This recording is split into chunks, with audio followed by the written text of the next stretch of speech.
Hello, guys and gals.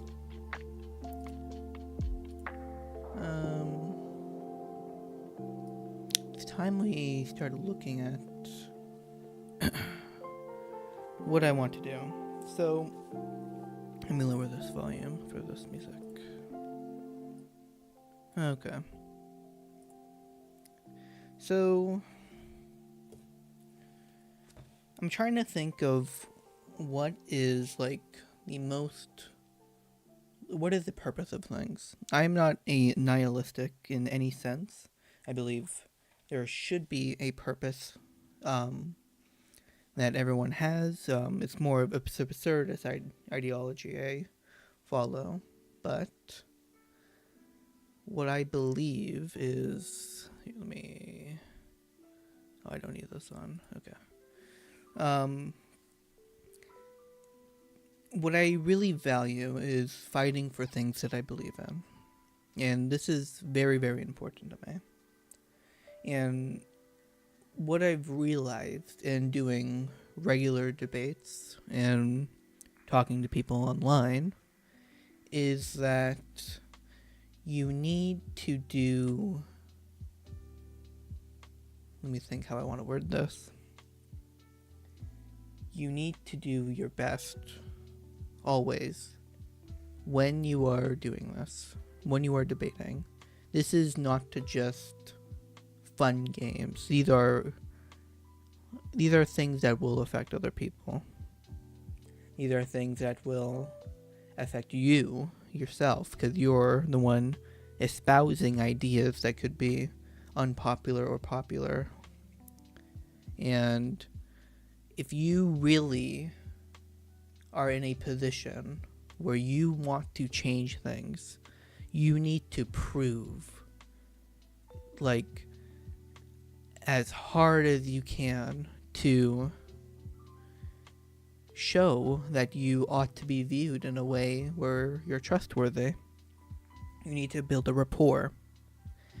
And understanding where your shortcomings are should give you more credibility. It should. In theory, it would. Maybe it's not always the case, but it's the simplest, and most, I would say, genuine form of, charitability you can give, and just proof you can give to your audience to show that you're actually trying to do something more than just espouse your opinion at others, or just LARP and not really say much when you sound like you're saying a lot.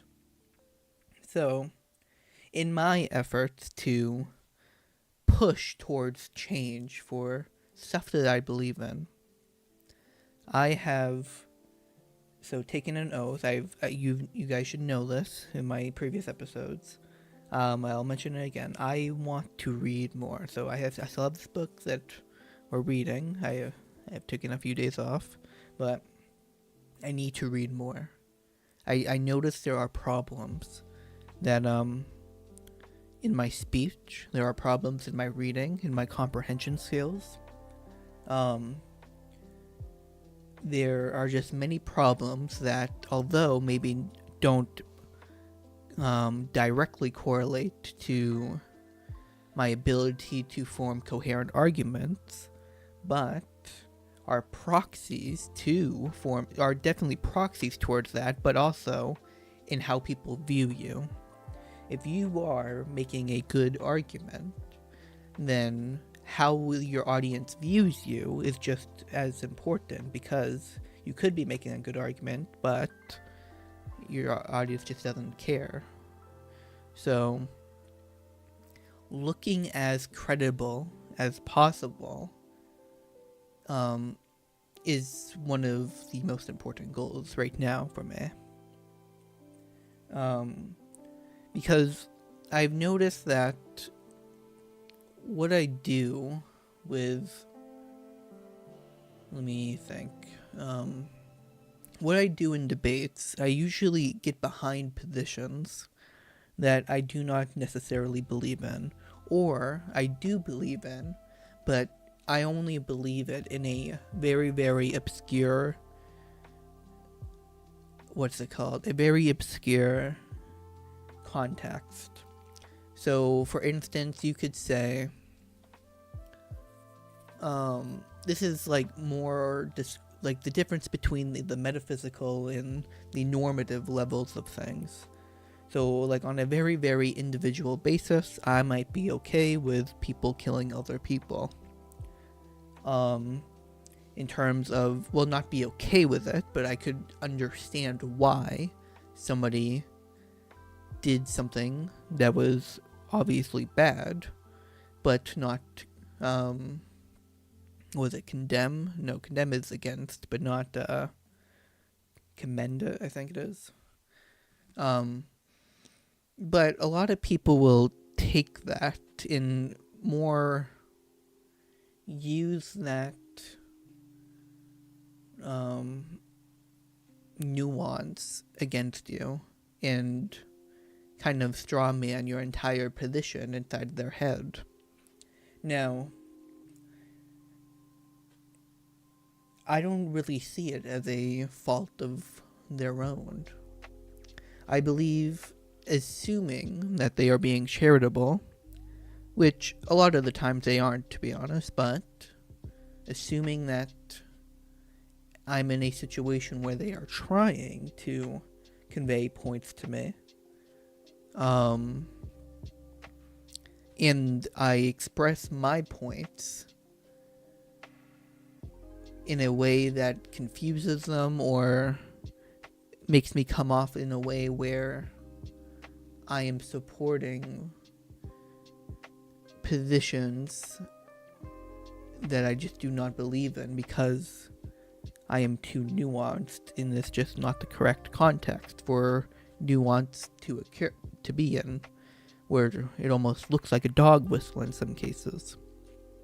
So understanding those situations and how to navigate them is very important, I think. I should be able to know how to convey what I mean in a proper way without getting mad, assuming the other person is arguing genuinely, and doing it just coherently. So, and that's why I got some more books. Yeah, I got all these books and I need to read them.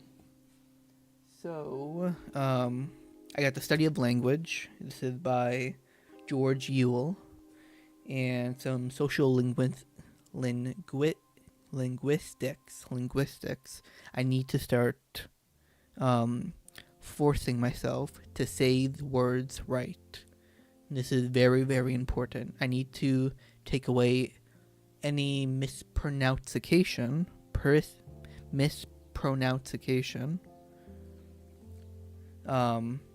of any words that I may have. So that might be talking a little slower for me, because I do think very fast. And it allows me to be more self-reflective, and it allows me to retain information way better. Because when I'm thinking very fast and I'm trying to think, what am I thinking? I don't know what I'm thinking. Yeah, what I'm doing is I'm garbling a lot of information, and I'm kind of it's just in a big knot, and it's hard to decipher what my point is actually trying to convey, what it actually is, basically. So going slower and understanding these things, these problems, hopefully will lead me into a better direction. Because I want to make sure I am not being not charitable. I believe I'm in a position where I am making normative statements, what ought should be. And I believe, as an axiom, that anyone in a position where they are making normative loaded statements like I do, like what ought should be, then they have the responsibility to educate themselves on the cause, effects, the reasons, the bad, the good, and understand that these aren't just opinions that you espouse online. These are real positions that could affect the world. And people who don't try to aspire to be something better, or aspire to be something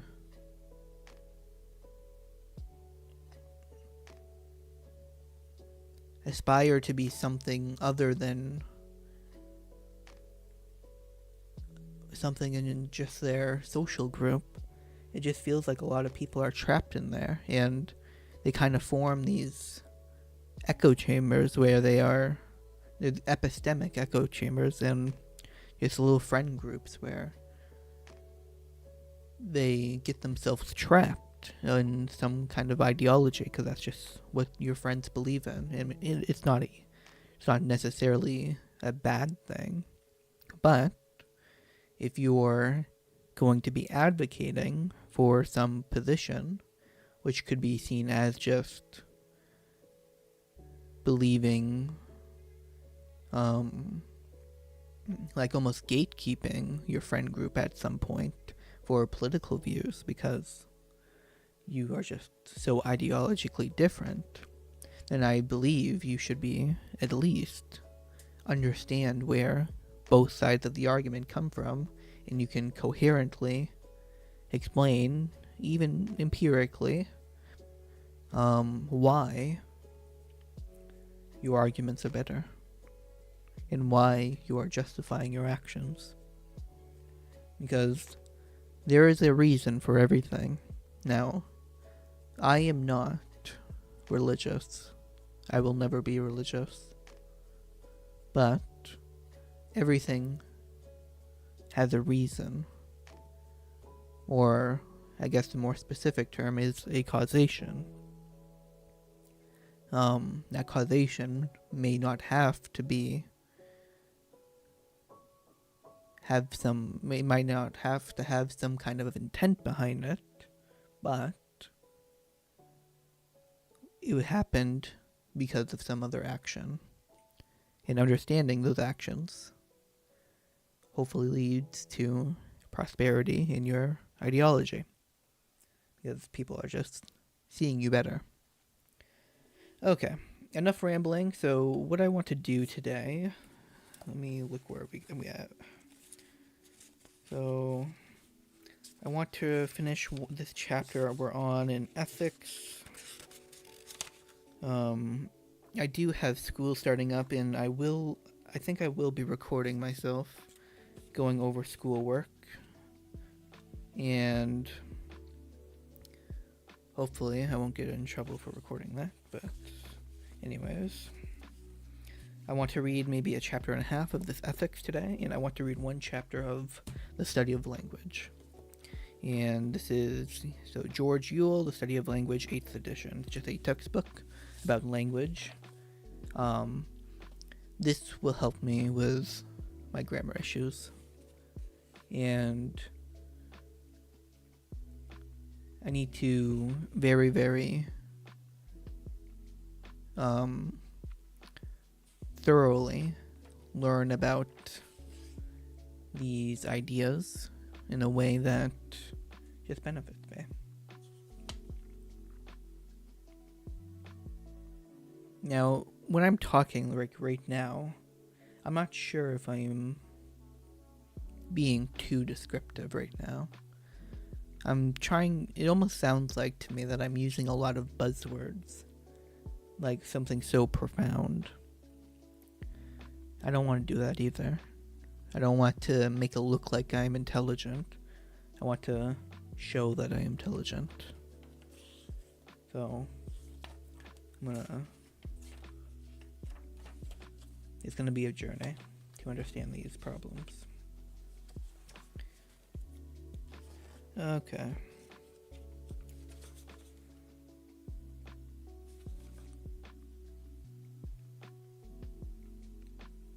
I'm gonna read chapter... How many pages is this actually? This is a textbook. It's a little different.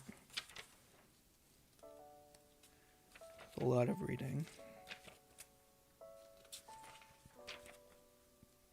I need to know...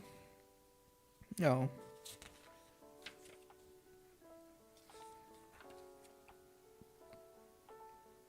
Well... Let me look at the prefix.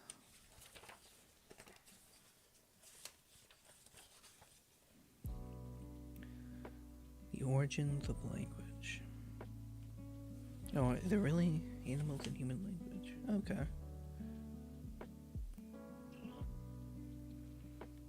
So I think I will also look at like the study question, the task, discussion topics, projects, and further readings.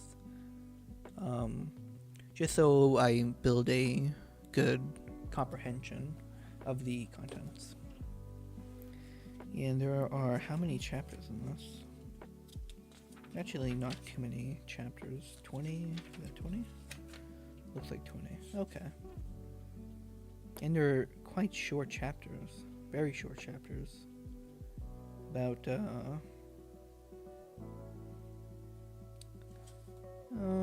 they're about 12, 15 pages long each. Okay. Well, this is good. So that means I can really hone in on a chapter and understand its contents without getting bombarded with a lot of information. So it's set up in a way that's easy to understand. So I'll put up on the screen the book that I am reading. Study of Language. 8th edition. George Yule. I'll spell his name right. I don't want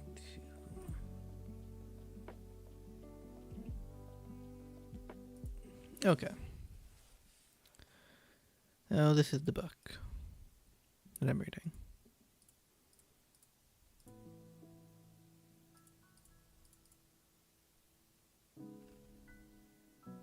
This isn't the full book, is it? No. First chapter is here, though. I'll just leave this up here. I am just gonna read in front of me, though. So I'll read like just the preface.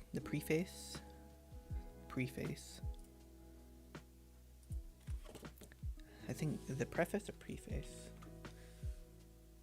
Preface. Okay, preface.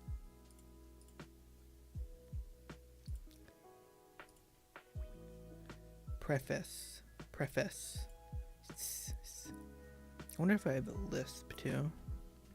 Lots of things I'm going to be discovering. Okay, let me drink some water.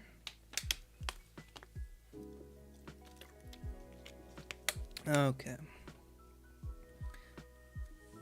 Wonder if I should just hold on. Wonder if it would be useful to just make my video camera bigger. Let me actually lock this. I'll create a new scene.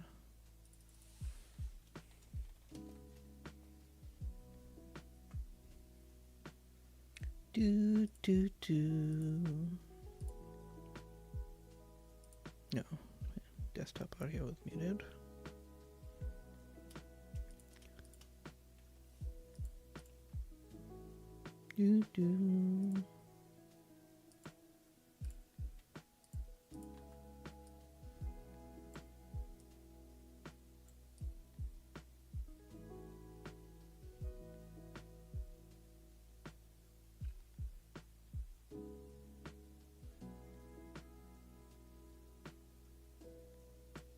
Okay. Lock all this. And transition. Okay. Oh, you can see me now. Which is good.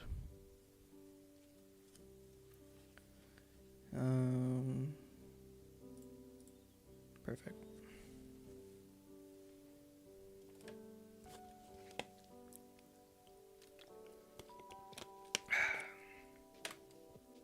The Study of Language by George Yule. This best-selling textbook provides an engaging and user-friendly introduction to the study of language. Assuming no prior knowledge of the subject, Yule presents information in bite-sized sections, clearly explaining the major concepts in linguistics and all the key elements of language. This 8th edition has been revised and updated throughout, with major changes in the chapters on origins, phonetics.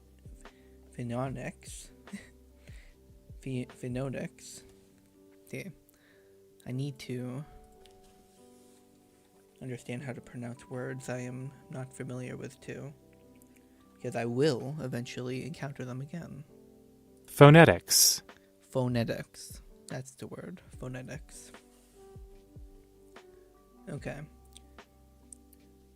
With major changes in the chapters on origins, phonetics, syntax, semantics, pragmatics, discourse analysis, first and second language acquisition, in culture. There are 40 new study questions and over 60 new and updated additions to the further readings. To increase the student engagement and to foster problem solving and critical thinking skills, the book includes over 20 new tasks. An expanded and revised website provides the students with further resources. This is the most fundamental and easy to use introduction to the study of language. Okay. Good. That was like the preface before preface. Okay. So this is just to the student. I'm kind of a student, so I'll just read what the author has to say. In the study of language, I have tried to present a comprehensive survey of what is known about language and also of the methods used by linguists. I need to make sure.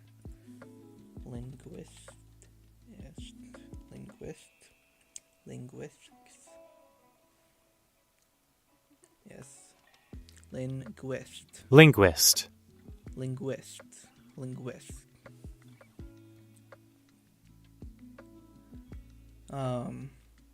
used by linguists in arriving at that knowledge.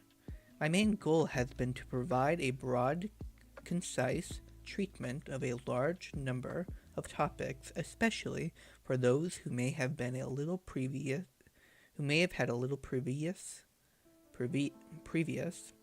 experience with the vocabulary, symbols, and descriptions employed in language analysis. I have also created tasks to accompany each chapter, providing opportunities for you to learn more about English and other languages and to explore additional topics in a way that involves problem solving and discovery learning.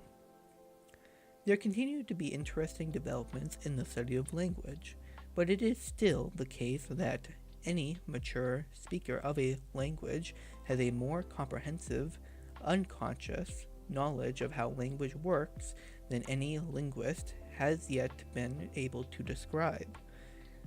Consequently, as you read each of the following chapters, take a critical view of the effectiveness of the descriptions, the analyses, and the generalizations by measuring them against your own intuitions about how your language works. By the end of the book, you should feel that you know quite a lot about both the internal structure of language, its form, and the varied uses of language in human life, its function. At the end of each chapter, there is a section where you can test and apply what you have learned. This section contains study question, tasks, discussion, topics, projects, and further readings. Okay. So that's good. And these are just acknowledgements. Okay. So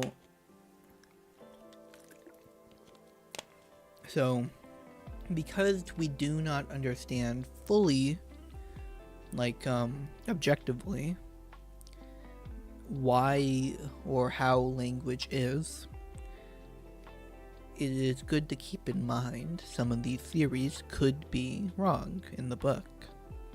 So that's why the author said you need to take a critical view against your own intuitions. But you will still come out as a very, very, or just a very, I don't need to restate, something doesn't become more very if I add more varies to it. You become very more educated and knowledgeable in language and linguistics. Okay. Chapter 1. The Origins of Language. The first person to set foot on the continent,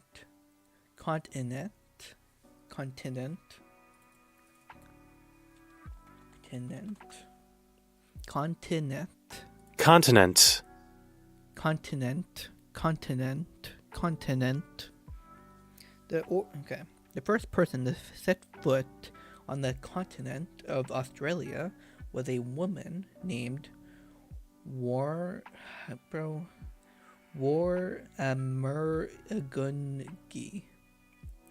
She emerged from the sea onto an island off northern Australia, and then headed inland, creating children and putting each one in a specific place.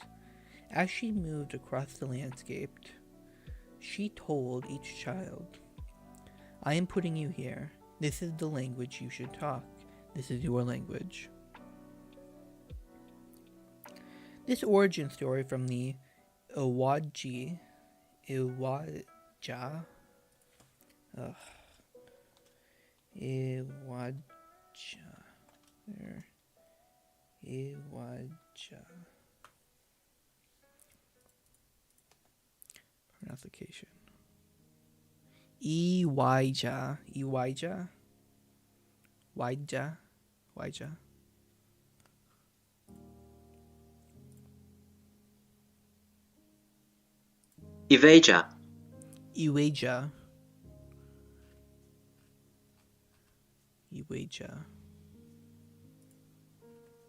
Iwaja. Or Iwaja.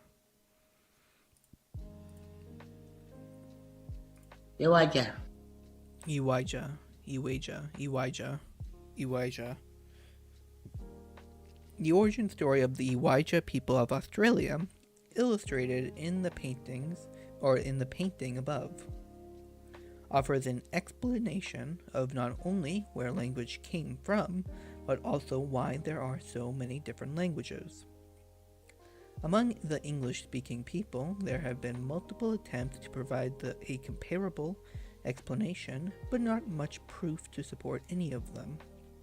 Instead of a belief in a single mythical Earth Mother, we have a variety of possible beliefs, all fairly speculative. We simply don't have a definitive answer to the question of how language originated. We do not know that the ability to produce sound in simple vocal patterning, a hum versus a grunt, for example, appears to be in an ancient part of the brain that we share with all vertebrates, including fish, frogs, birds, and other mammals. But that isn't human language. We suspect that some type of spoken language must have developed between 100,000 and 50,000 years ago, well before written language, about 5,000 years ago. Yet among the traces of earlier periods of life on Earth, we never find any direct evidence or artifacts relating to the speech of our distant ancestors that might tell us how language was back in the early stages, hence the multiple speculations. Closest to the Elijah story are tales of gods blessing humans with the power of language.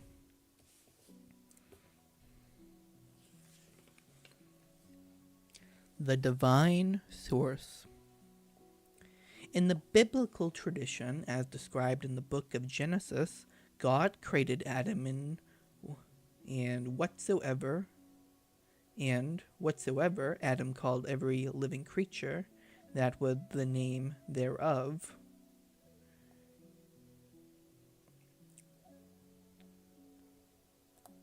That was kind of a weird. Wait. In the biblical tradition, as described in the book of Genesis, God created Adam, and whatsoever Adam called every living creature, that was the name thereof. Alternatively, following a Hindu tradition, it is Saravati.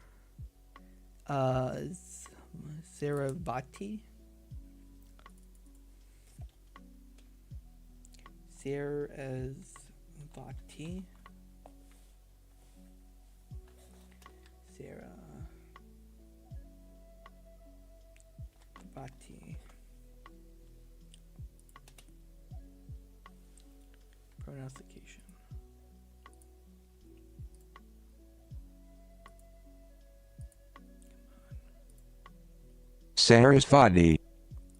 Sarasvati. Okay. Alternatively, following a Hindu tradition, it is Sarasvati, wife of Brahma,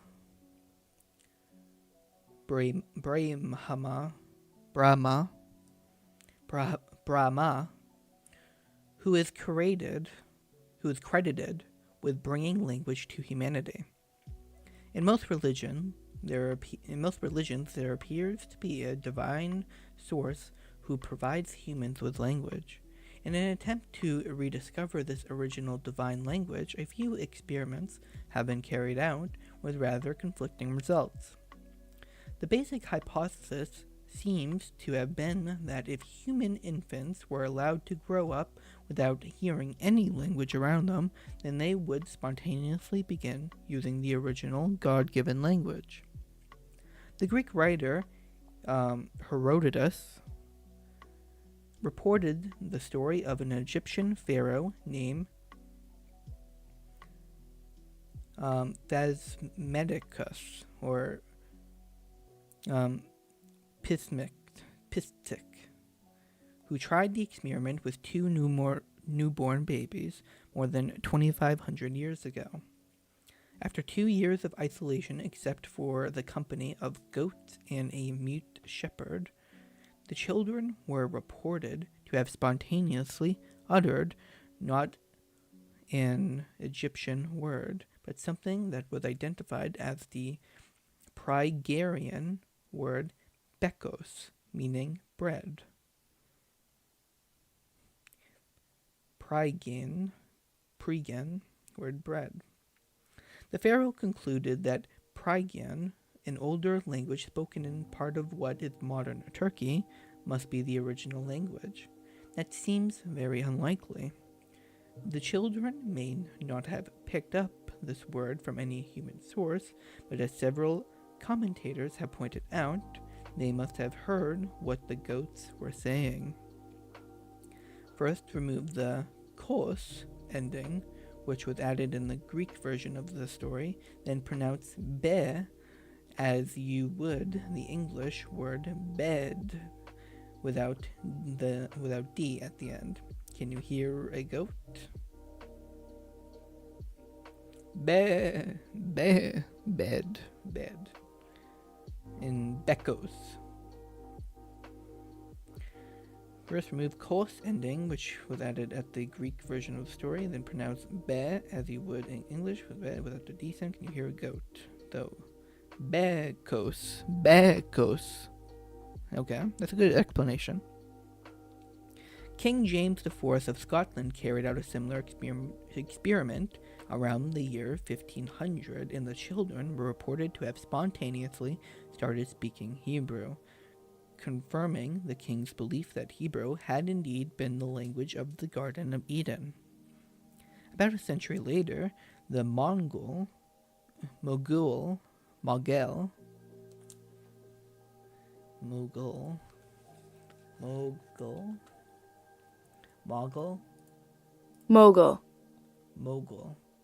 an important or powerful person, especially in the motion picture or media industry.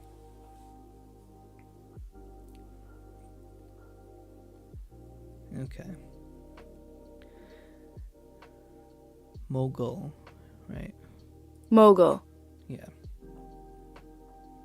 About a century later, the Mughal Emperor Akbar the Great also arranged for newborn babies to be raised in silence, only to find that the children produced no speech at all.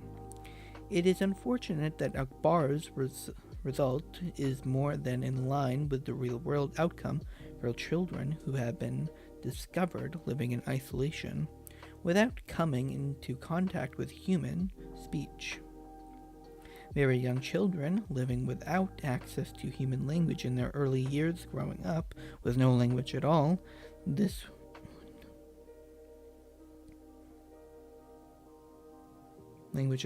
Yep. This was true of... No, I should reread that, actually. I don't know. I got confused here. Though... Akbar's result is more in line with the real-world outcome for children who have been discovered living in isolation without coming into contact with human speech. Very young children living without access to human language in their early years grow up with no language at all. Okay. This was true of Victor, the wild boy of Avrion, in France, discovered near the end of the 18th century, and also of Jeannie, an American child whose special life circumstances came to light in the 1970s, see Chapter 12. From this type of evidence, there is no spontaneous language. If human language did emanate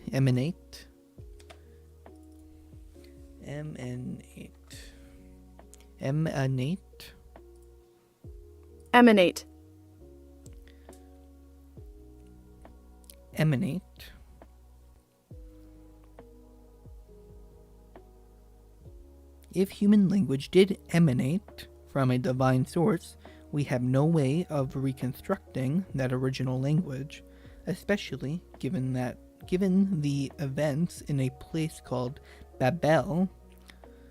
Because the Lord did their confound the language of all the earth, as described in Genesis.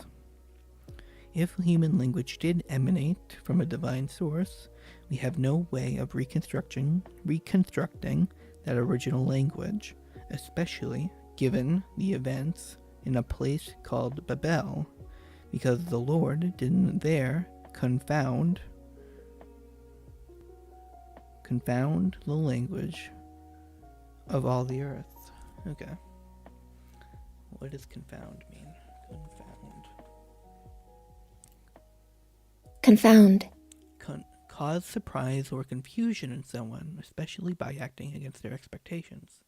Mix up something with something else so that the individual elements become difficult to distinguish. Interesting. So confound is kind of mixing something together, so it's hard to distinguish. Okay. Because the Lord did there confound the language of all the earth. Okay. So that was in Genesis, and he mixed up all the languages. So it'll become difficult to distinguish.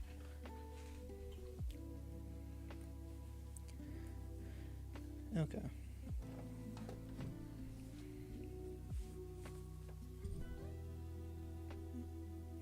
Move my microphone. Okay.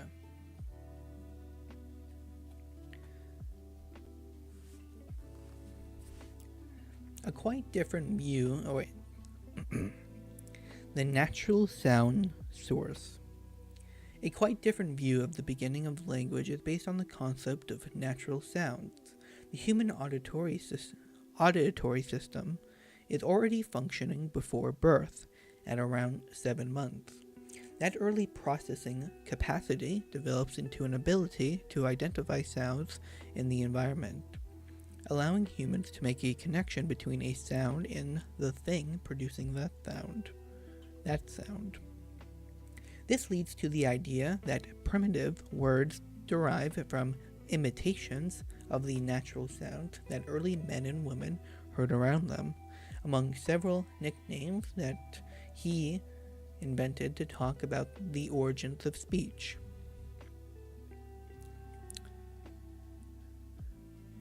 Jespersen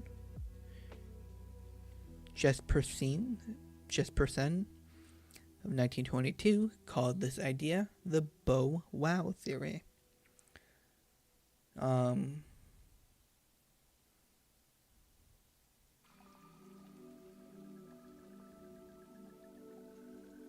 Interesting.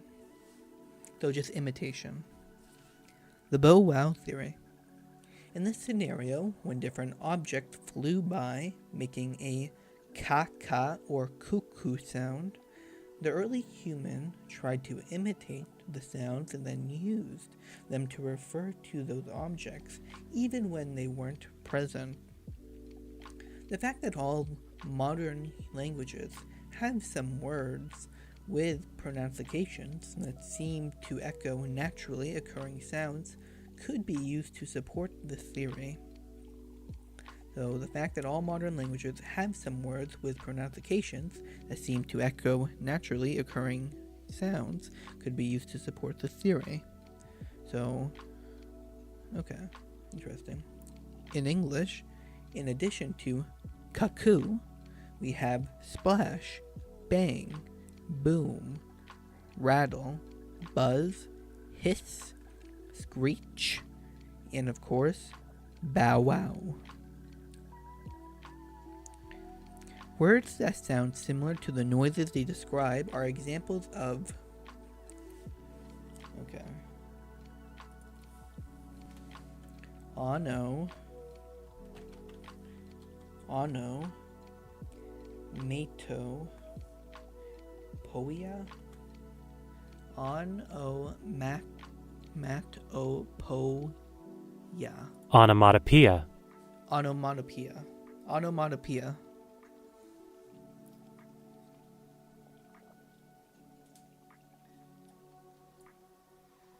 Okay.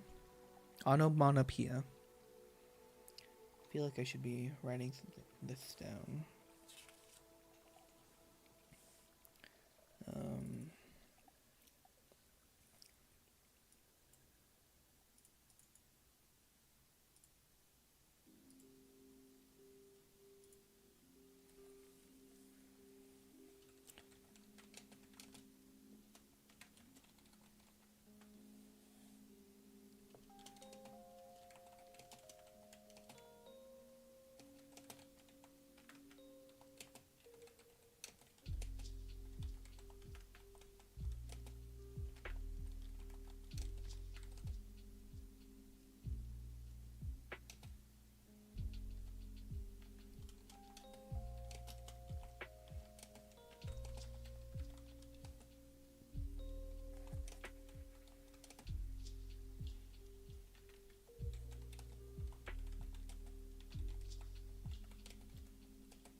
do.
Because the Lord did there confound the language of all the earth. And confound again means cause surprise or confusion in someone, especially by acting against their expectations. Mix up something with something else so that the individual elements become difficult to distinguish. Used to express anger, or annoyance, as stated though.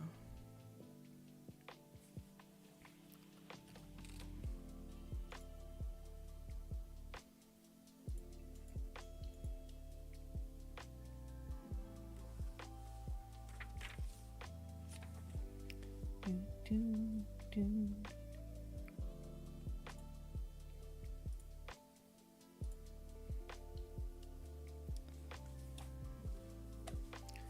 just writing some notes. Here, should actually switch.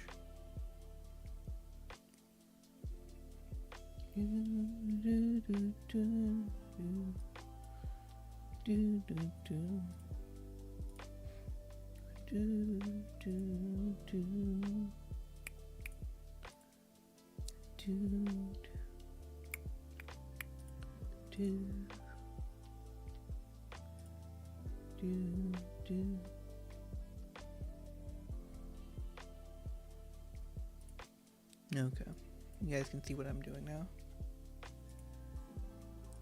Okay. I want to actually do some good note taking. Because I find that I think notes actually help me a little bit. So let me just. So the study of language. Study of language.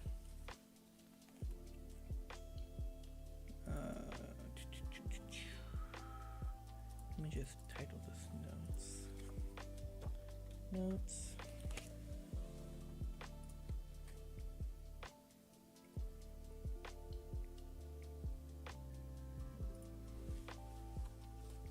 Let me see.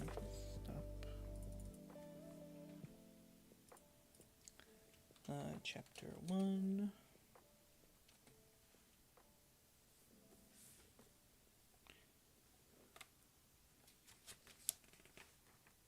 The origins of language. The origins of language.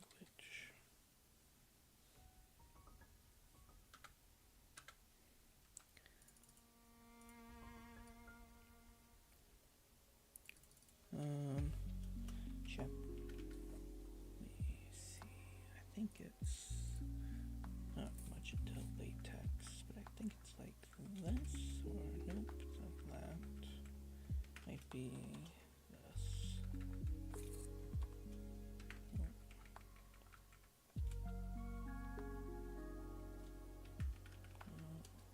Oh, there we go. Wait.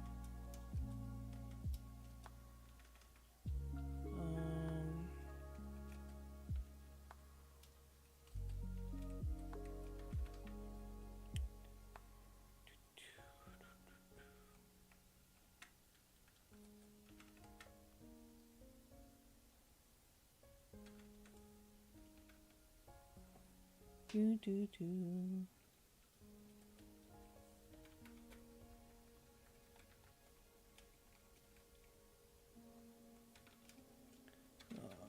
How do I do this? Here, I can figure it out. I thought it was like this, but maybe not. Okay, it's not that.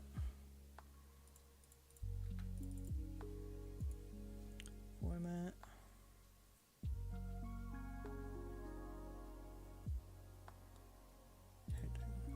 Oh, it's hashtags. Okay.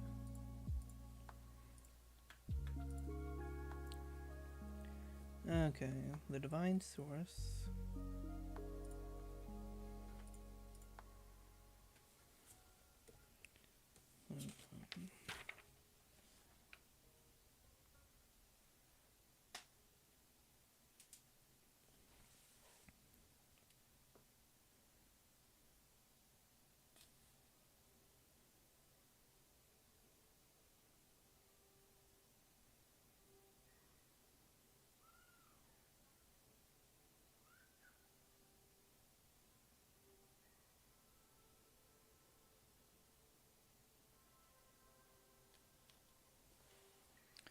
Okay.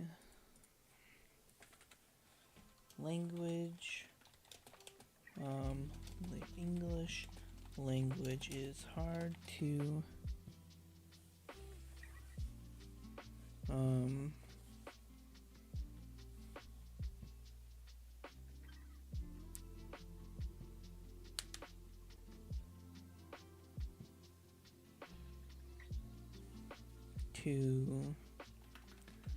alright, language is hard to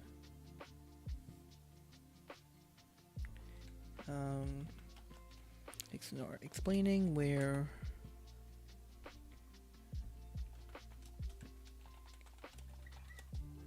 language originated and why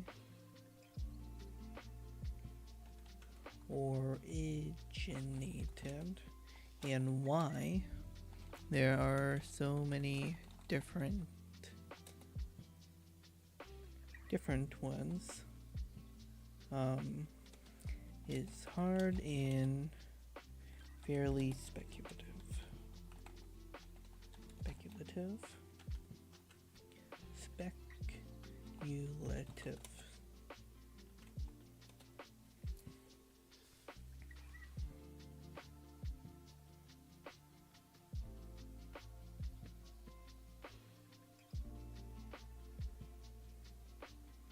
We do know that the ability to produce sound in simple vocal patterning, a hum versus a grunt, for example, appears to be in an ancient part of the brain that we share with all vertebrates, including fish, frogs, birds, and other mammals, but that isn't human language.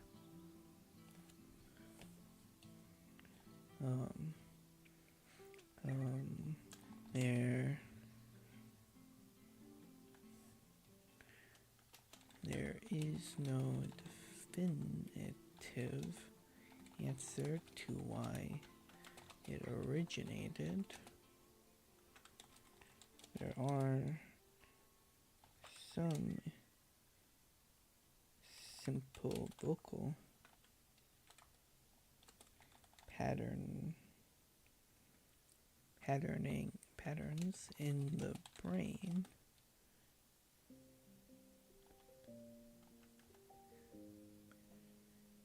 in the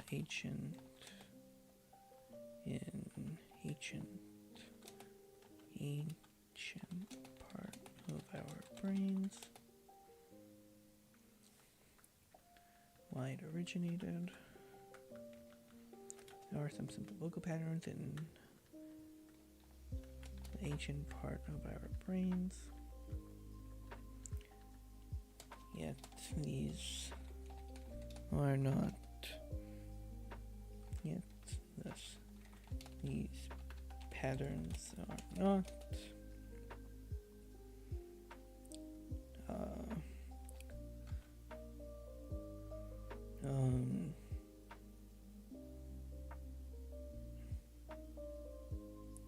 what's it called? Are not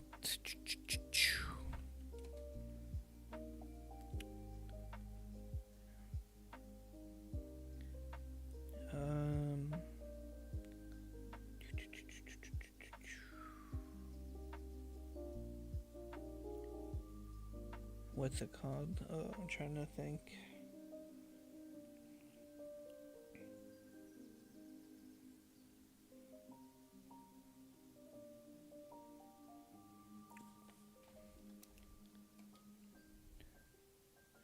Not only found in humans, but humans are the only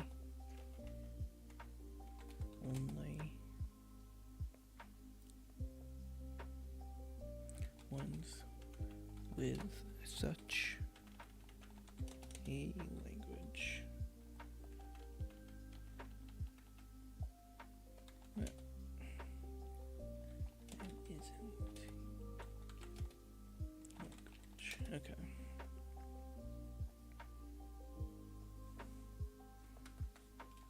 Language started around 100 to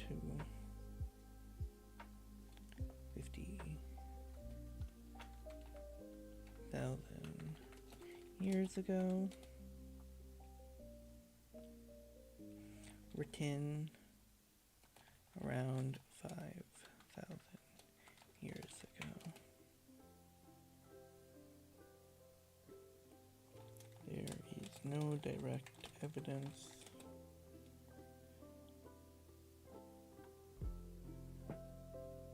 relating to the speech our ancestors.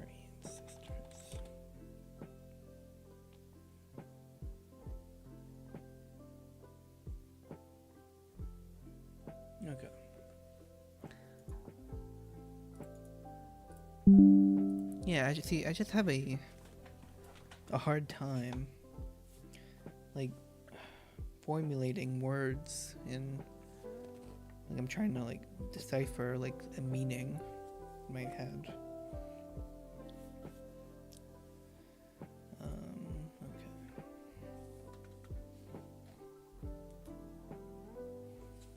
Okay.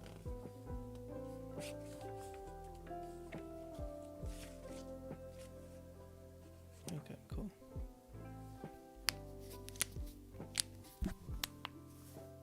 Do do do do.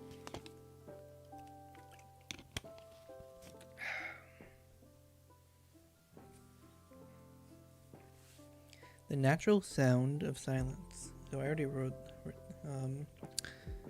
this. Quite different view of the beginning of language is based on the concept of natural sounds. The human auditory system is already functioning before birth at around 7 months.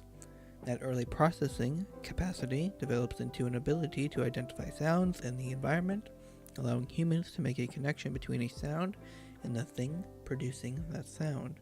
This leads to the idea that primitive words derive from imitations of the natural sounds that early men and women heard around them.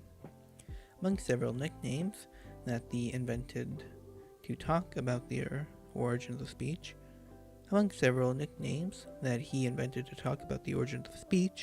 Jesperson called this idea the Bow Wow theory. Okay.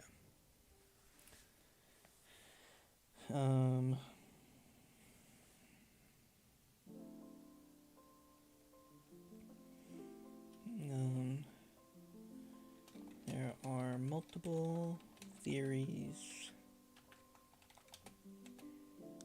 proposing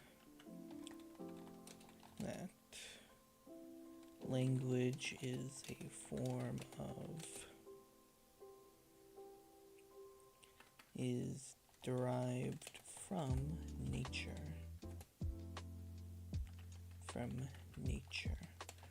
Through some, from nature.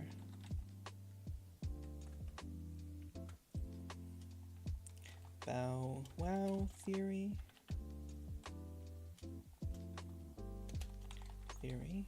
The Bow Wow theory.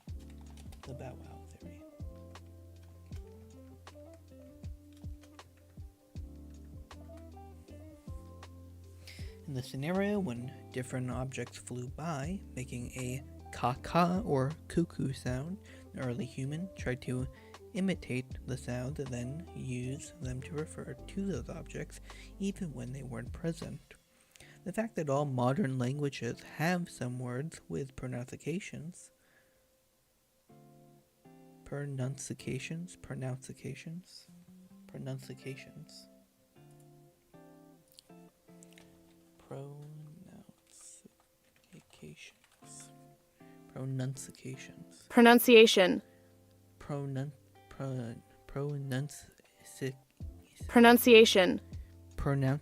Pronunciation. Pronunciation.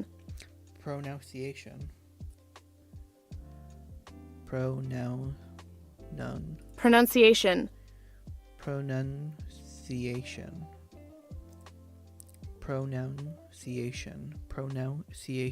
Pronunciation. Yeah, I need to catch myself where I'm tripping up on the pronunciation of words. The pronunciation of words. Okay. In this scenario, when different objects flew by, making a caw-caw or cuckoo sound, the early human tried to imitate the sounds and then use them to refer to those objects even when they weren't present.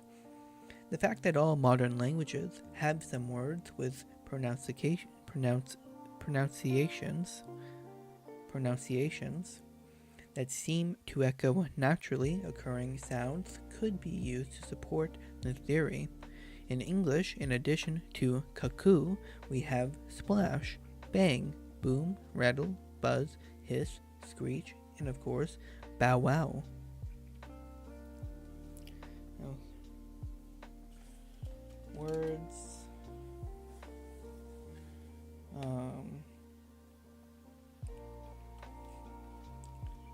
Words originate, or language originated from the imitation of sounds from animals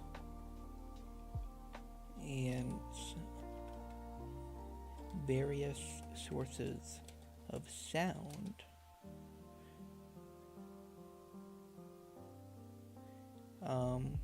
to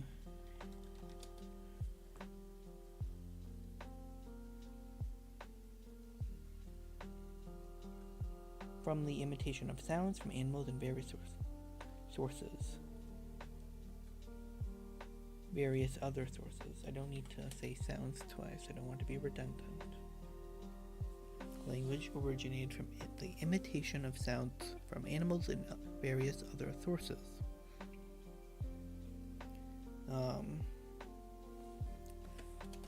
Such as looking. This is supported by all languages having some words that sound similar to the noises they describe, such as splash, bang, boom, rattle, buzz, hiss, screech.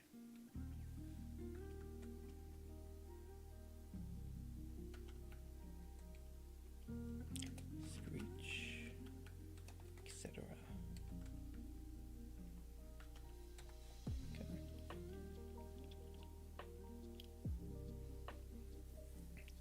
Words that sound similar to the noises they describe are examples of onomatopoeia. Onomatopoeia. Onomatopoeia. Onomatopoeia.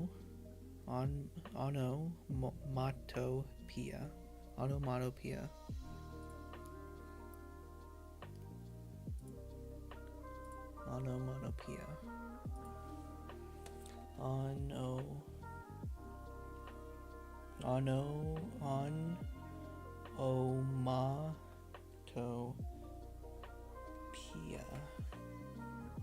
Poia. Onomatopoeia. Onomatopoeia.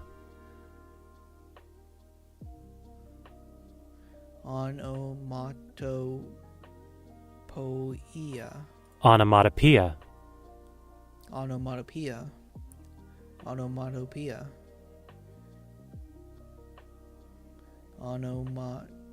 Onomatopoeia. Poia. Onomatopoeia. Onomatopoeia. Onomatopoeia. Okay.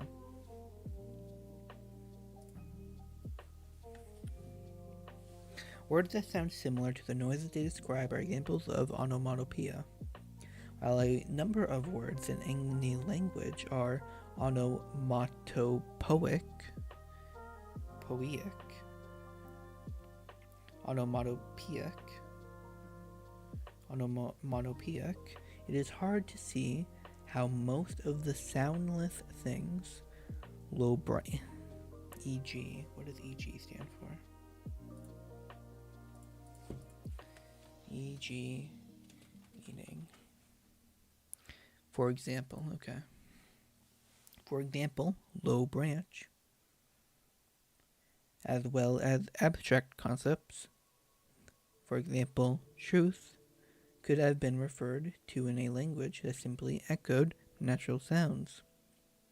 We might also be rather skeptical about a view that seems to assume that a language is only a set of words that use as names for things.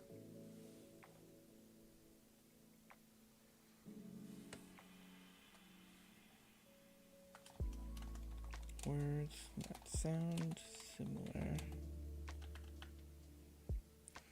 are similar. That sounds similar to both. Noises they describe are examples of onomatopoeia.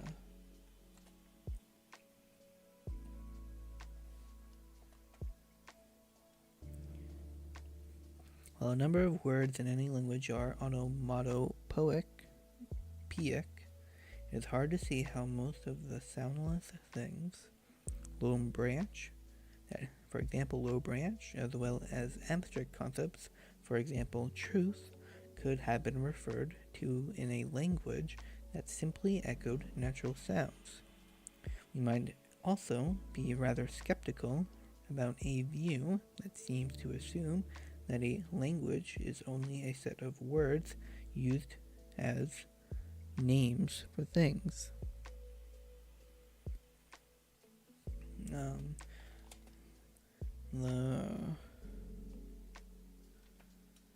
Some of the problems, some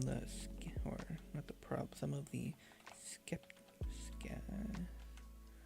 skepticism from this theory is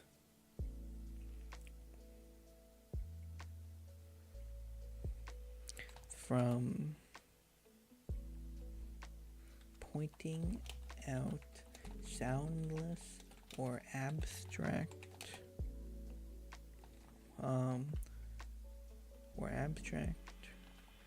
soundless words or ones that describe abstract concepts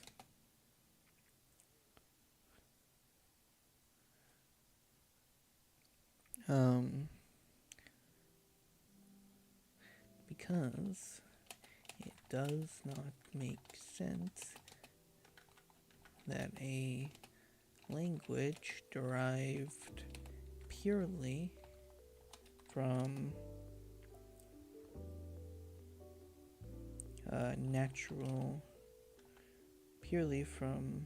echoing natural sources could have developed these words.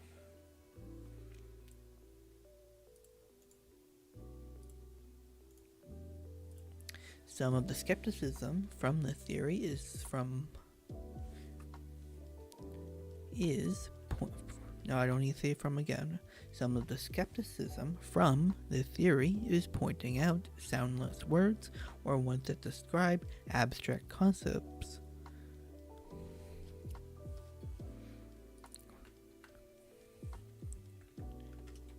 It does not make sense that a language derived purely from echoing natural sources could have developed these words. Okay.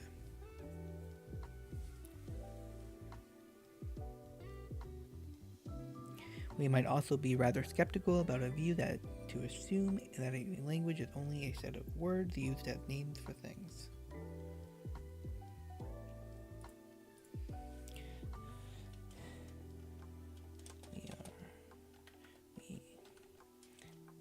It's also bold to assume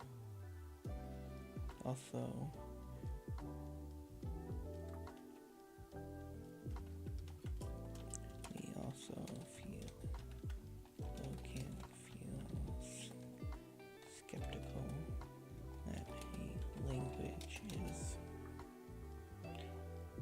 only a set of words used as names.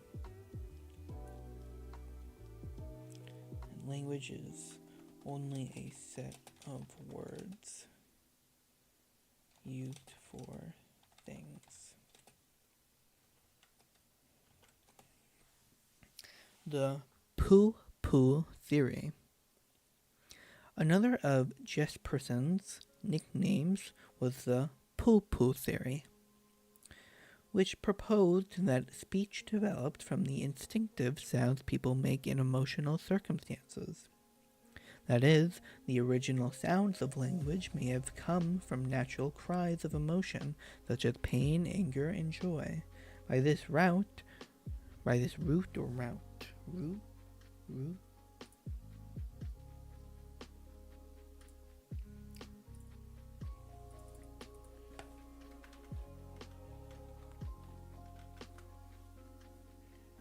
Root. By this root, another of Jesperson's nicknames was the poo-poo theory, which proposed that speech developed from the instinctive sounds people make in emotional circumstances. That is, the original sounds of language may have come from natural cries of emotion such as pain, anger, and joy. By this root, presumably, ouch came to have its painful connotations. Connotations.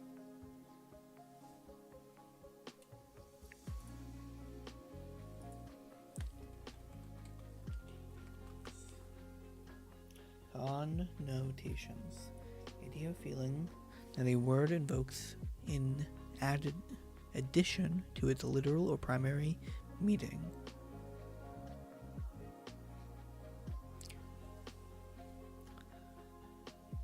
An idea or feeling that a word invokes in addition to its literal or primary meaning. So it has to deal with words. And in the philosophy sense, the abstract meaning or intention of a term which forms a principle determining which objects or concept it applies to.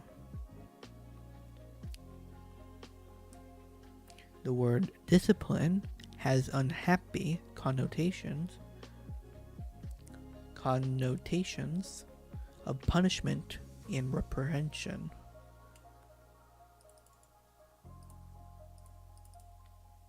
The action Repression. Punishment and repression. The action of subduing someone or something by force. Okay.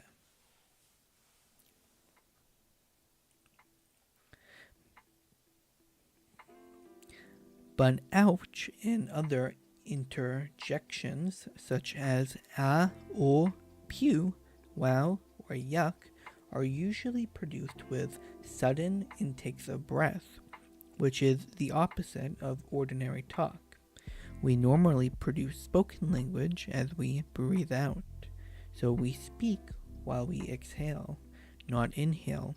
In other words, the expressive noises people make in emotional reactions contain sounds that are not otherwise used in speech production, and consequently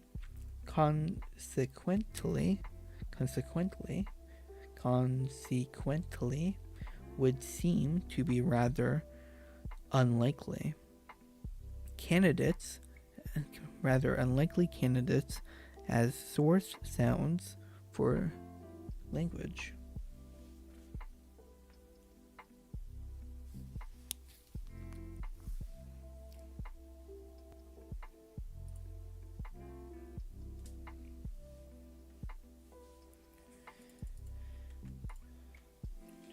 Okay.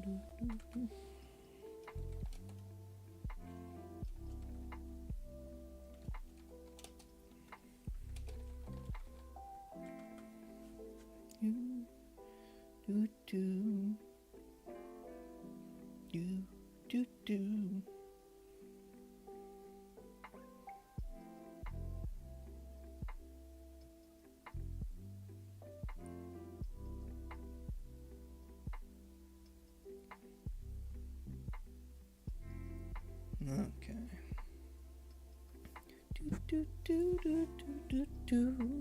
second.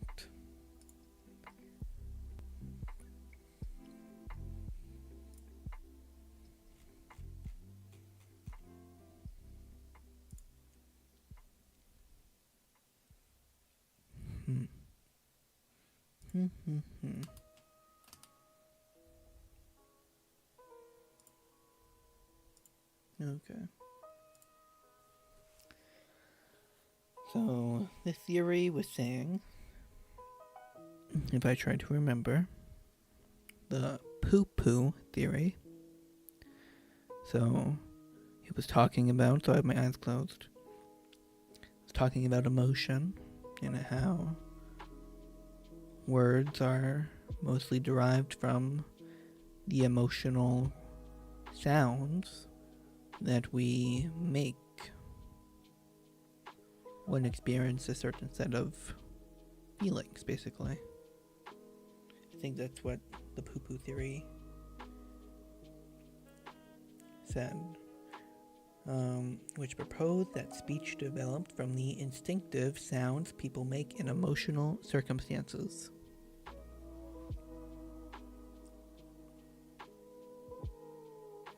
That is, the original sounds of language may have come from natural cries of emotion such as pain, anger, and joy.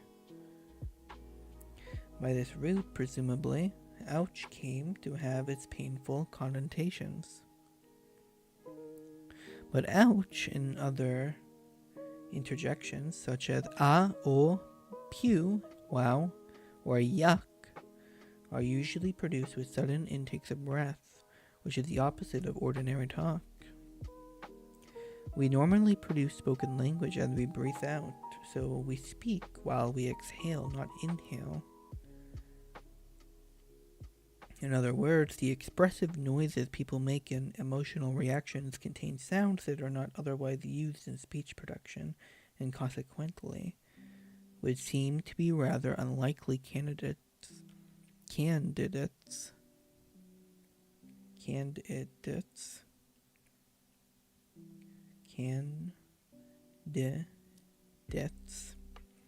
as source sounds for language. Okay.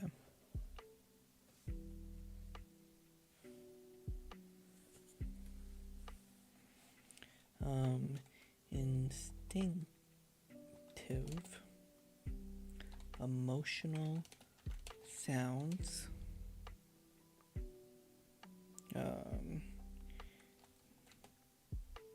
may have produced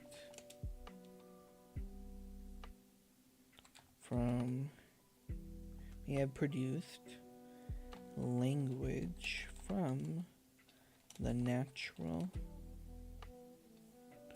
cries of emotion such as pain, anger, and joy.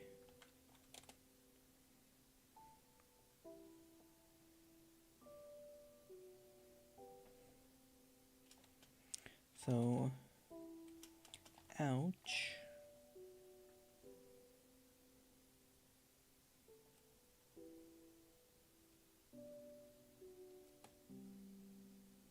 would have come to have its painful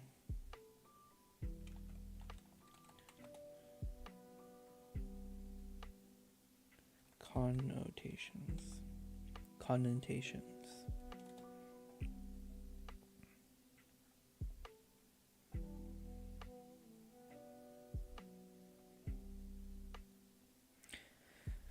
Ouch.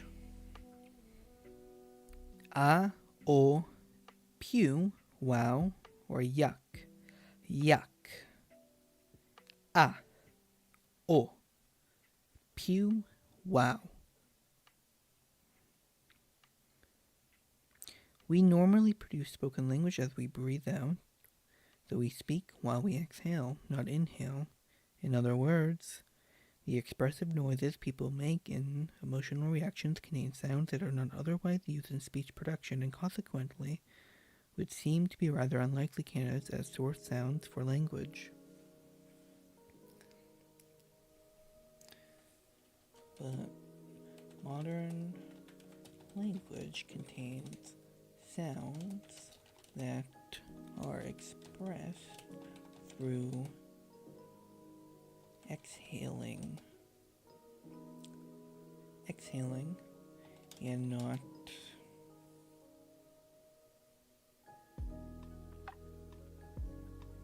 inhaling. Ouch. Ouch. Inhaling sharply. I think that's what they mean. So it would seem unlikely they would be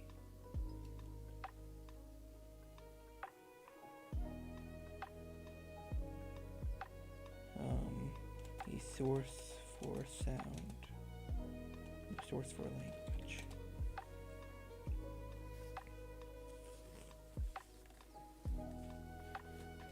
Okay.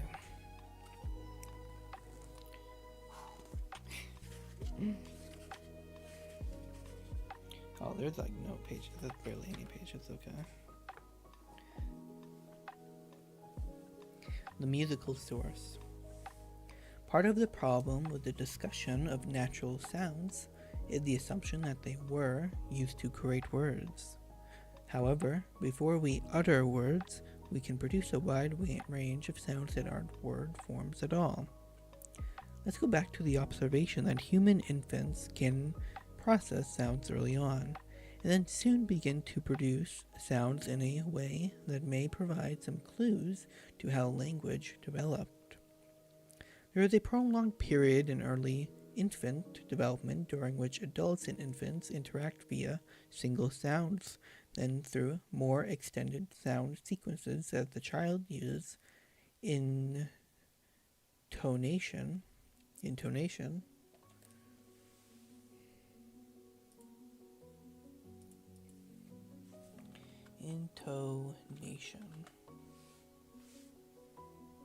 the rise and fall of the voice in speaking. Intonation. The accuracy of pitch in playing or singing, or on a stringed instrument, such as a guitar. Guitar.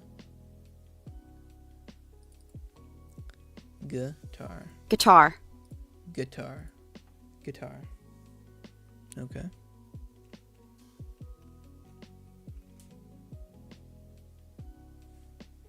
Social interaction, physical adaptation, tool making, human brain, the gesture source, the innateness hypothesis,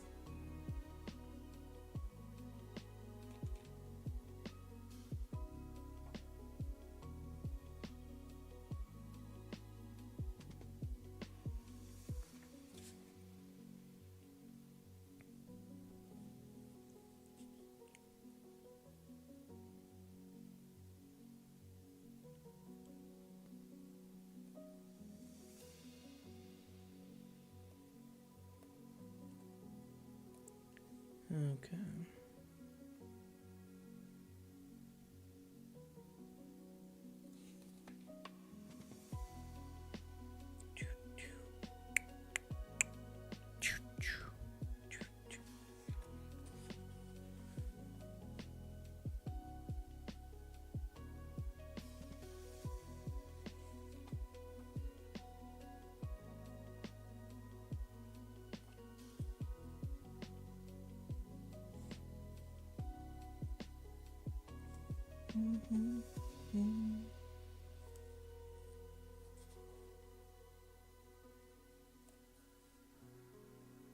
Music before language.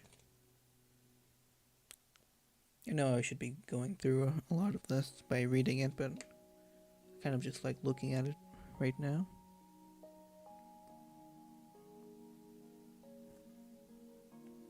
Social interaction. Chimpanzee gestures.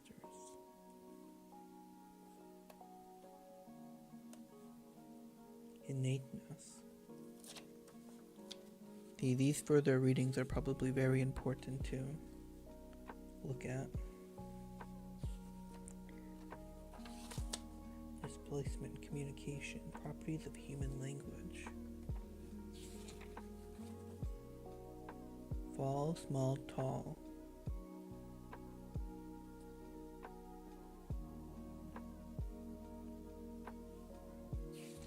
Oh, this is actually... Yeah, I'm just fascinated by it. I'm being distracted.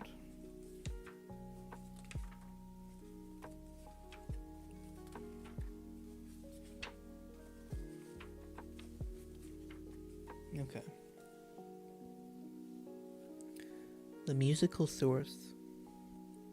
Part of the problem with the discussion of natural sounds is the assumption that they were used to create words. However, before we utter words, we can produce a wide range of sounds that aren't word forms at all. Let's go back to the observation that human infants can process sounds early on, and then soon begin to produce sounds in a way that may provide some clues to how language developed. There is a prolonged period in early infant development during which adults and infants interact via signal sounds, then through more extended sound sequences, as the child uses intonation as a means of non-verbal communication. For some scholars, this is consistent with the idea that musical ability developed before the ability to create words. One famous scholar, Charles Darwin, made the following proposal in 1871. The suspicion does not appear improbable that the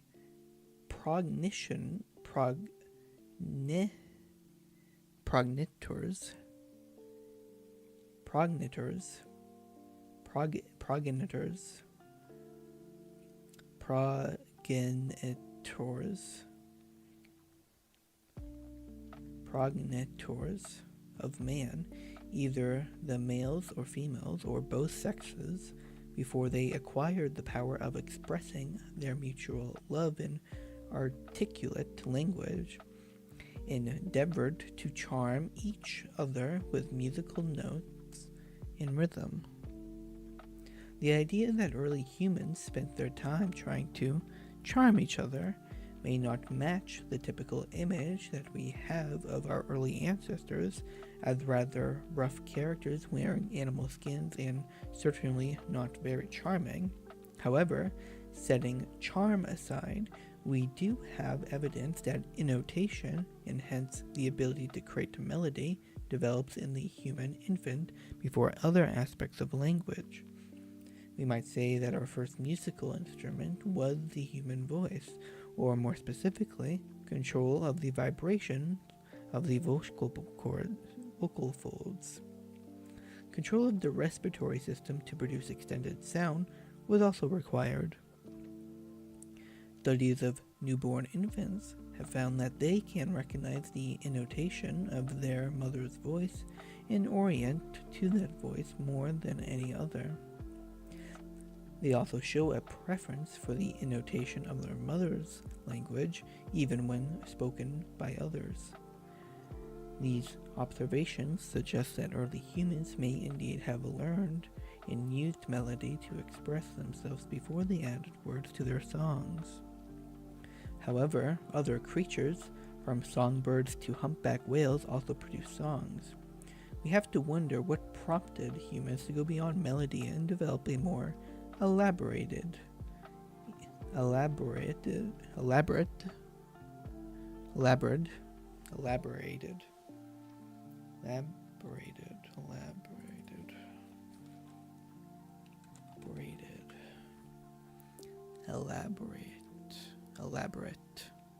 Elaborate.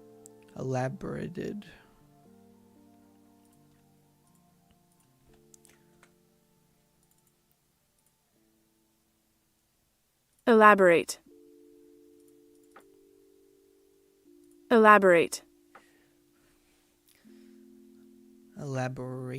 elaborated elaborated elaborated elaborate elaborated elaborated means of interacting with each other. One motivation may have been the need to cooperate.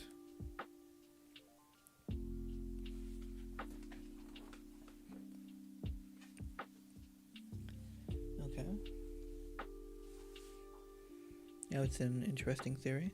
I'm not gonna take too many notes. I'll be here too long.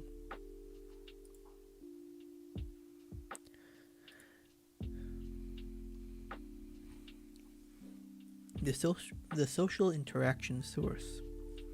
A source that Jesperson, nicknamed the yo-he-ho theory, involves the utterance of sounds in the physical effort, or more specifically, the sounds needed to coordinate a physical activity involving several people. So groups of early humans might have developed not just songs, but some distinct grunts and curses that were used when lifting and carrying large bits of trees or lifeless hairy mammoths. The appeal of this proposal is that it places the development of human language in a social context. Early people must have lived in groups, if only because larger groups offered better protection from attack.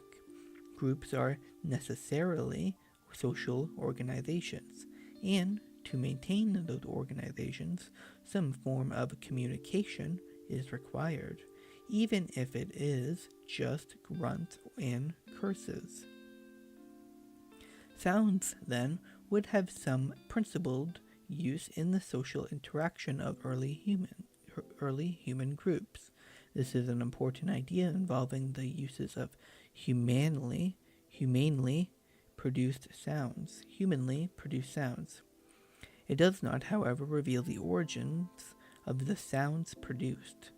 Apes and other primitives live in social groups and use grunts and social calls, but they have not developed the capacity for speech. The physical adaptation source. Instead of looking at types of sounds as the source of human speech, we can look at the types of physical features humans possess,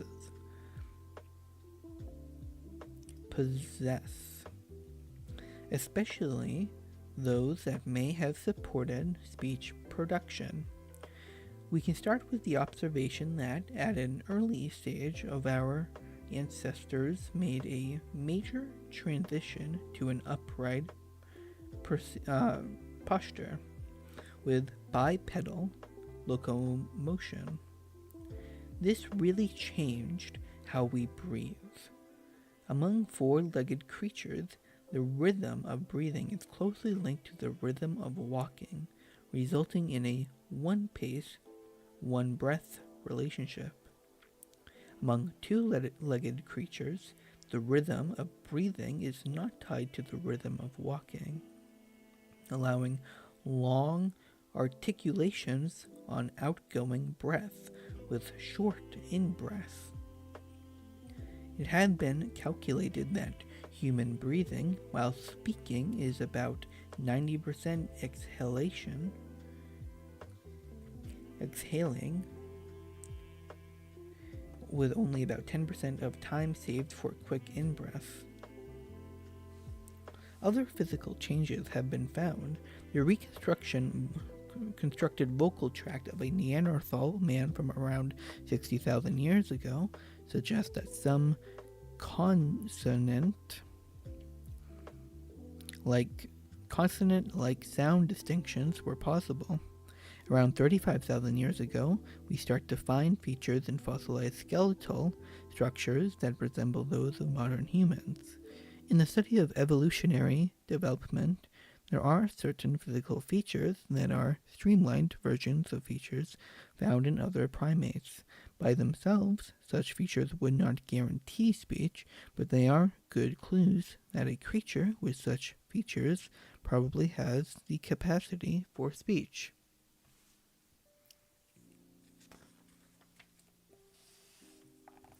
Teeth and lips.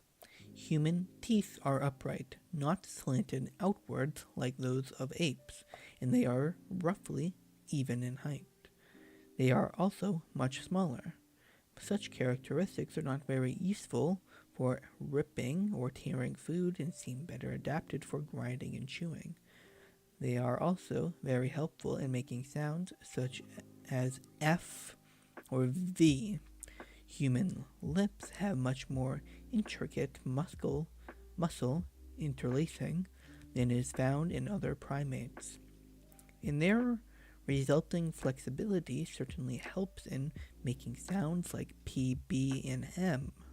In fact, the B and M sounds are the most widely attested in the vocalizations made by human infants during their first year, no matter which language their parents are using. Mouth and tongue. The human mouth is relatively small compared to other primates and can be opened and closed rapidly. It is also part of an extended vocal tract that has more of an L shape than the straight path from front to back in other mammals.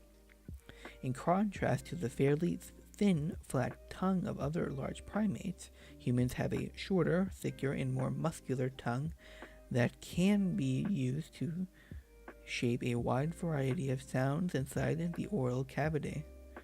In addition, unlike other primates, humans can close off the airways through the nose to create more air pressure in the mouth.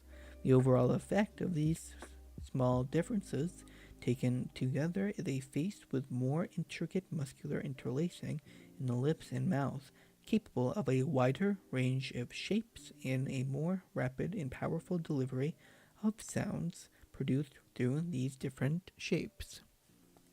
Okay, interesting. The larynx and pharynx. Okay, let me. Larynx.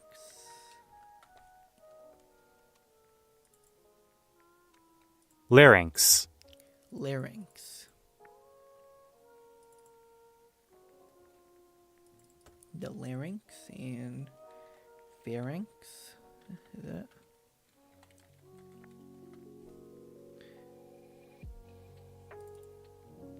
The pharynx? Pharynx. Pharynx. Larynx, pharynx. The human larynx, or voice box containing the vocal folds, differs significantly in position from the larynx of other primates such as monkeys. In the course of human physical development, the assumption of an upright posture moves the head more directly above the spinal column, and the larynx dropped to a lower position. This created a longer cavity called the pharynx above the vocal folds, which acts as a resonator for increased range and clarity of the sounds produced via the larynx. Other primates have almost no range and clarity of the sounds produced via the larynx. Other primates have almost no pharynx. One unfortunate consequence of this development is that the lower position of the human larynx makes it much more possible for the human to choke on pieces of food. Monkeys may not be able to use their larynx to produce speech sounds, but they do not suffer from the problem of getting food stuck in their windpipe. In evolutionary terms, there must be a big advantage in getting this extra vocal power, that is, a larger range of sounds, to outweigh the potential disadvantage from an increased risk of choking to death.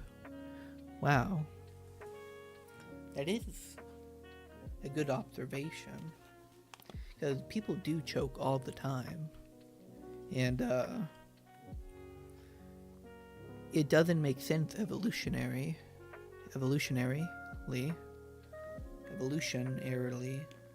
that we would have like such small pharynx, like the windpipe basically,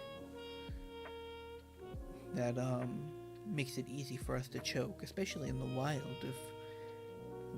Just the only food you have access to are ones you can really choke on really easily, like very hard meat. It's still to this day the case. So there just must be a very huge benefit that outweighs that potential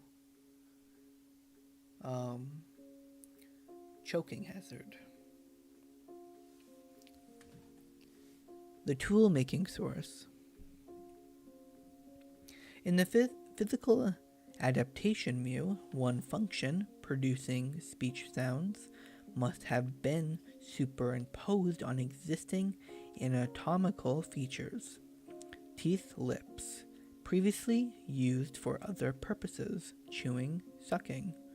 A similar development is believed to have taken place with human hands by about 2 million years ago. There is evidence that humans had developed preferential right-handedness, preferential right-handedness, and had become capable of making stone tools. Tool making, or the outcome of manipulating objects and changing them using both hands, is evidence of a brain at work. The human brain. The human brain is not only large relative to human body size, it is also lateralized. That is, it has special functions in each of the two hemispheres. Those functions that control the motor movements involved in complex vocalization, speaking, and object manipulation, making or using tools, are very close to each other in the left hemisphere of the brain. That is, the area of the motor cortex that controls the muscles of the arms and the hands is next to the articulatory muscles of the face, jaw, and tongue. It may be that there was an evolutionary connection between the language using and tool using abilities of humans, and that both were involved in the development of the speaking brain. A recent study kept track of specific activity in the brains of experienced stonecutters as they crafted a stone tool using a technique known to have existed for 500,000 years. The researchers also measured the brain activity of the same individuals when they were asked to think silently of particular words.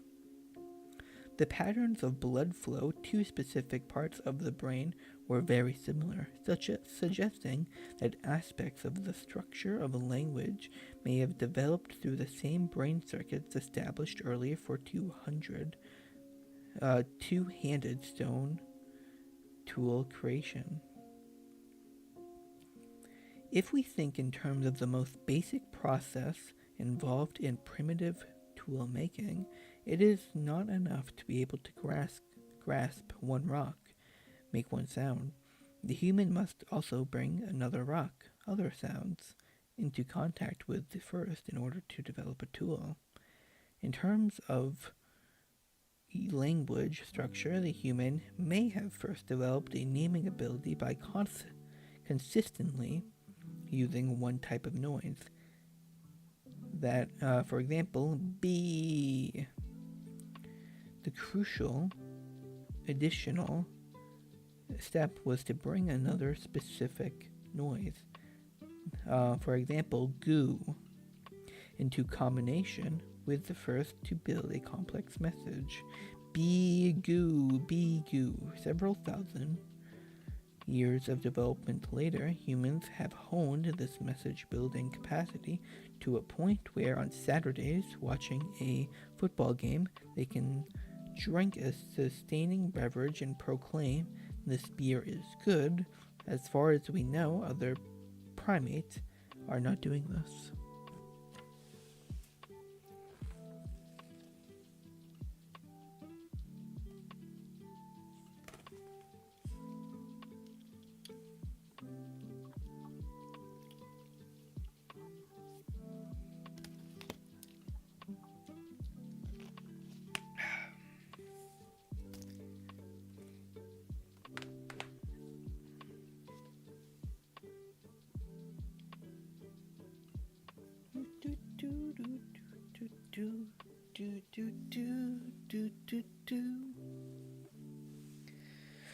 Okay.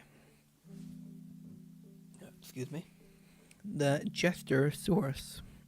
Gesture source. It seems reasonable to assume that once our distant ancestors became more skilled at working with their hands, they would have used them to do more than just bang rocks together. Eventually, they must have developed some use of manual gesture, a communicative resource that continues to accompany the everyday talk of modern humans. In the case of sign language users, their complex system takes the place of everyday talk. The use of gesture was almost certainly established before modern humans developed. Studies of chimpanzees in their natural environment have reported over 60 different hand signals and movements. These tend to be used as single gestures, each with a single function, a feature of gestures in very young humans. Cool. At around 10 months of age, human infants begin using distinct gestures such as raising both arms, hands open and outstretched, asking to be picked up. By around 12 months, human toddlers are becoming bipedal, able to stand on two legs and starting to walk with support, and can use their outstretched right hand to point to objects to establish joint attention. Unlike chimpanzees, they soon develop gestures for bye-bye, waving arm / hand, show, holding out an object, and rejection, open hand struck against object offered. Also, unlike chimpanzees, young humans accompany these developing gestures with a variety of vocalizations described as babbling. The sounds that are produced begin as repeated syllables, such as ba ba ba, that gradually include other communications or combinations which become more complex. Ma da ga ba. Eventually, a coordination of gestures and vocalizations occurs.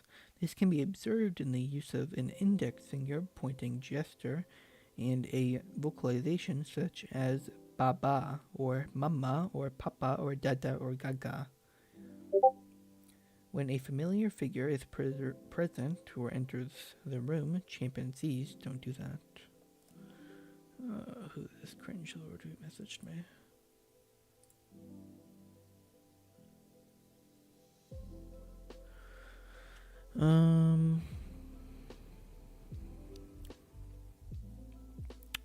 Yeah, I ain't reading this yet. Okay.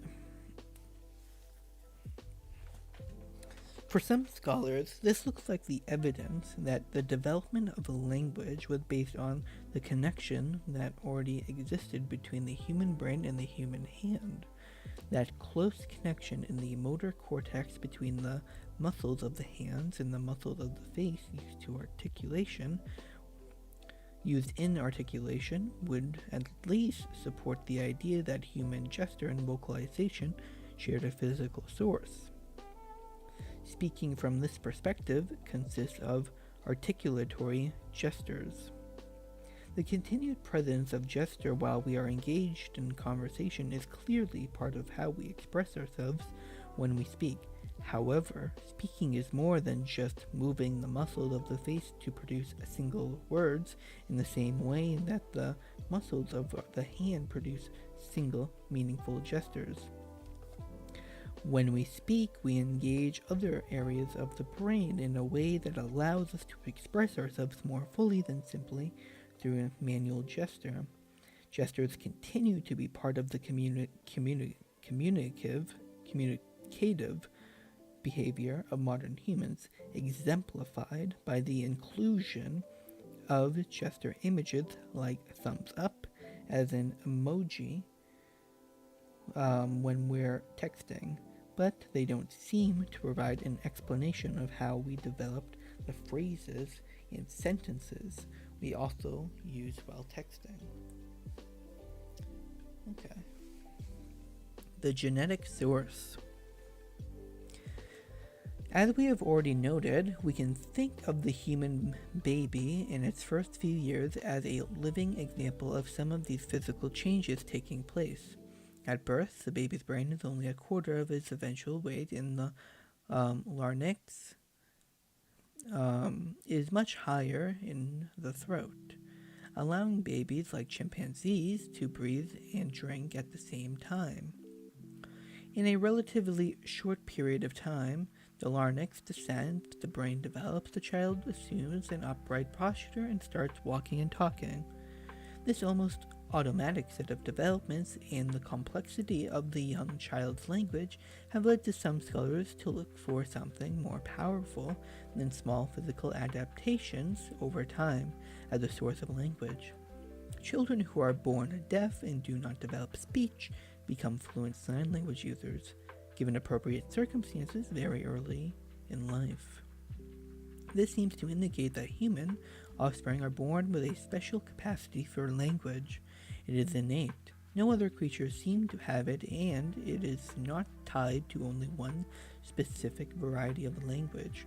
It is possible that this language capacity is similar to a genetic blueprint already present. Is it possible that this language capacity is similar to a genetic blueprint already present in the newborn human? The innateness hypothesis.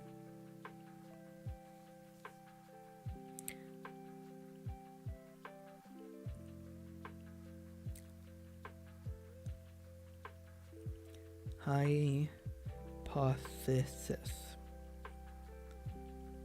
As a solution to the puzzle of the origins of language, the innateness hypothesis would seem to point to something in human genetics, possibly a crucial mutation or two, as the source.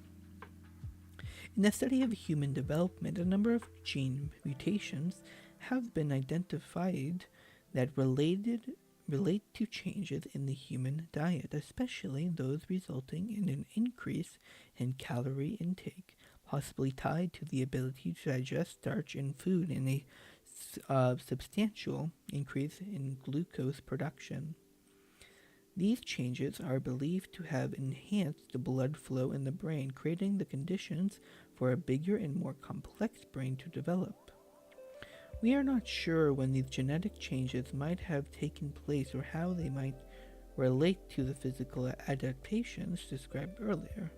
However, as we consider this hypothesis, we find our speculations about the origins of language moving away from fossil evidence or the source of basic human sounds towards analogies with how computers work, that is, built in hardware in the brain with added software from individual language, and concepts taken from the study of biology and genetics. The investigation of the origins of language then turns into a search for the special language gene that only humans possess. In one of the tasks at the end of this chapter, you can investigate the background to the discovery of one particular gene that is thought to have a role in language production. If we are indeed the only creatures with a special capacity for language, then will it be completely impossible for any other creature to produce or understand language? We will try to answer this in chapter 2. Interesting. Okay.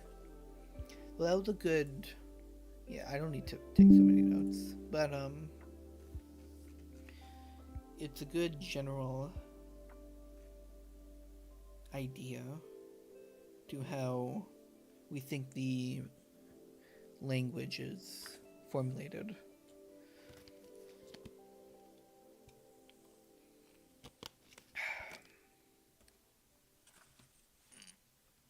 Whoops. Okay. When did written language develop? Within like 50 to 100,000 years ago. When can we say the human auditory system has begun working? Oh, no, written language, that was like 5,000 years ago. Human auditory system, 50 to 100,000 years ago. What did Darwin think early human communication was first based on? Darwin, what did he think? remember him saying something about something. That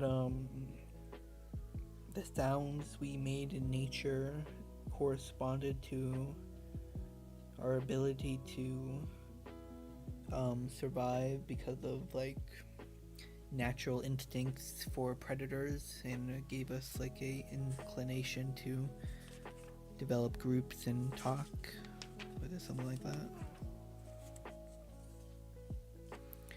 Where the suspicion does not appear improbable that the progenitors of man, either the males or females or both sexes, before they acquire the power of expression their mutual love in articulate language, endeavored to charm each other with music. Oh, they talk about musical. Okay. What two things did early humans need to take control in order to produce innotation within it? The Linux and the Felix, or Felix, the Linux, the Linux and the Philex, I think it was. What percentage of human breathing while speaking normally consists of in-breathing? Of in-breath. Wasn't it like 90%? I think it was like 90%.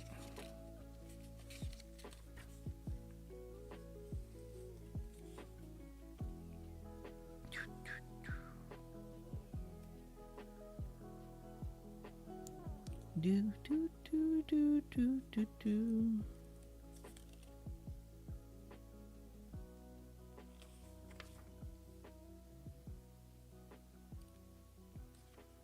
Among two-legged creatures, the rhythm of breathing is not tied to the rhythm of walking, allowing long articulations of outgoing breath, while short in-breath. With short in-breath, it has been calculated that human breathing while speaking is about 90% exhalation, with only about 10% of time saved for quick in-breath. So in-breath is 10%. Okay.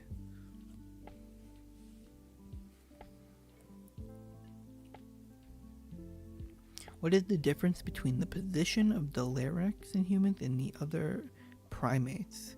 Ours is much lower, so it makes it easier for us to choke. Why are interjections such as "oh" or "yuck" considered to be unlikely sources of human speech sounds?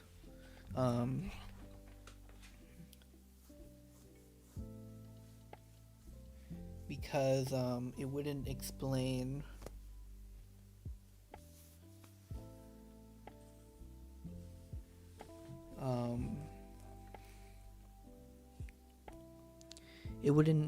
like abstract concepts like justice or truth or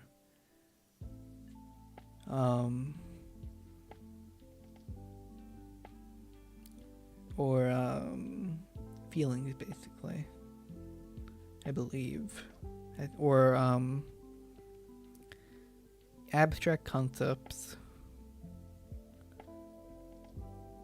Yeah, it wouldn't explain abstract concepts totally, I believe. This was about the nature.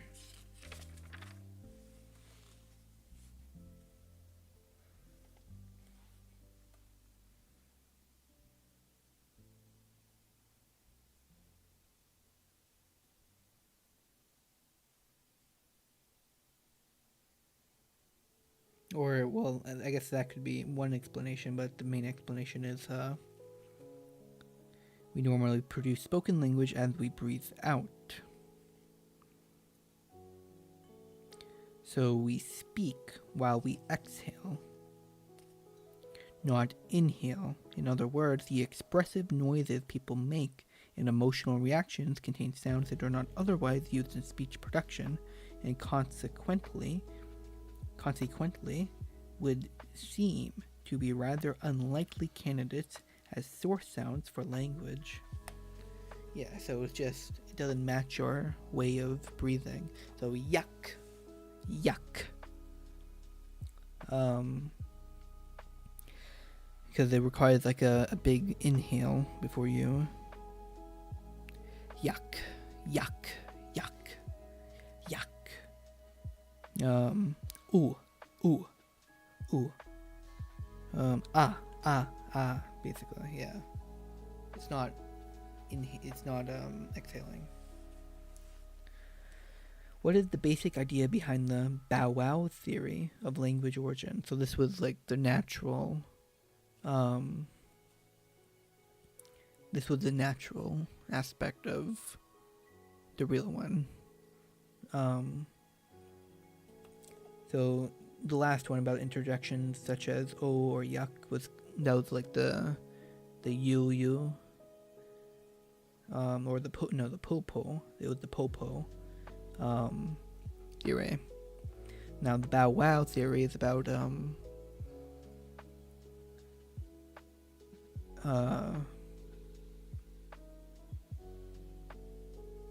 idea is that we're just mimicking sounds we hear in the real world. Why is it difficult to agree with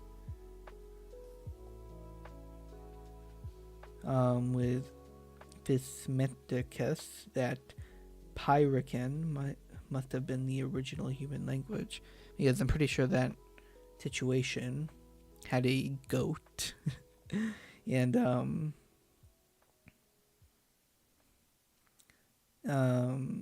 I'm pretty sure the word they were using as proof of being part of the Phrygian language was similar in sounding to like a goat ba sound. So it's difficult to assume that this child in this situation developed language without being introduced to it. Where is the pharynx and how did it become an important part of the human sound production? I mean, it's in your throat. It's like, I'm not sure how it became. I didn't really get into the biology. That blew over to my mind. Approximately how many hand signals and movements have there been observed in chimpanzee behavior in the wild? Wasn't it like 3? Like an approval, a disapproval, and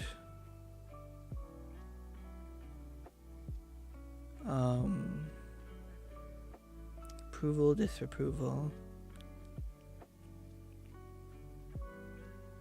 and I'm not sure what else the other one was.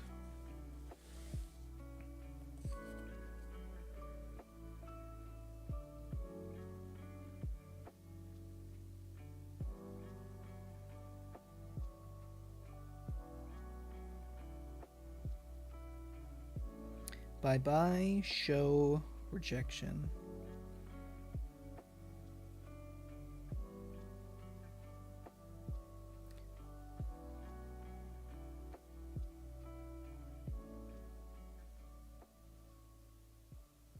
Oh no, these are not.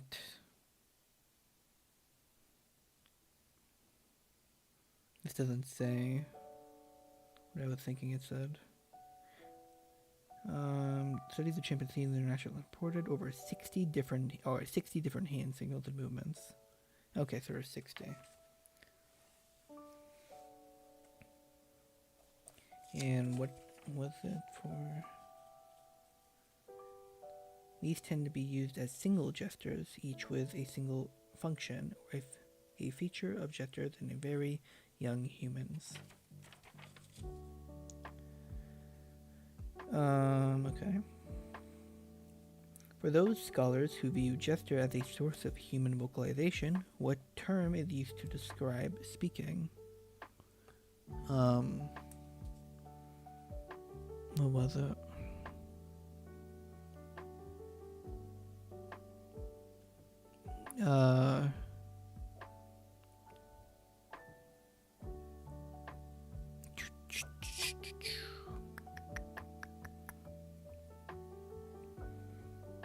It was a condemnation of it.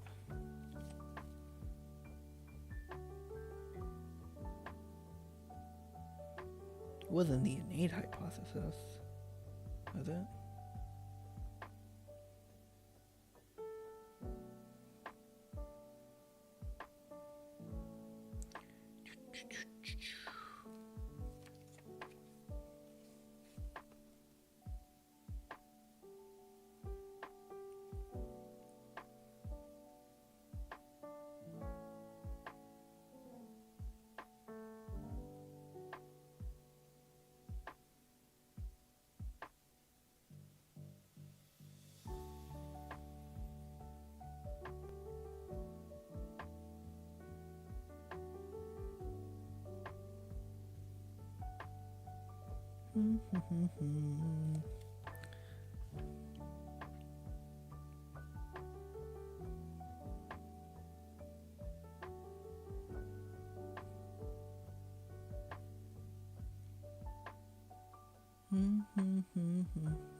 I'm not sure. Why do you think that young deaf children who became fluent in sign language would be cited to support the innateness hypothesis? Well, because the innateness hypothesis suggests that there is a specific, gene or just characteristic of humans that would suggest we have a innate ability, especially at a young age, to develop communication skills, such as any type of language. So showing that sign language, a type of communication, is still learned despite being separated from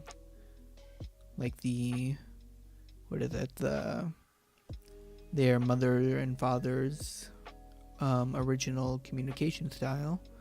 It shows that they can still learn despite the differences.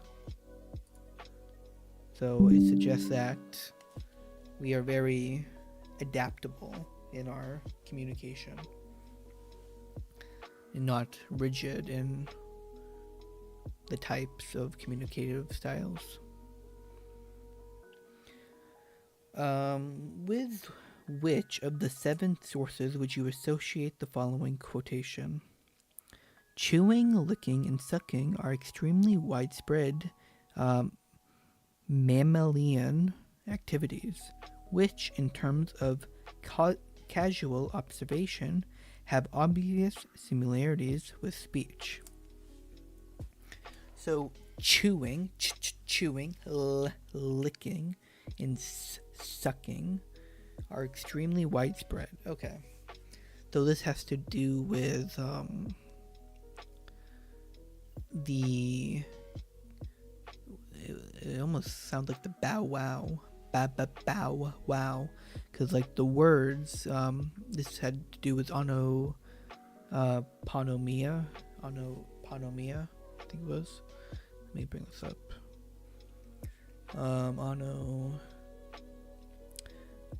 Onomatopoeia, were the words that you make correlate to the sounds that they describe. There are words that describe sounds, and the words sound like those sounds, basically. That correlate to sounds, basically. What is the connection between the Heimlich maneuver, Heimlich maneuver, and the development of human speech? Okay. So these are our tasks now.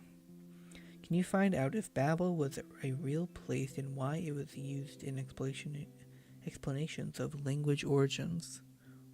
Okay.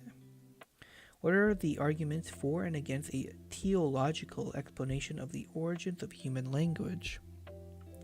The Danish linguist Otto Jespersen, who popularized the terms bow wow and poo poo for theories about language origins, dismissed both of these ideas in favor of another theory. What explanation did Jespersen favor as the likely origin of early speech?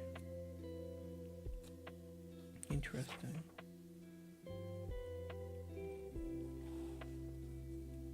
In this chapter, we address the issue of whether language has developed as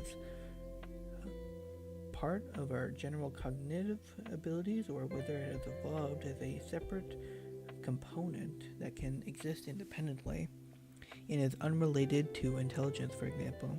What kind of evidence do you think we would be needed to resolve this question? So if we wanted to discern whether language could be developed with or without intelligence, we would need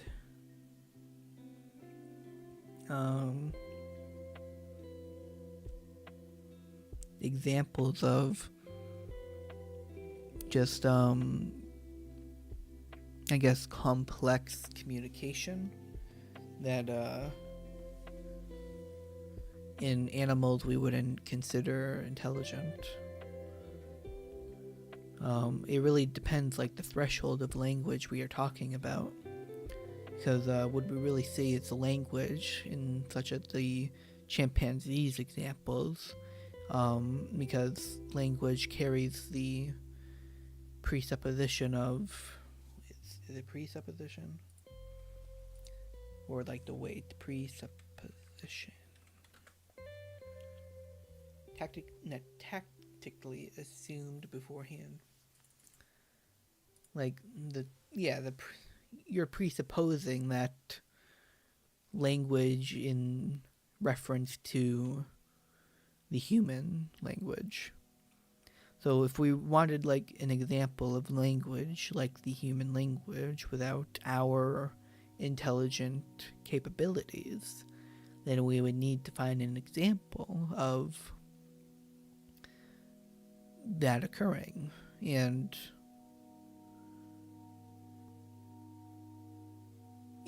I guess you could say this is a form of human exceptionalism, because it is possible that you could be very, very intelligent organism without possessing the ability of communication. Because it is possible that your biological and physical biology does not accommodate your desire to communicate, which would still make them have the general cognitive abilities. It's asking whether it evolve separately. I mean, there seems to be a pretty good correlation between, you would have to see, alright, language is developed as part of our general cognitive abilities, or whether it has evolved separate component that can exist independently. You would have to develop two types of standards to see if they do evolve independently. One for measuring language. What do we define as language? How do we measure language? It's like the complexities of it. The more syllables, the more unique the unique sounds or meanings a language can produce, maybe that increases the complexities. Okay, so if we use that as our basis for language, and how do we measure cognitive abilities? Maybe, I don't know how you measure cognitive abilities. It could be object permanence, That could be like using metrics that we know are very useful in like intelligent people, like just like reasoning ability, deductive reasoning, inductive reason, or like abstract conceptualization,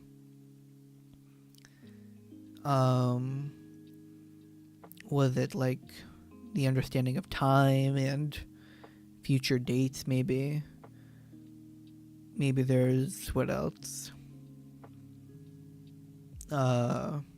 pattern recognition. I mean, pattern recognition is probably a pretty basic on the intelligence scale. It's probably pretty it seems like there's, well, I'm just talking now, ranting, but it seems like there's a separation between voluntary and involuntary cognitive abilities. Like when we say pattern recognition, like finding a familiar place that you didn't care to remember but you do, that's an involuntary cognitive ability. So I don't know if I would say pattern recognition. I would say it's a very low on the intelligence scale because it seems very involuntary. It seems like intelligence, to me at least, with my very uneducated opinion, is very tied to the idea of voluntarily reason. Well, like there has to be some kind of self and agent reasoning. But I guess now I'm imagining a situation where there's an alien being who has a involuntary ability to solve like math problems without like visualizing or conceptualizing it, and they just like know the answer to a given set of situations that allows them to solve basic math without thinking about it, or even like conceptualizing any situation. I'm not sure how that would play out in their environment, but maybe it wouldn't.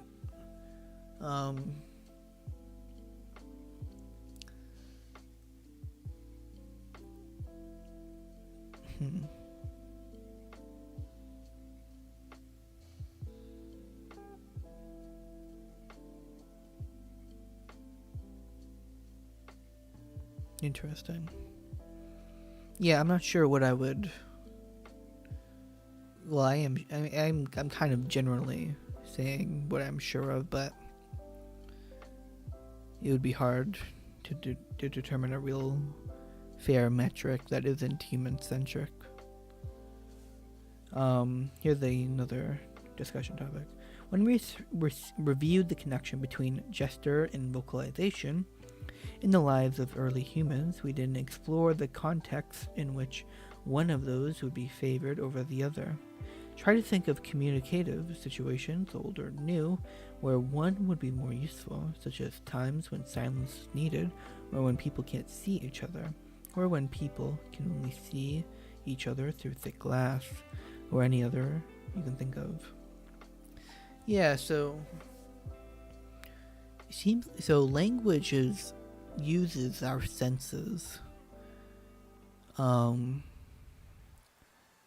Like even so smell. I mean, if you are expecting, say you were told that you were going to be fed something, but you didn't know what. So you're sitting at the dining table, but you're starting to smell a familiar smell. and you recognize it, just as if you were recognizing the words coming out of somebody's mouth. It is almost a communication through your smell. And you are able to know what they are cooking based off of previous experience of smelling that food. And you can know that without being communicated, which is interesting. So same goes for sight. It was so away from all other senses, you're able to know basic signs somebody is doing, like if you see them clapping their hands but you can't hear them, you can kind of discern what they are doing based off of cultural and past experiences. So there is, or like waving, it's clear, or thumbs up. These are basic ones. So maybe like I wonder if like our chimpanzee friends, that I wonder how big the connection is between all their senses in the parts of their brains that processes vocabulary. Because in humans, it seems like every part of our senses can be used as communication. Touch can even be used as communication. It's like some people's love language. It's literally the name of some types of communication. I'm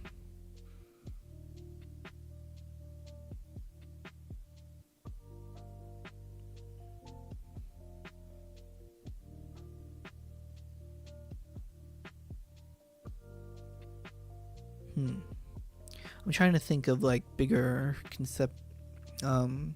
trying to conceptualize how you would communicate with touch that isn't like intimate. And not like a biological imperative to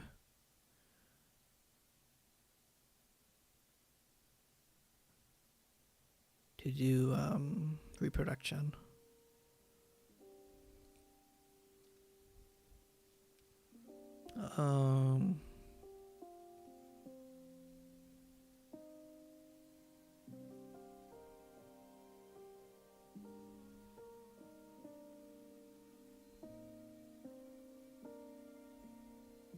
Yeah, I mean, yeah, touch can be, I mean, if you get something wrong, I can hit you.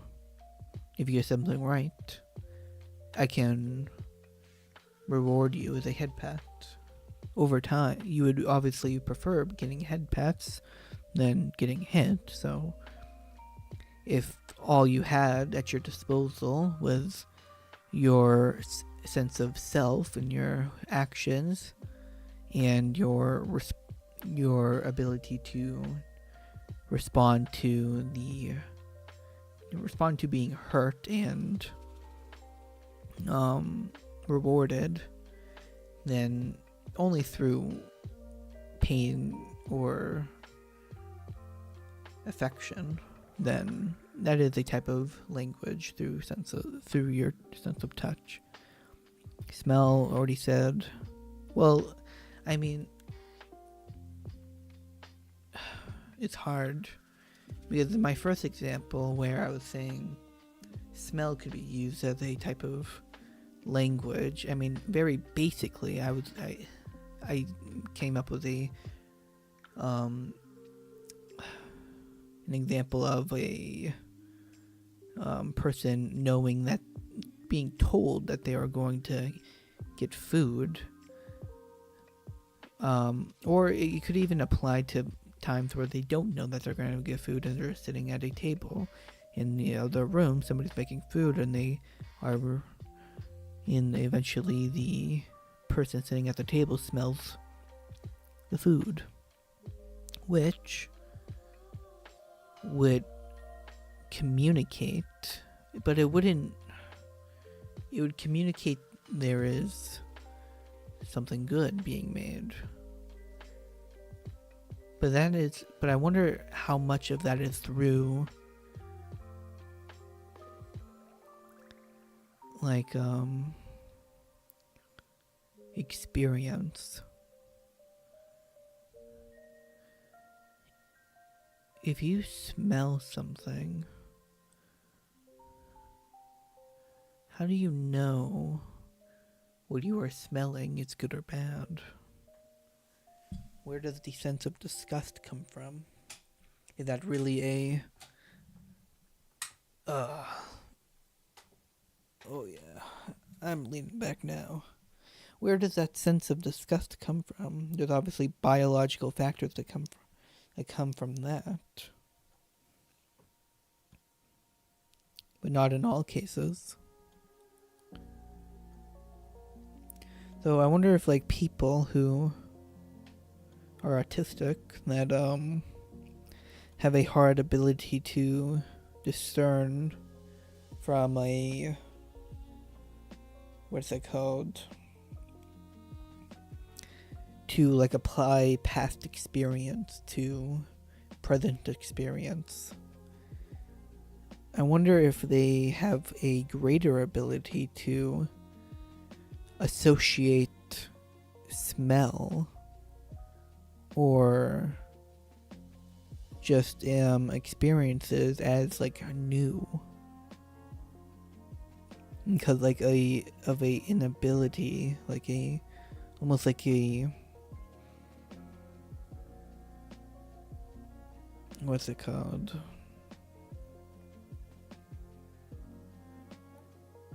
You're the great word for this. Ooh, what is the word? I'm trying to think of the word.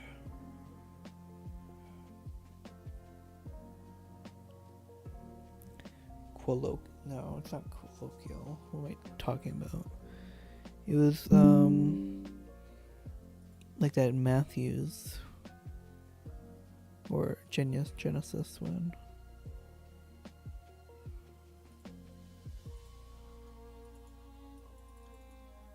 What was the language of this specifically?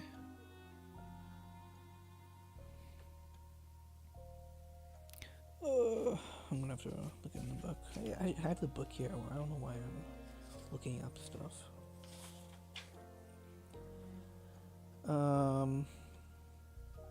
Confounded. Okay. That was the word. Confounded. Yeah, I wonder if they have a, just like, because everything is just so abstract. They don't have like a good set rules of biological imperatives that everyone else has, like a sense of disgust or a sense of certain natural selection imperatives that were made over time. Really makes you wonder the nature of some things. Okay.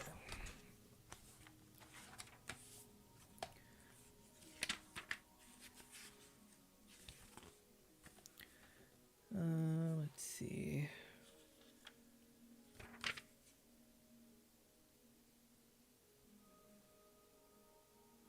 There's a lot of reading more reading I could do.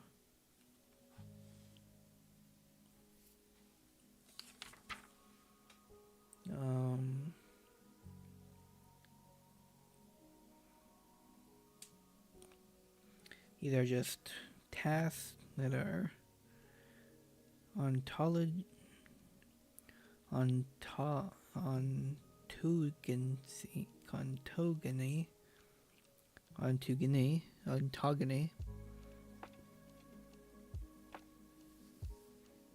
recapitulates, phylogeny, phylogeny.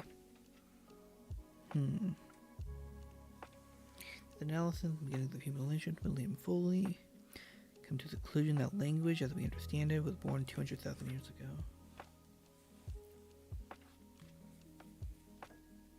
The seeds of speech. Seeds of speech.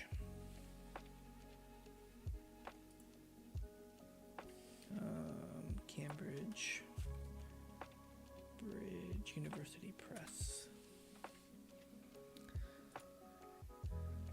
No, but these are like books. Okay.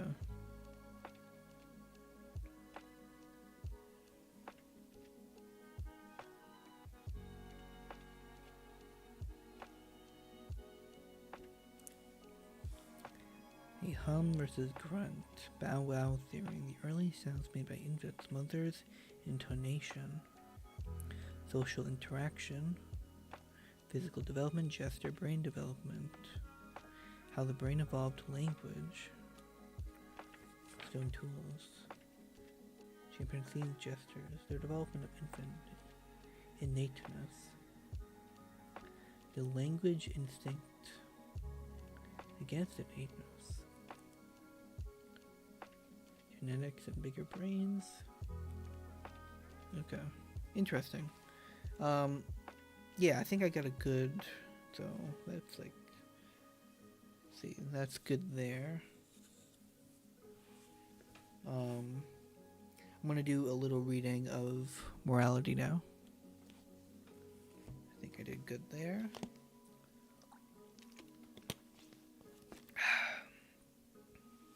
And it's okay if I don't retain all of this information. I mean, I think I did retain a lot of the information. I retain more of it if I stop and talk about it and rant about it. But obviously, I read less if that happens, so it's kind of a balancing. But I think I'm doing good right now. I feel good.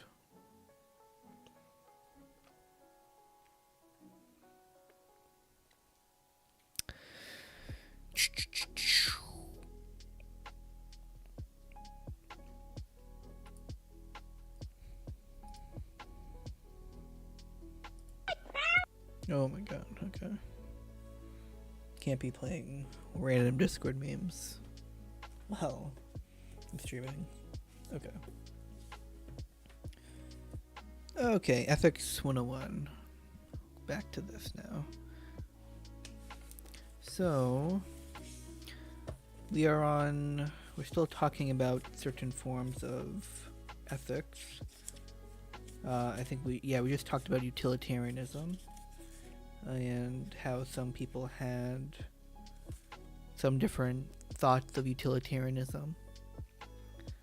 John Stuart Mill, I think, talked about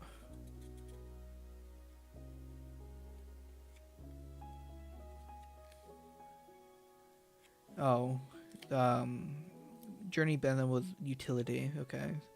So you could measure the perfection of a morality, of whether a situation is good or bad based on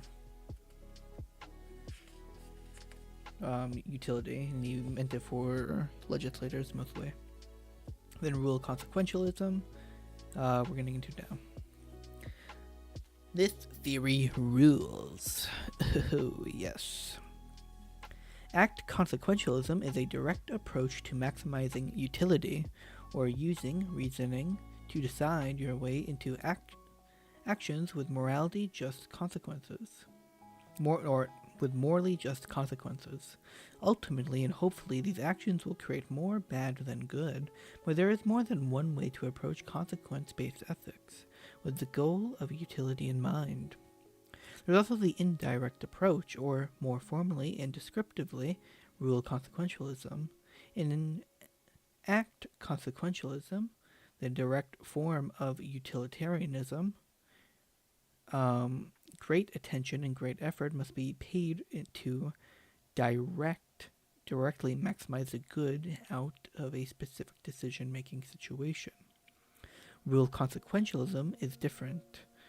The focus, generally speaking, revolves around examining the results of what happens when people act according to a system of laws, codes, or rules. Interesting. Maximizing happiness. Rule consequentialism forces the moral agent to examine the innate goodness or badness of certain rules generally thought to be good or bad when that person makes a decision. So,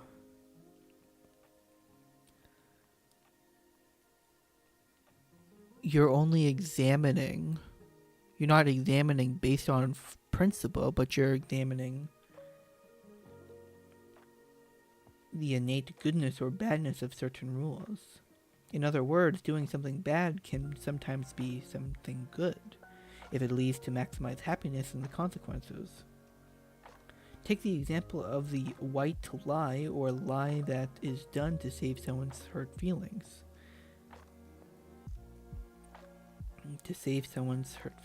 Does my new haircut make me look cool? Now, all considerations and situations aside, most ethicists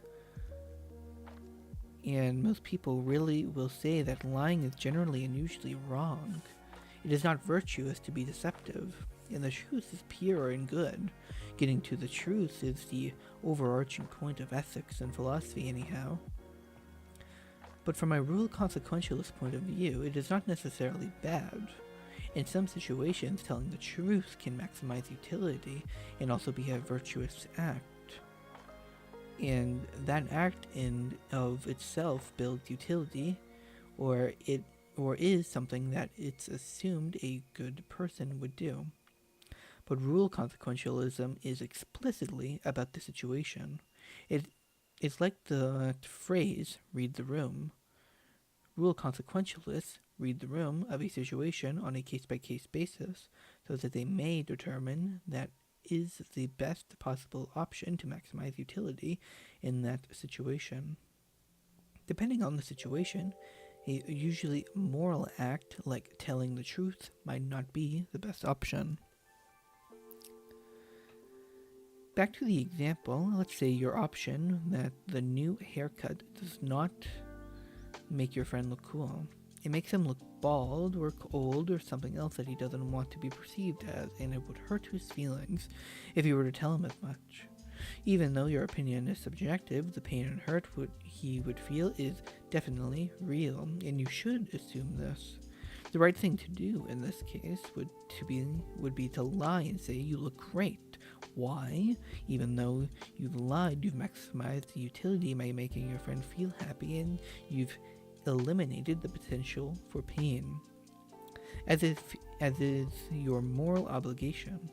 Furthermore, your approach was indirect. You don't directly look at the good or bad of the consequences, but instead weighted how a bad act like lying might indirectly lead to a good thing like confidence. This scenario describes the rule consequentialism because it both examines and implies the effects and consequences of an often used rule or code. Interesting. Okay.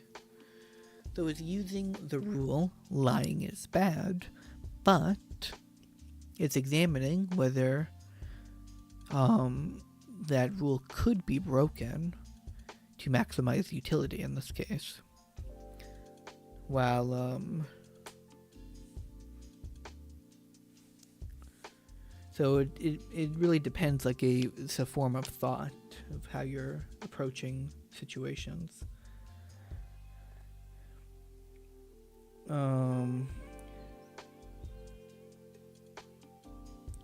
Act consequentialism is a direct approach to maximizing utility or using reasoning to decide your way into actions with morally just consequences. Ultimately and hopefully these actions will create more bad than good. There are more that will create more bad than good.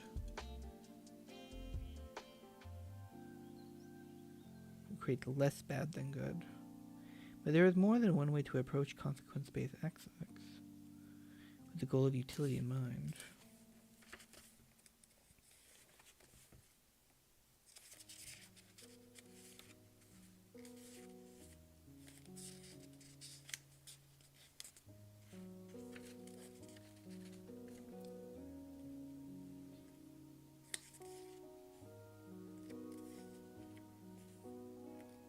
Okay.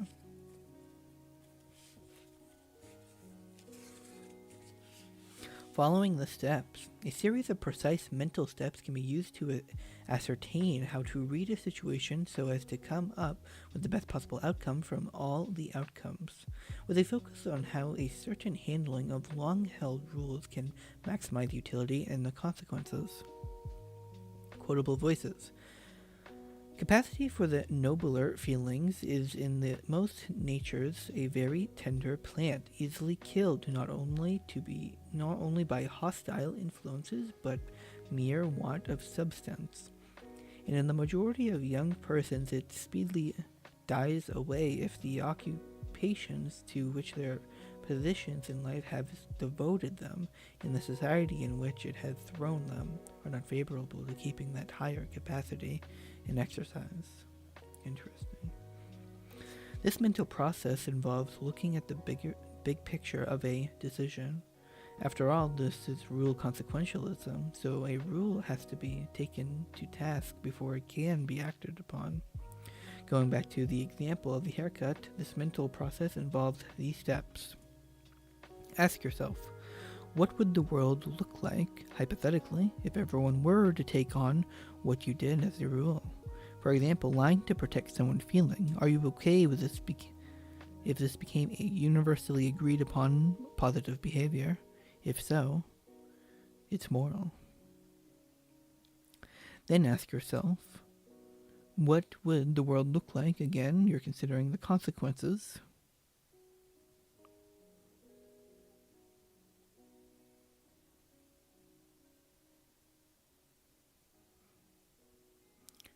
If everyone did the opposite, for example, it would be okay to tell the truth all the time, no matter what, because lying is inherently wrong.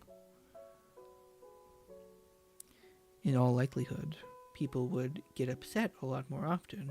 Would you be okay with always telling the truth regardless of the situation if that became a universally agreed upon positive behavior?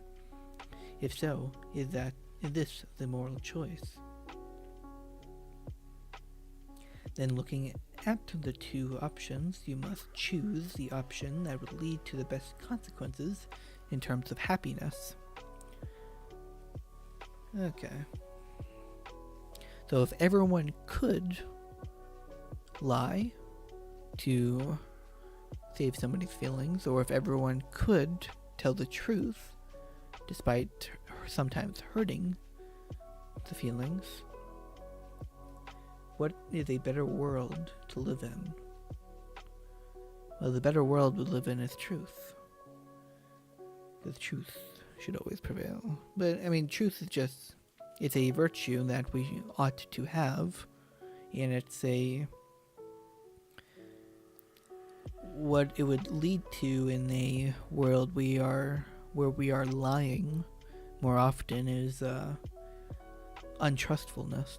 We don't trust each other because every agent would be, or every human would be lying to each other.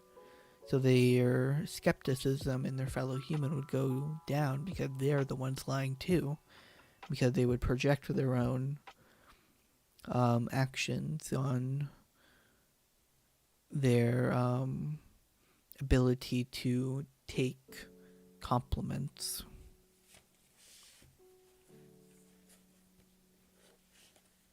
Okay, rule consequentialism isn't too bad. It's a little bad though. It's a little annoying when you try to get to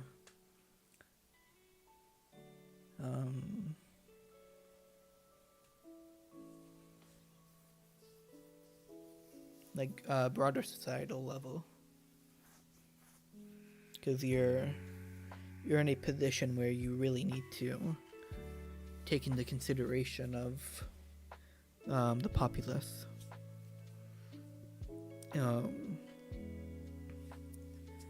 Because government is directly influenced by them. Alright, anyways. Act consequentialism. It's all just an act. What really matters in consequentialism are the results of your actions, the consequences, in other words. Utilitarians then think what really matters about those consequences, by which we mean what is good and what is bad, is the amount of utility innate to those consequences.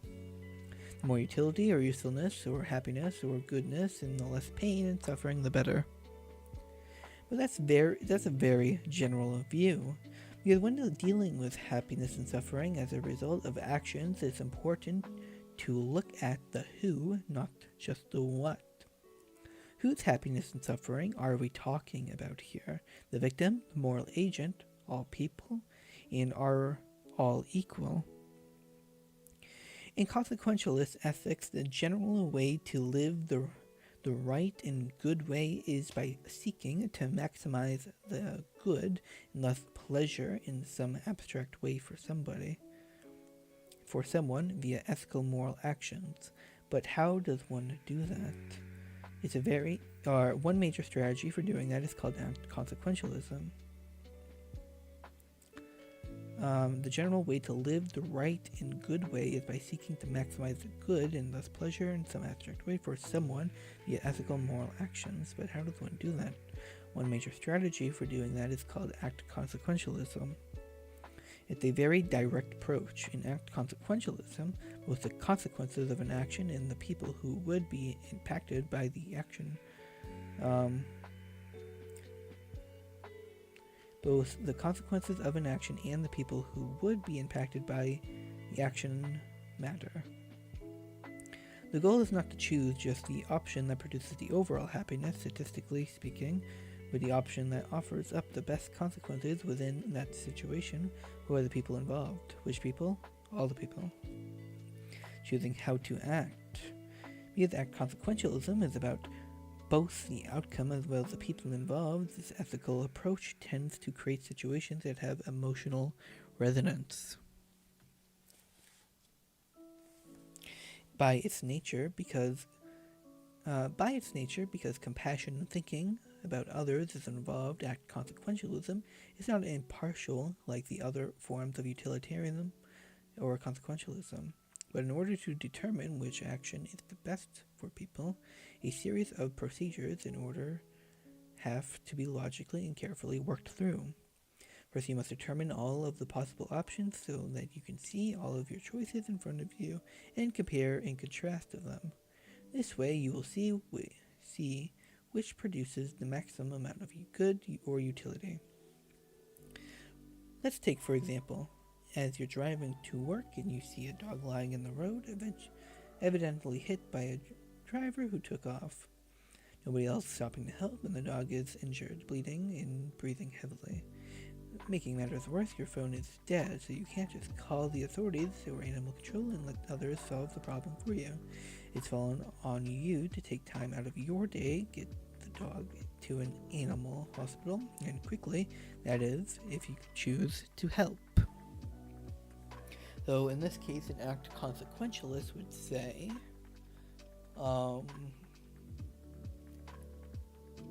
it's considering the people, so it's just like your life, your self-interest. What are you doing in the situation where you're driving to?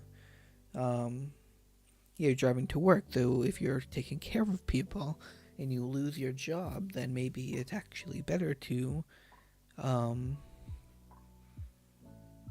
not stop for the dog.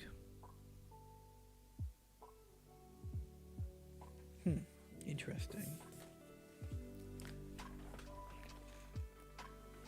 So I wonder I kind of have a bad disdain for act consequentialism, but in theory it could work, assuming that have good principle.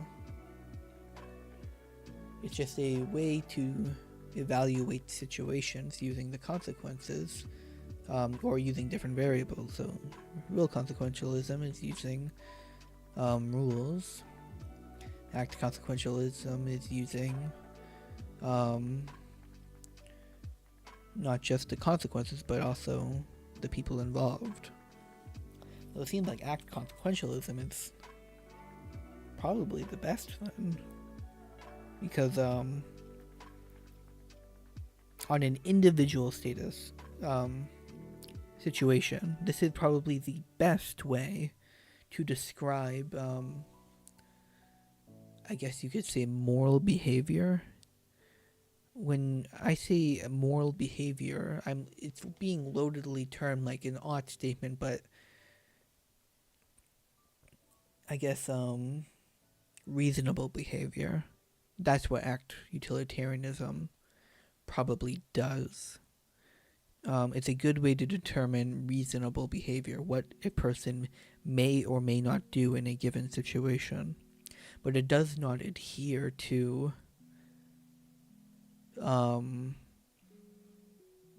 how they ought to act to keep the society functioning.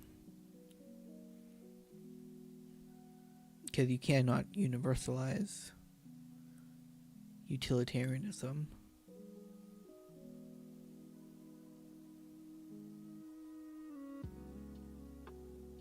Okay. Formulating the decision. So what options do you have? It's in bare bones, black and white sort of way. There are two possibilities immediately open to you. You can choose: pull over, try to pick up the dog, put her in your car, and drive her to the nearest animal hospital. Or option 2, keep driving, ignore the animal, and arrive at work on time. How do you make this choice? First, you must determine the direct calculations regarding the relative levels of possible good outcomes. These calculations are questions you can answer to the best of your ability, such as who will receive the most benefit from each decision, who will get the most discomfort from each. In this case, you might look at it in terms of the characters involved, you and the dog. In the first option, you are immediately impacted in a negative way. This isn't to say it's a painful or bad impact, but only that it's objectively negative. You have to get out of your car on a busy road, try to get an injured dog in your car, get it to the hospital, pay the bill, and probably be late to work and upset your boss and coworkers. So those people are indirectly affected as well, and their involvement should not be discounted or ignored. The dog, however, benefits greatly. In danger of dying a painful death, the literal physical pain that she feels could be over as soon as you get her to a hospital. Once there, she will receive medical care and medicine and hopefully make a full recovery. Quotable voices. In his 2016 novella, The 4000, the 800, Australian science fiction writer Greg Egan touched on the problem with making decisions based on maximizing the good. We have a special name here for certain kind of failure to defer to the greater good, for putting a personal sense of doing right above any objective measure of the outcome. It's called moral vanity. Take now the second option. You get to work on time, and your boss and coworker see you walk in the door, and they know they can count on you. That you showed up for work on time is a benefit to them, and it's benefit to you, and that your coworkers trust you. But you also failed to help an injured animal when you could have done so. You didn't increase the happiness and decrease the pain when you readily could have, which is a violation of the utilitarian ethical code. After all, as far as you know, the dog continues to lie in the street, slowly dying from painful injuries. This raises the question, can you measure the relative amount of pleasure and pain generated by a given set of options? Act consequentialists say that you can, with something called positive utility units, or hedons. The more good an action and the more hedons it's worth.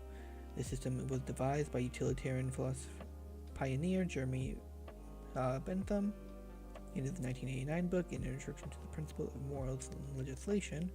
How many positive utility units should you offer for each thing? Once you figure that out, says the theory, then it's time to choose the right option. It's a numbers game. Pick the choice with the higher number of positive utility units.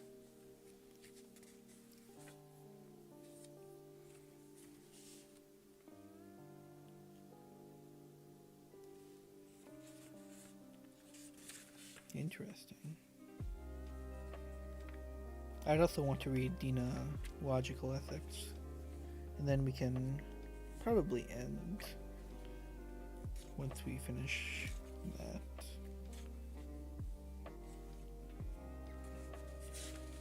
I'm almost done with this chapter, and then could read one more.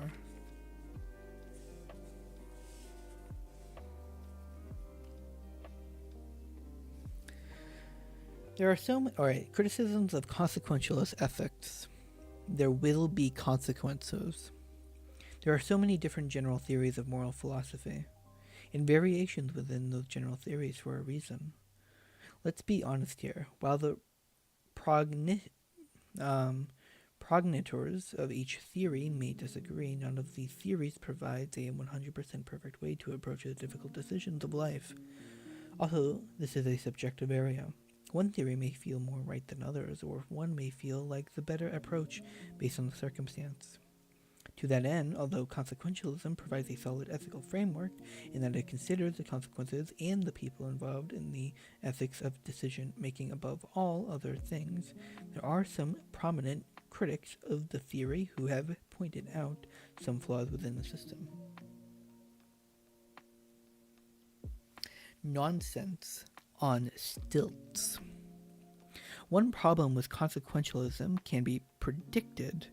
In the words of utilitarian pioneer Jeremy Bentham himself, he once likened the notion of social justice to nonsense on stilts.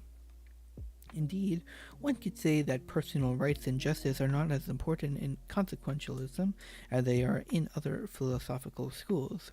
It is because consequentialism favors, well, the best consequences. Sometimes a subjective or emotional issue like justice or rights don't factor in the simple math of a system that favors not the greater good, but literally the most good. It assumes, for example, the two parties in a situation are equal. If party A loses money and party B gains money due to a decision, in theory, the outcome is good enough for a consequentialist. But if party A is broke and starving and has to pay an unfair tax to party B, who has plenty to go around and is furthermore exploiting an unfair tax law in the system, who has plenty, as long as the suffering of one is outweighed by the happiness of another, regardless of who they are, then it's morally fine. Oddly enough, this outcome just feels wrong. This is because it plays to our sense of decency and justice, which some moral philosophers would argue is what makes us human. Ignoring these feelings for the sake of following the theory to the letter is precisely what led philosophers to spin off the direct approach into the indirect approach. We must weigh many factors when making any decision. Party A loses money and Party B gains money to a decision, in theory, in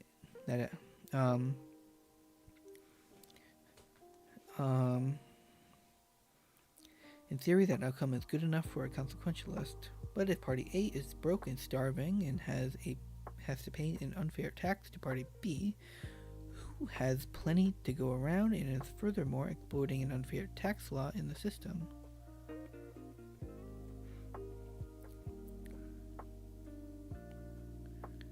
As long as the suffering of one is outweighed by the happiness of another, regardless of who they are, then it's morally fine. This just feels wrong, because it plays to our sense of decency and justice,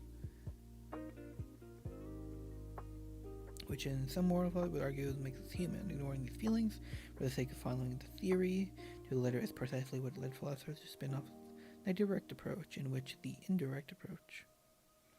We must weigh many factors when making any decision. The problem with idealism, another difficulty about utilitarianism is that, and this is despite the aforementioned flaw, it's far too idealistic to use all the time.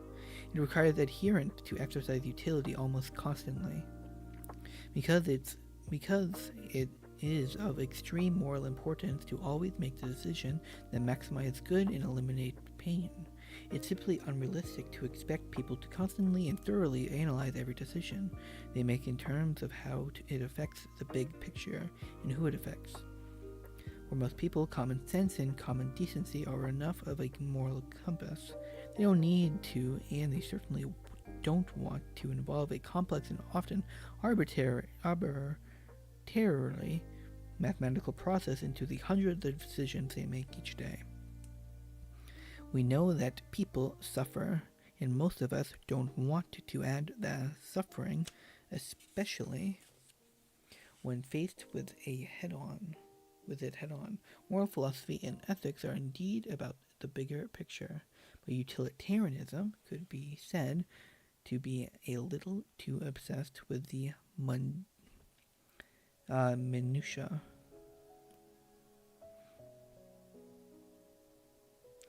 The majority of philosophers are totally humorless. That's part of their trouble. Where is the individual? Utilitarianism is so overwhelmingly specific, especially when trying to make it a system of second-nature thoughts and analyses, that it can separate people from their true ethical natures. Philosophers Bernard Williams argue that the consequentialist theory of utilitarianism robs people of their unique individual moral outlooks by making them follow a finite and narrow system. And to do so is to rob people of their independence, reasoning skills, and other things that make them inherently human. If you think about it, this means utilitarianism is really a method for causing pain instead of happiness, because it robs people of their basic humanity. In other words, there is not as much utility in utilitarianism.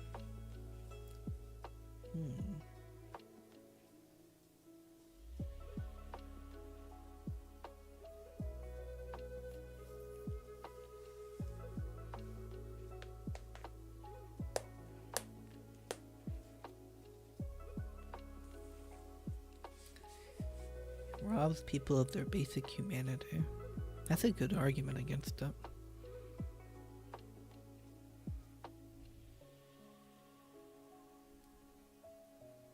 So, act consequentialism considers the people and the situation. Rule consequentialism just considers rules and the consequences.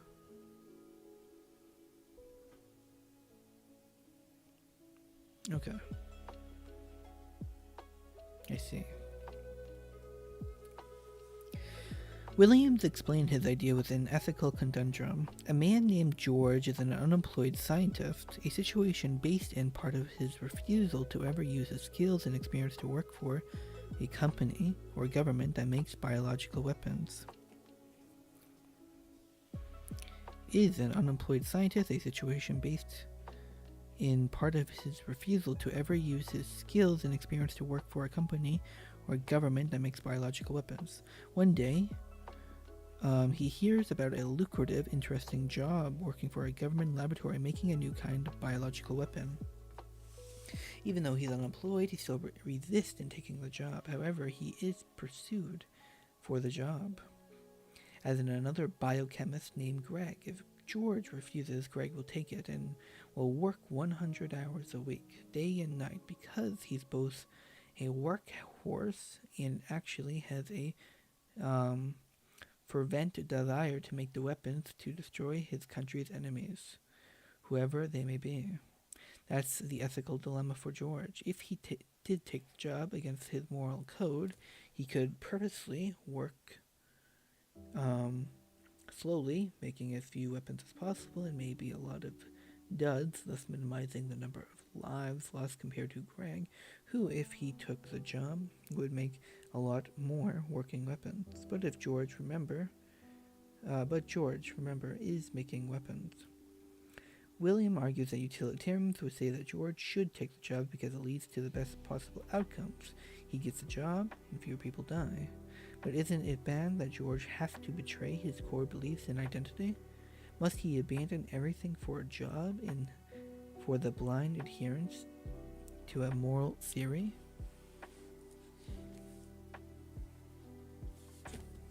Yeah.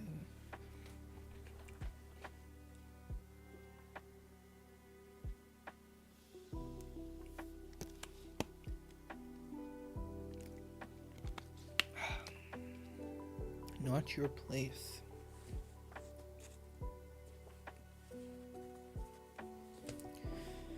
Utilitarianism contains another interesting flaw. To suggest that people can truly have a full understanding of exactly how and how much their decisions will affect the happiness of others and thus produce the most good, it is an arrogant notion. No one can truly know which decision they make will ultimately produce the most good, because utilitarianism demands some mathematical calculations to make predictions and assumes those predicted outcomes are the exact outcomes of what would happen. The whole process is a gross exercise in egoism and wishful thinking.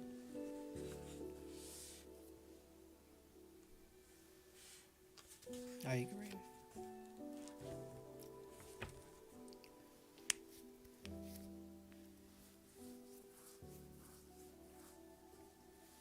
Yeah, it kind of requires adherence. It requires you to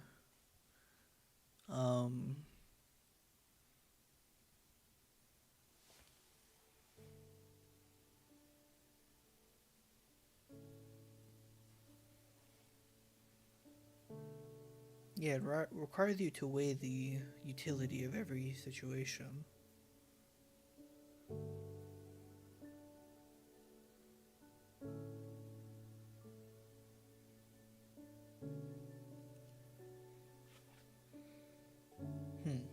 Interesting.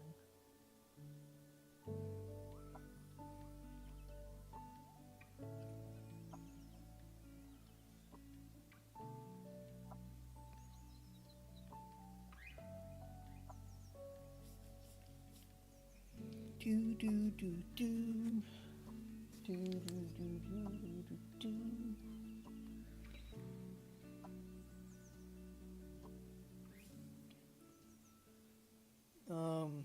I'm trying to think just of something to say. I feel like I'm not saying enough. I agree that this was actually a point that I had in philosophy class when I was taking it last semester. It was very idealistic. I said this in a paper that I wrote, that it requires people to know the perfect amount of information. It needs to know the consequences, like purely mathematical and perfectly. It's very idealistic. In like just a very narrow point of view to believe that could even happen. But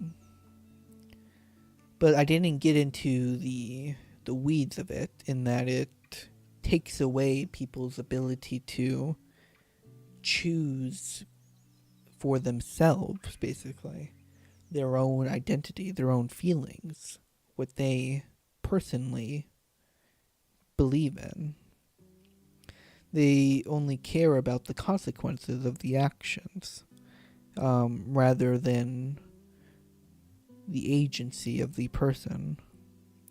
In consequentialism, you're considering the consequences of a dilemma, and you're considering You're considering the consequences of a dilemma. You're also considering the people involved. But you're not considering what happens to you. And you're not considering what your preferences are, your personal preferences. Because all your goal is to maximize utility and consequentialism. Or, in utility is whatever you kind of want, basically. So it ignores the individual's personal desire and ethics codes and identity. So that's a very good argument against utilitarianism that I agree with. Same goes for rule consequentialism, because you're only considering the consequences and you're considering the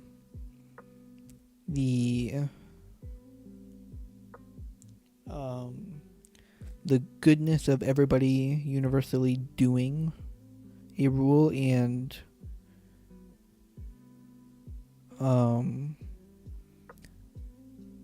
or not doing it, like the what is it, the perpendicular, it's like the opposite, like perpendicularly to whatever the rule is. So I'm considering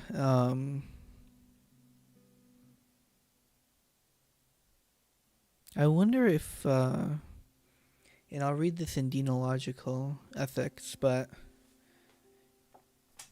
I wonder if I have a bias, like a bad bias, in that I when I argue with people,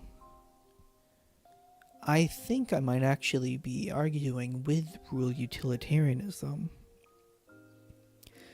because I establish the axiom, a presupposition to all my arguments, that universalizability, which is the principle that any moral code ought to be as applicable as possible. So it's like the golden rule.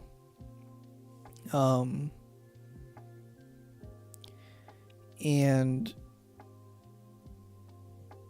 I believe the consequences of not following that rule are bad. Always. Well, no, so that would be deontological.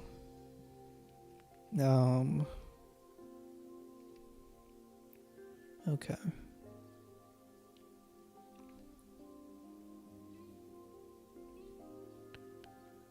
Huh.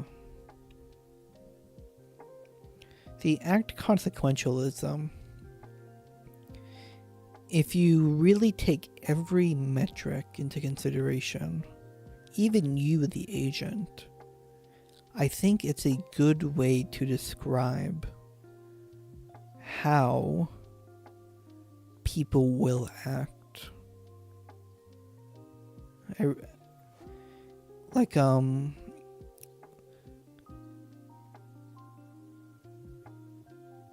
Yeah, I think it's a good way to describe how people will act.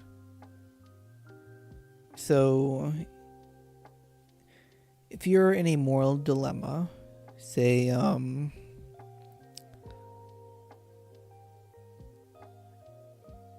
you're on the trolley problem, and, what's it called? There's you're in the decision between saving a baby or an old person. Very intuitively, I'd say over probably 70 or maybe 80% of people, maybe even 90, would save the the baby, even if they had to directly intervene in that situation. Now, I don't know if I were to say that is a good or bad thing, that decision in general, removing the philosophy, because, I mean, it seems very subjective-wise. I don't know if I would put them in jail for making that moral decision, even though they are directly causing the death of another human being by intervening. Some could argue that they're already intervened by them being in that situation, visualizing it in the first place. You could argue that all they were doing was trying to maximize their own, maximize the overall utility of a situation based off of their own subjectivity, and they were acting in good conscience.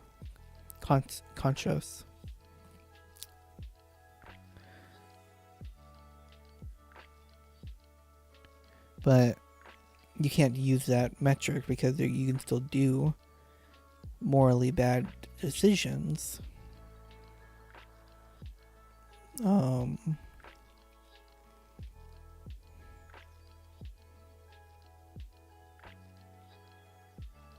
That are seen upon as good by the agent, thus having like an impaired conscience.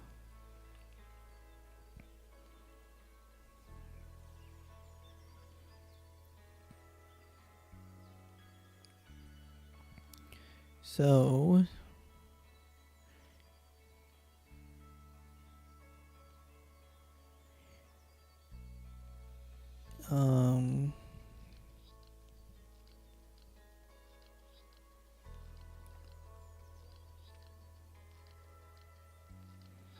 in the rule of consequentialism, the Charlie problem would say the agent ought to consider about killing people.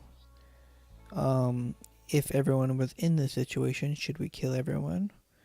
Would you want to save the baby every time and then the old person? And should that be a universal rule? Versus letting the baby die every time.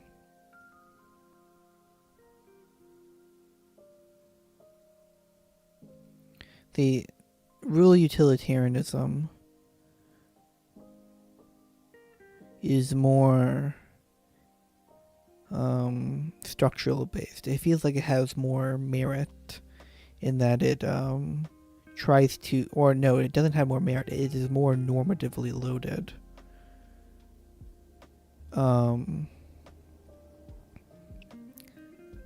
But act consequentialism feel like it's more descriptive or applied ethics wise. It doesn't feel like it's making a normative claim as strongly as in rule utilitarianists would.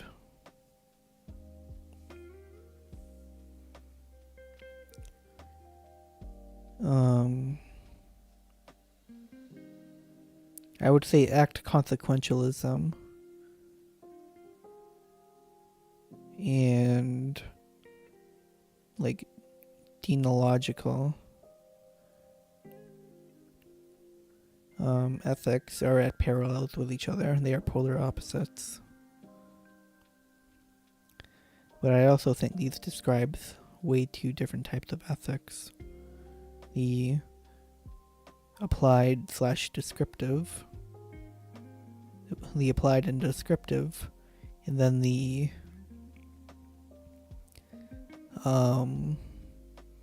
normative.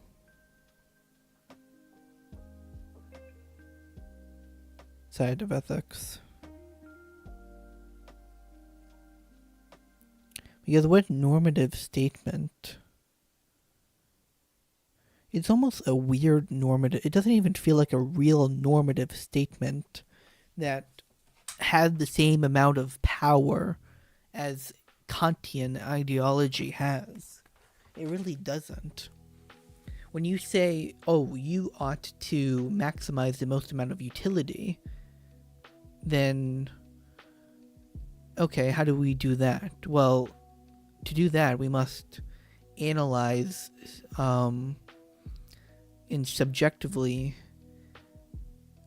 maximize what we think utility is based on whatever utilitarian or whatever hedonistic or whatever philosophy we're going by. And so utilitarianism is just saying you should just do good actions. That's all it's saying. Just do whatever you think is good. That's what act utilitarianism is saying. Just do whatever you think is good, always.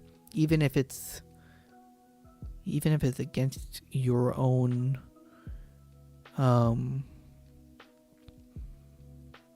what's it called? Identity? Yeah, but the normative aspect of it is just so weird.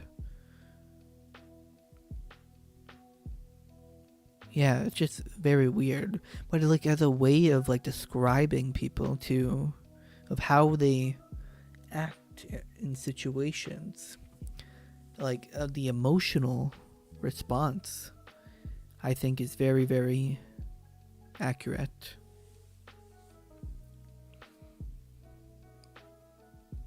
But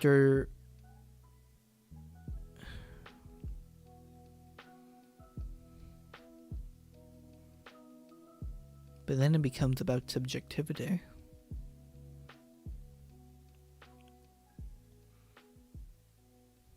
Objective versus subjective. Well, no, not objective versus subjective, but more about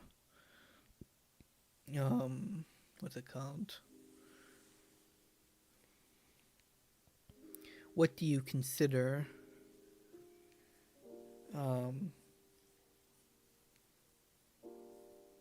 a moral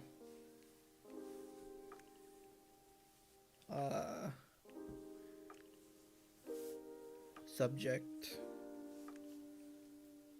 What do you consider a moral action? Or when do you consider a moral action that is subjective right and wrong? And how do you determine that? It's basically what we need to, that's like the level deeper. You need to know, like, how do you don't, if you believe that everyone is subjective in their own accord, obviously you need a way to account for that in philosophy, because we know that relativism is detrimental. We don't want anarchy, but we need a way to figure this out that incorporates the individual, the agency of their decision making, while also adhering to some moral standard that isn't allowing people to that isn't letting people get away with botched, like, moral ideologies. It's really interesting. So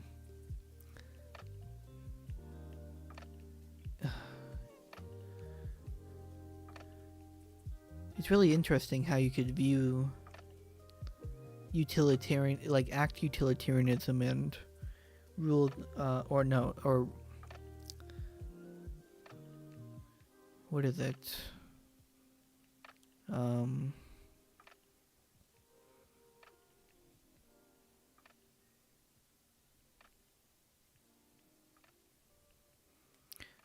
See, when we say utilitarianism, that is when we are making an ought statement. We are saying you ought to follow the greatest good for the greatest number. That is the philosophy.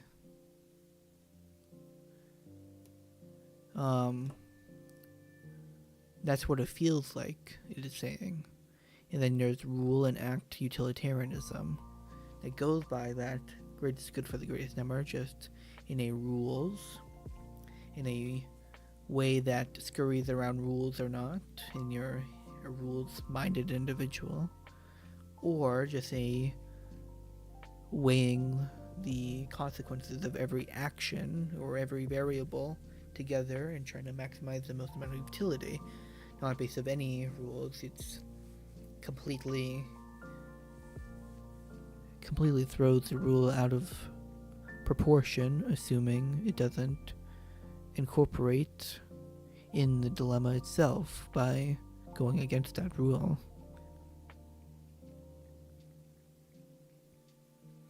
So,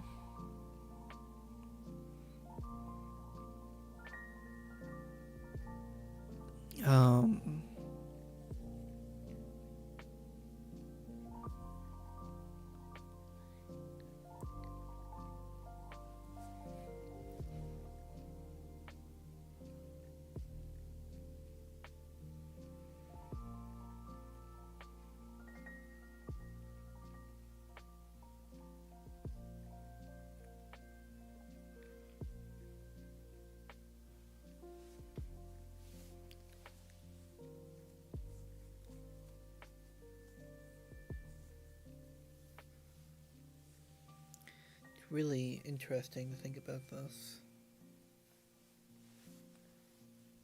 And then consequentialism was like, it feels like it's less of saying what ought should be and more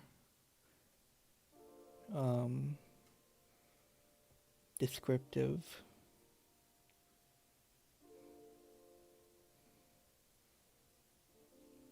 But it's not totally descriptive. It's a mix.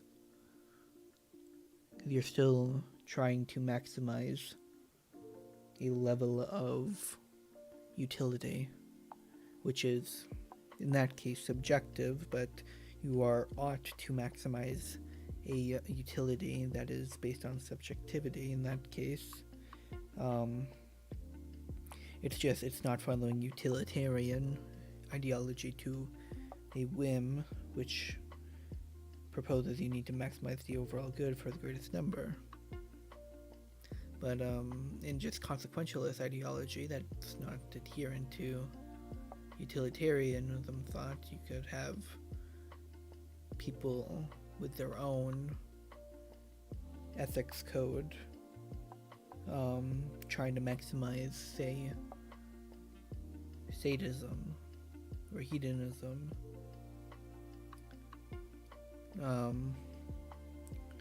This is where ethical principles must come into play, because you need to prevent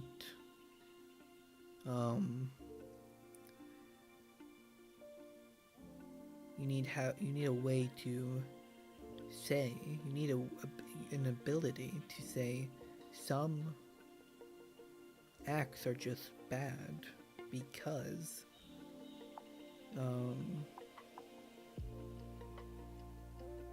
they go against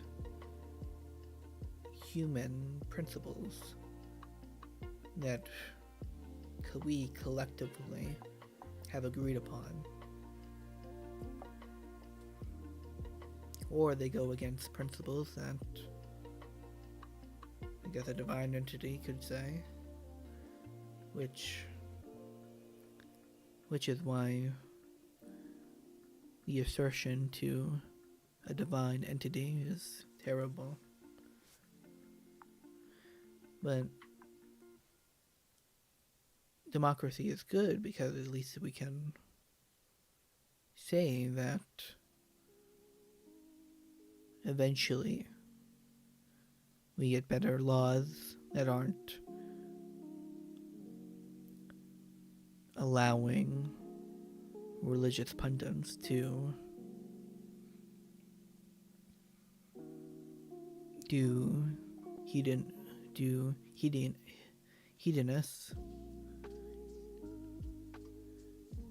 to do terrible acts, basically. In the name of religion.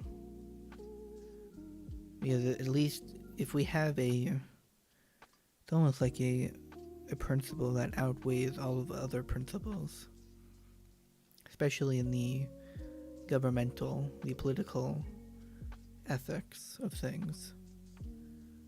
If you take the position where everything must be universalizable when applying laws, rules, regulations for groups of people,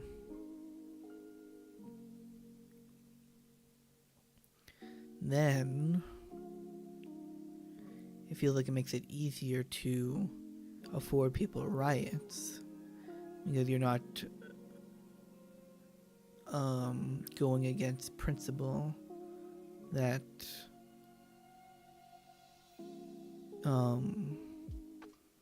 is basically violating the golden rule for anybody. And this has to do with constitutional rights that every citizen is granted.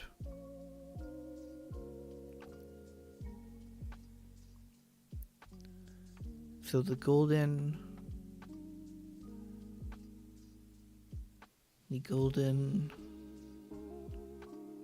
rule applies to the Constitution very, very strictly. It ought to. As strictly as possible, is specifically in the Supreme Court when discerning the rights of individuals. But that doesn't get into how they make their decisions on, say, what's it called? The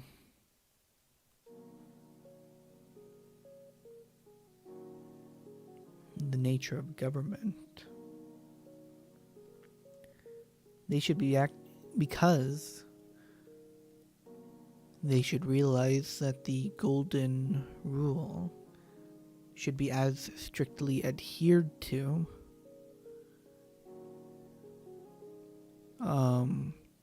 they should work towards to ensuring that legislation is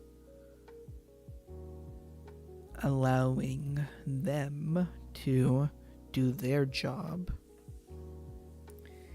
They are making sure to make sure there's enough of a barrier between the general consensus and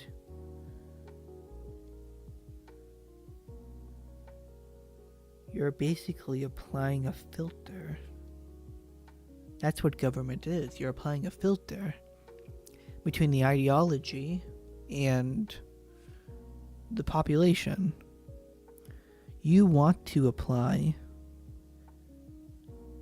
the golden rule in every situation in government. I don't know. Wait, I'm not gonna assert that strongly, but I feel like the role of government is to have representatives think of you, think of the human, think of the people who elected you, And that should be your number one goal. What would you, the individual who is forced to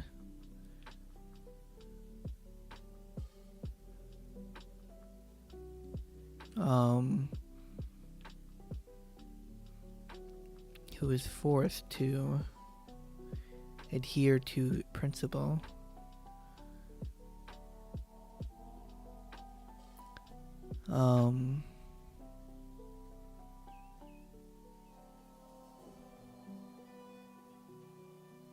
members of Congress should be paid so much to keep them incentivized for getting elected. But there's a problem. That filter can't be too strong, because then it bleeds out real democratic needs of the population.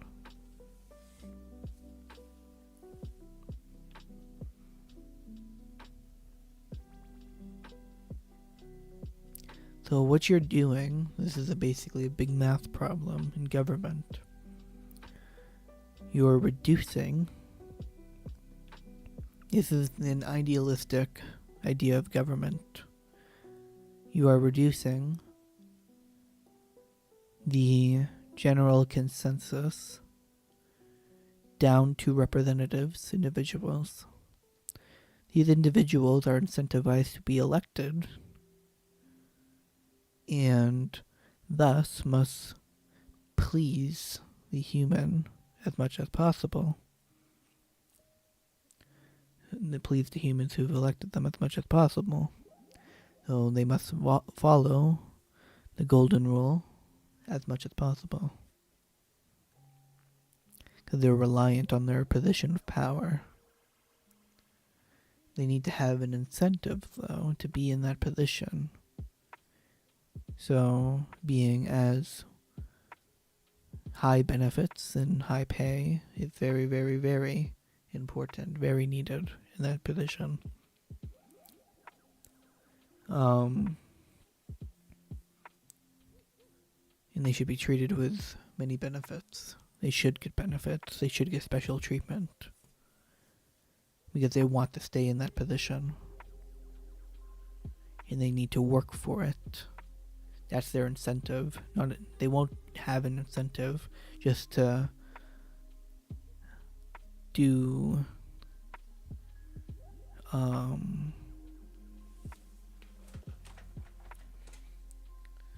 I wonder if there should be a punishment. Should there be a punishment for representatives who don't get elected? Say you get beat.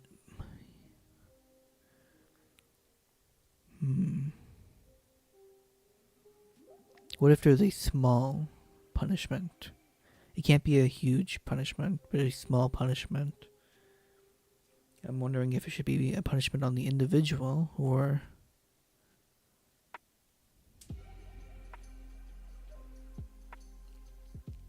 we don't want to incentivize bad behavior.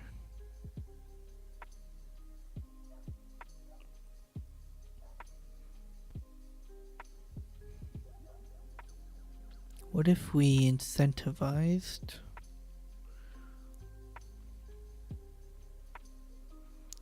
because, well, these representatives should already be in a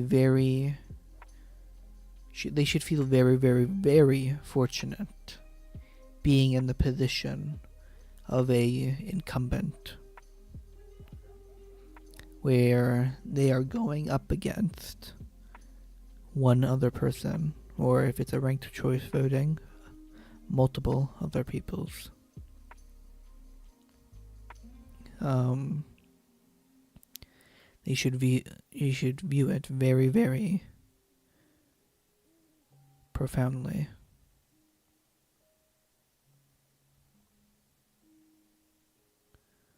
Um,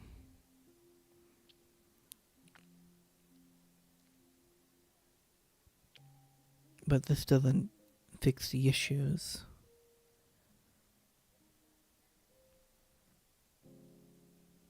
It would take away less reliance on party, which is good. It would force them to consider the real voters more often than not in the general consensus. But it would also require them to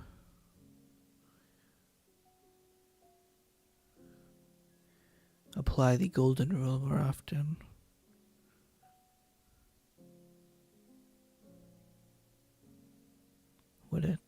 Would it apply the golden rule more often?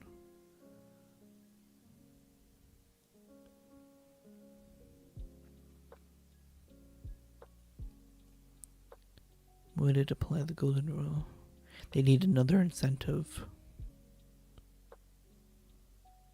If the Supreme Court were to determine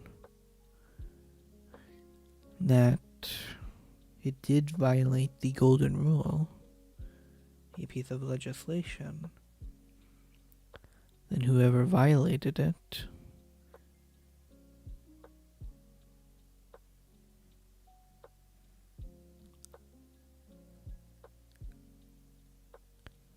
the Supreme Court can block that.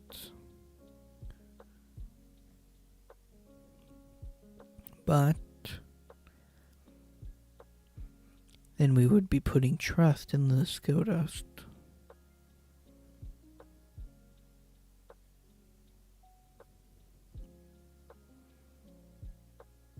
To put trust in the SCOTUS, they need to be paid very, very, very highly. These are the most valuable positions there are. Now, where do these consensus, where do they come from?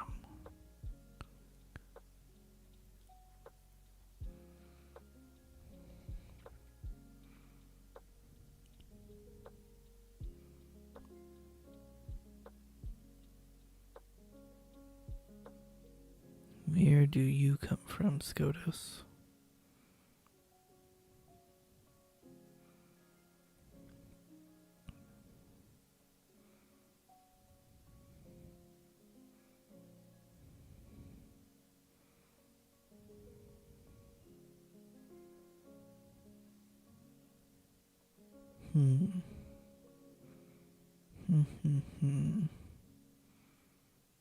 How do you determine whether something is virtuous or not?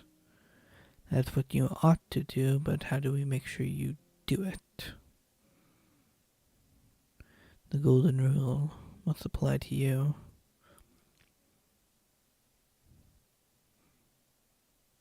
No system is perfect, but we need to be able to prevent bad things from happening.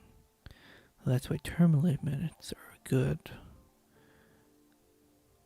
For life can destroy the ability of the court to make the golden rule apply to legislation that violates it. Or not the golden rule, but the constitutional rule. That is what they are doing. They don't determine the golden rule in the Supreme Court, they determine the constitutional rule. It is the House of Representatives that have the most golden rule incentive, and that should be what they ought to do. Any measures that increase the constitutional rule in the Supreme Court ought to be pursued. Any measures that increase the golden rule it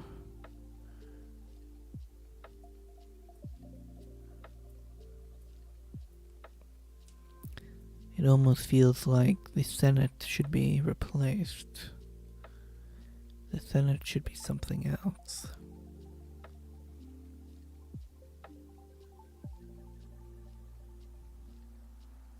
What should the Senate be? Why do we don't need the states. The states are bad.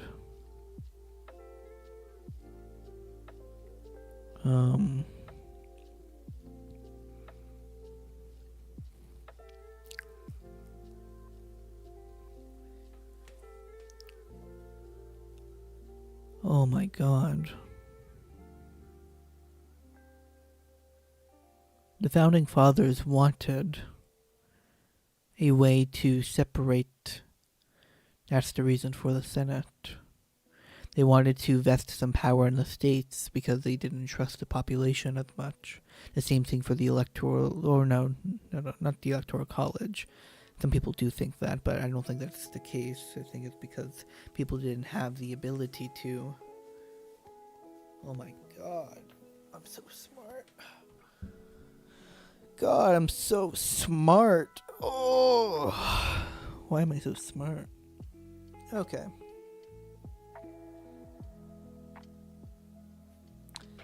The job of the Senate is an okay job. I like the Senate. We need to reform it.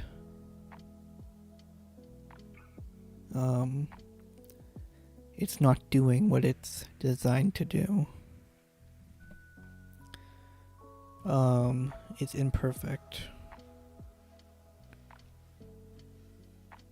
The Supreme Court.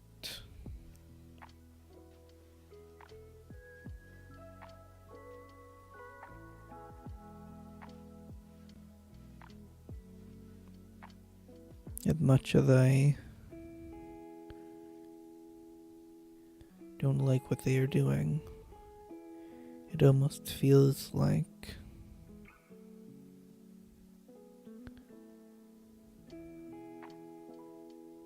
they aren't really the biggest problem. Although term limits are a huge part of the problem with certain... Yeah, no, term limits are a big problem. Term limits in the Senate.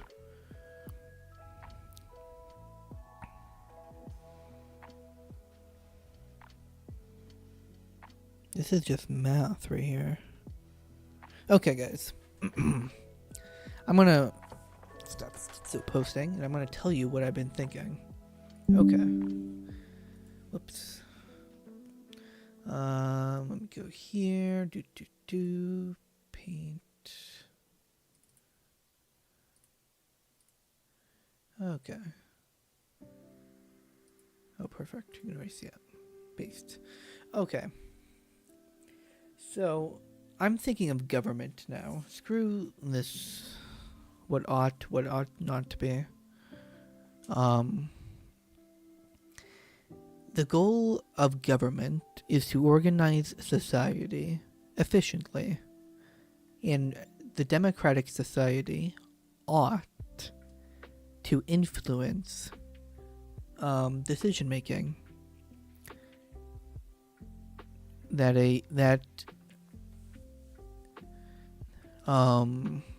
How the government functions, basically.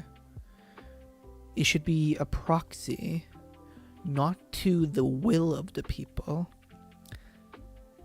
but to what the people need in order to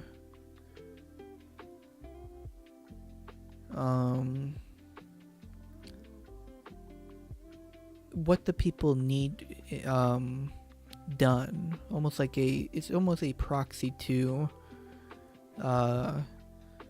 the acceptance of the government. Roughly. It should be a proxy to the acceptance of the government. And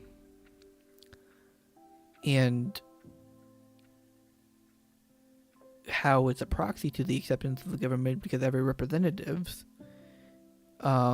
job is to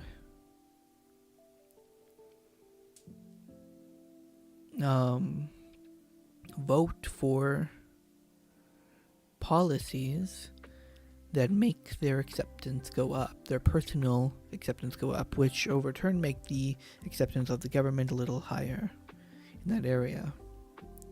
Okay.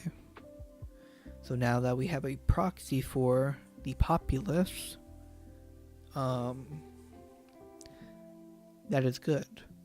We now know how to. These are just basic. These are basic representatives, okay? Now what we need is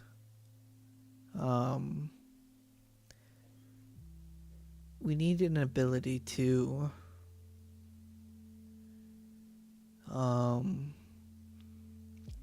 ground principles into make principles. Because if the representatives were just going by what is always popular, but they are. Well, if we just use that consensus, it's not always good. We know direct democracy is just the population is not always right,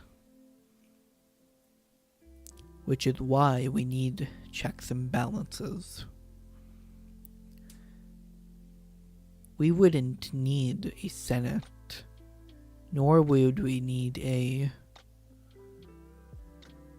SCOTUS if the population was always acting virtuous and morally good.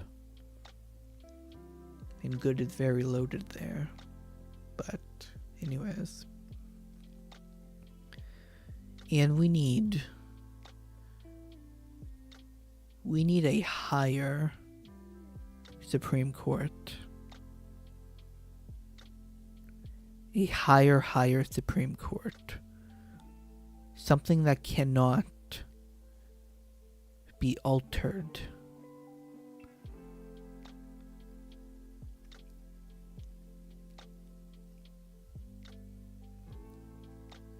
The rules of the Supreme Court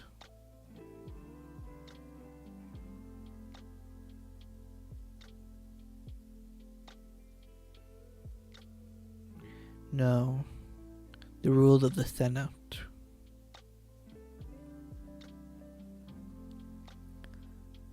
They must make sure a law adheres to universalizability. If it involves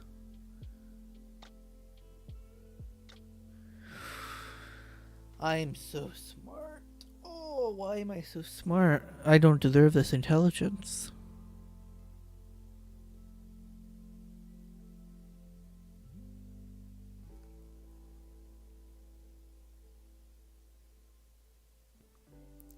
We need to make the people more responsible.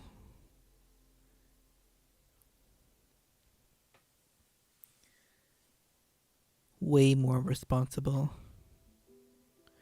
for whom they elect. The president is good. It allows unity. And it also allows direct consequence for whom they elect. The people need to be checked.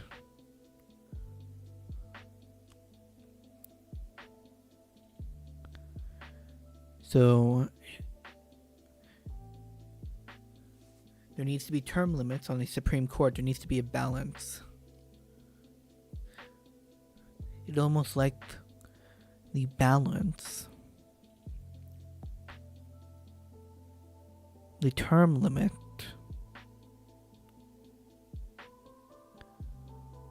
of a Supreme Court justice should be determined by the approval rate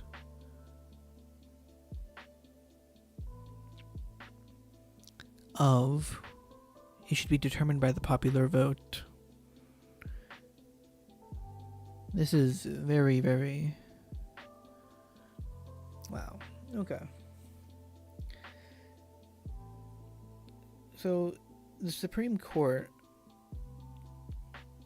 it really feels like the term limits for the Supreme Court should be very much, it's like a proxy towards, what's it called? How long they're in. Their term limits should be a proxy towards like the approval rating, or the popular vote margin for the president, whoever wins the presidency. So if a president has, say, for instance, low margin, but they're able to, they still win. So like it's like even a 0.1% margin in their government. Then you can say that that 0.1 correlates somehow, some multiplication, some function towards the term length of the one justice, or however many justices that president is able to appoint to the Supreme Court. This incentivizes, what's it called? Incentivizes the Supreme Court to, or I'm trying to think of how I want to phrase this. And what's my overall point here? We are incentivizing the Supreme Court to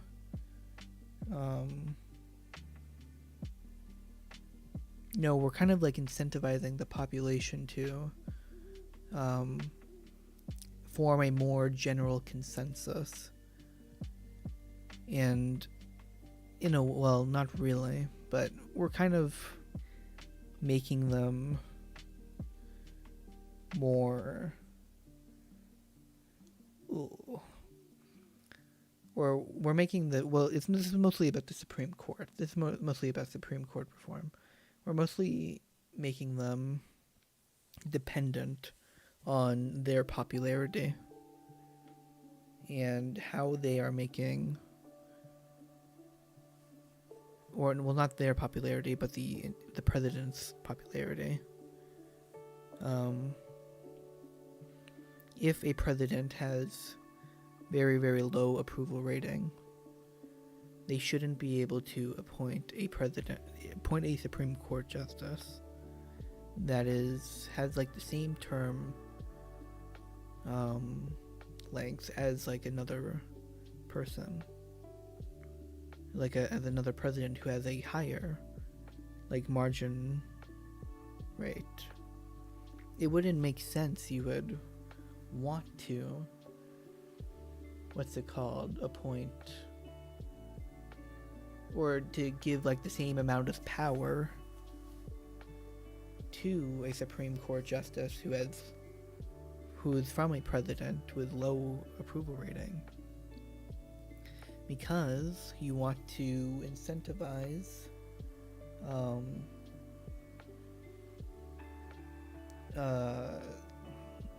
I guess if the goal of the Supreme Court, if we're viewing it as like a philosophy of government, if the goal is to see it as a way to enforce the constitutional laws of the United States, then you want to make sure presidents who have a very,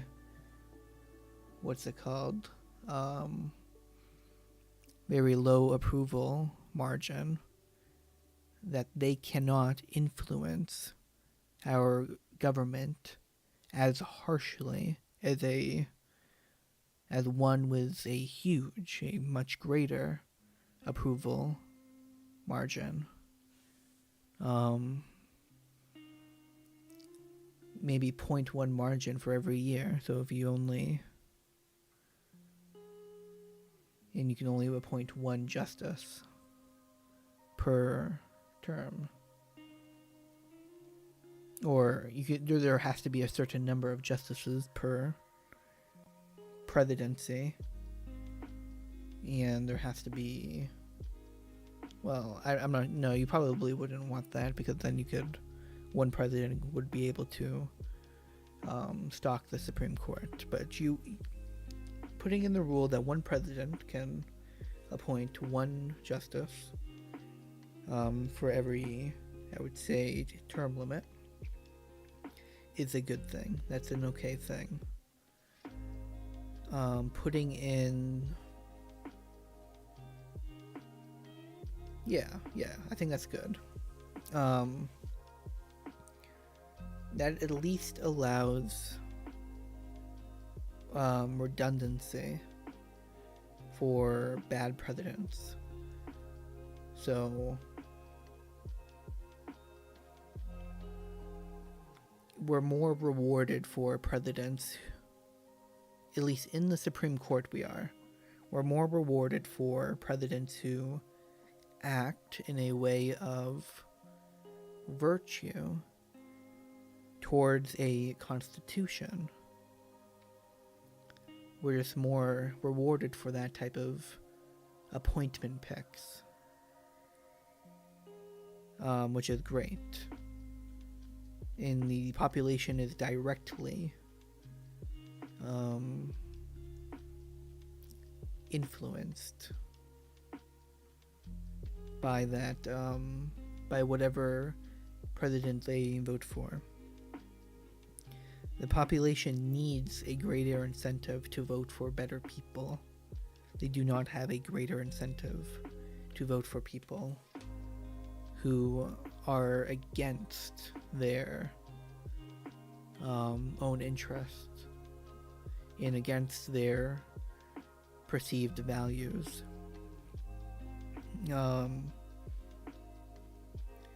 We need a check on the population to really consider what they are voting for. Because without this real consideration, it allows for bad things to be voted in, as bad presidents. Because the population isn't directly seeing the harms of their pick. They're just not. The president needs to be the ultimate just guy in power. We just,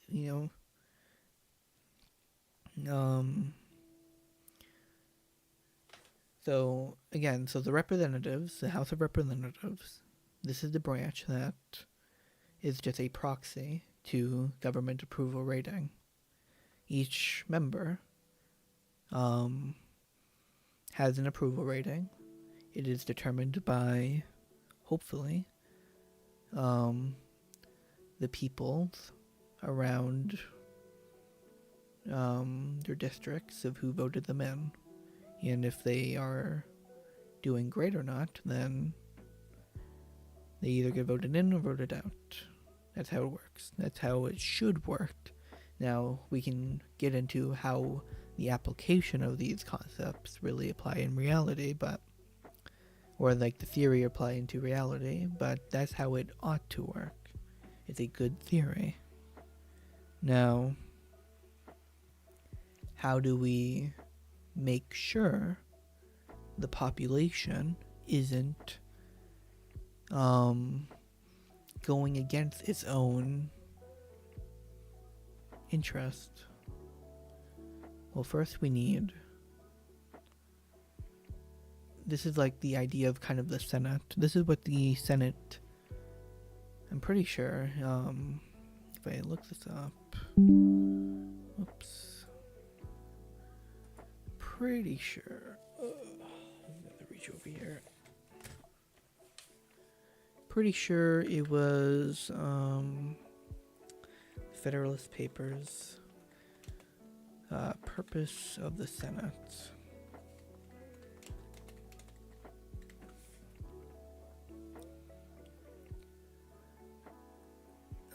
Regulate the House of Representatives, stabilize the Congress, advise the President.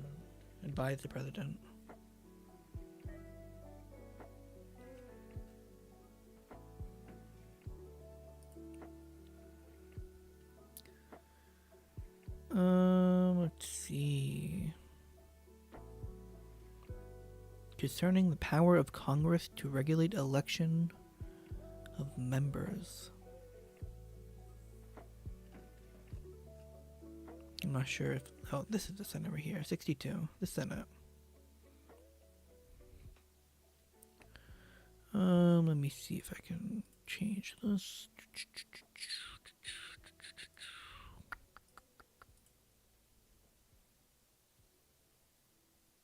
Why isn't this showing? Hold up. Specific.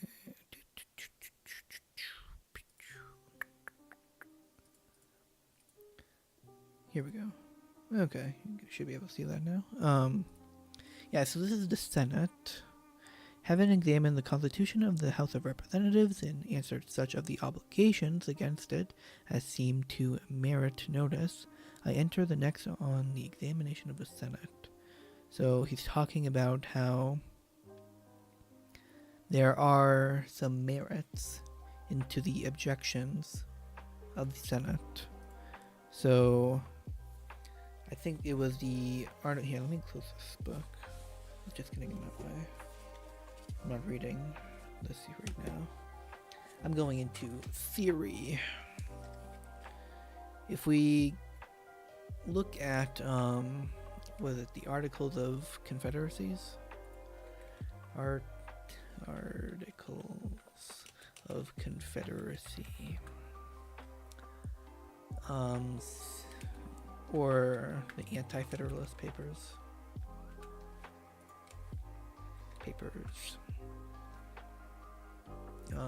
What did you say about the House of Representatives?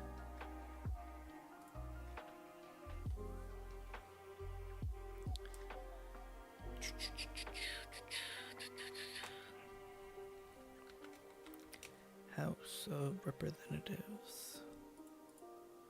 Okay. The Constitution called for a bicameral Congress composed of a House of Representatives and a Senate. Let's see.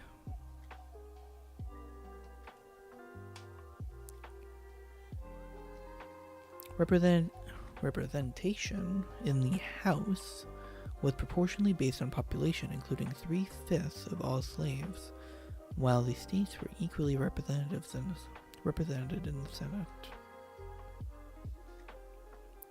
Small state anti-federalists opposed proportional representation in the House. They maintained that the states had always been distinct and sovereign political units. As such, they should be represented equally. Large state anti-federalists favored the proportional representation in the House, but opposed the equal state representation in the Senate. Okay. Anti-federalists also maintained that the House of Representatives was too small to adequately represent all segments of the American society because, according to Article 1 of the Constitution, the first U.S. House of Representatives would be composed of only 65 members. So that is a problem. Yeah, if I remember correctly, I'm pretty sure, what's it called? The limit for how many representatives can be in the House is I think it's static, 235, right? How many representatives can be in the House? 435. It's fixed by law. So that is terrible. That feels very, very bad. It should be, because what you do if you do not, I'm thinking, the more million people per representatives, or right now it's probably like 800,000 people per representative. The more you do that, like the more people per representative you have in your country, the more diluted political ideologies become. I guess you could say it's a good thing. Yeah, it might be a good thing, because it's another check on the population that forces the population to, what's it called?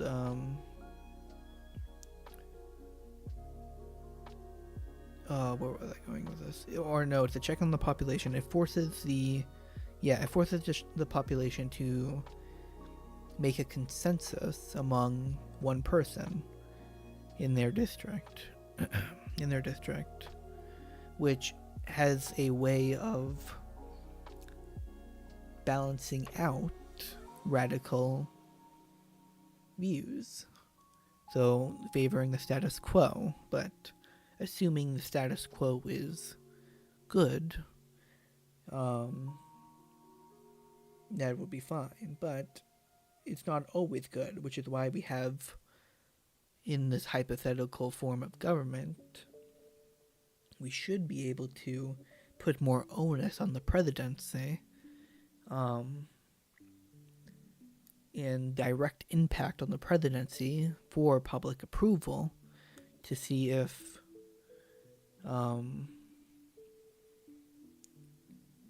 those radical views will show their face in the government or not. So yeah,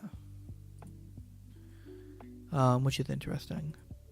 But I'm pretty sure they were talking in the Senate. I got completely sidetracked. But in the Senate, we were talking about. So there is some merit in having a check on the House of Representatives, because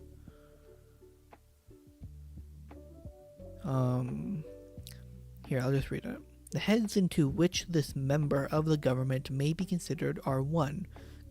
The qualification of senators, 2. The appointment of them by the state legislators, 3.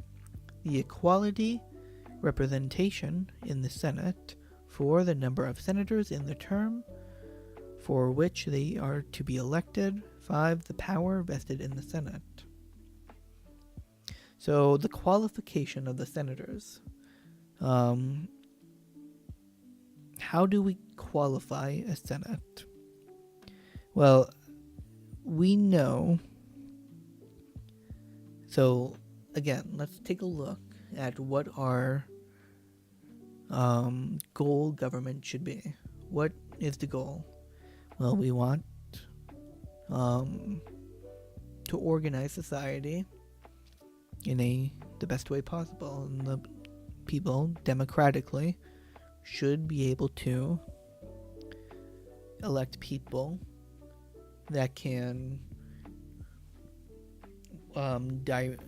just direct people in a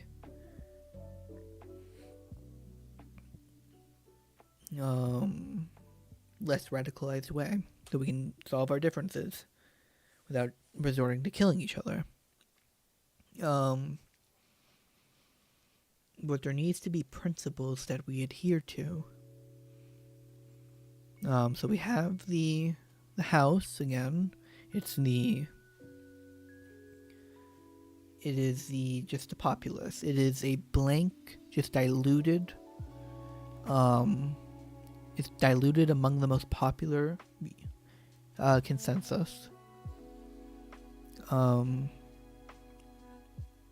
it's just diluted in that district, diluted popular consensus. So it is neither good nor bad. The House of Representatives is neither good nor bad, because the population's decisions is neither good nor bad. It's just, this is an easier way to make decisions. Okay. So, when a House of Representatives committee votes on a bill, it passes, what does the Senate ought to do? What is their job? What are they representing? What is their merit for being even an institution that we ought to accept? Okay. Well, there is no virtue, there is no good in representing states. Why should we represent the state interest? No. There is no representation in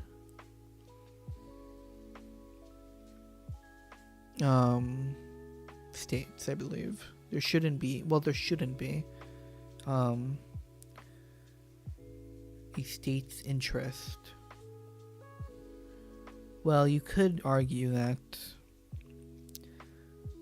each state has an ability to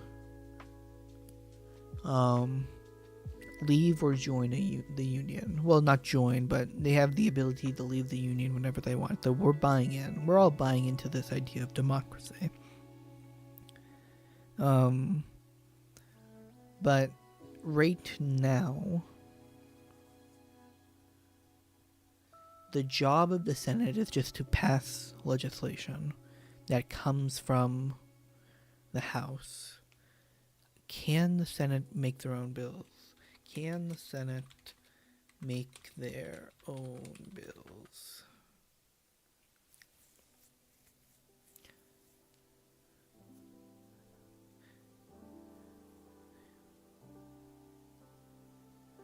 Related to presidential nominees and treaties.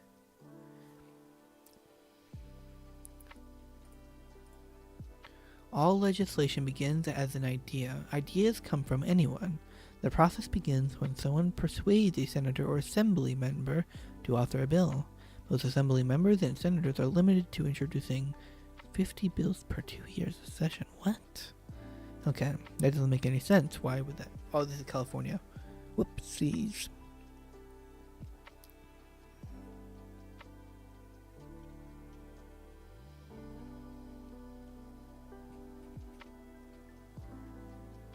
Man, there is so much theory in this. How a bill becomes a law. A bill is proposed for a new law or change to an existing law.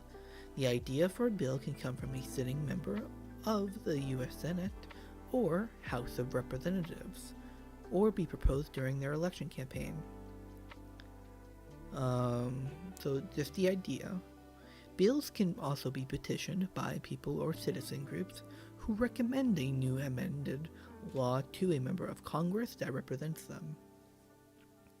Once a bill is introduced, it is assigned to a committee whose members will research, discuss, and make changes to the bill. The bill is then put forth before that chamber to be voted on. If the bill passes one body of Congress, it goes to another body to go through a similar process of research, discussion, changes, and voting. Once both bodies vote to accept a bill, they must work out any differences between the two versions. Then both chambers vote on the same version of the bill. If it passes, they present it to the president.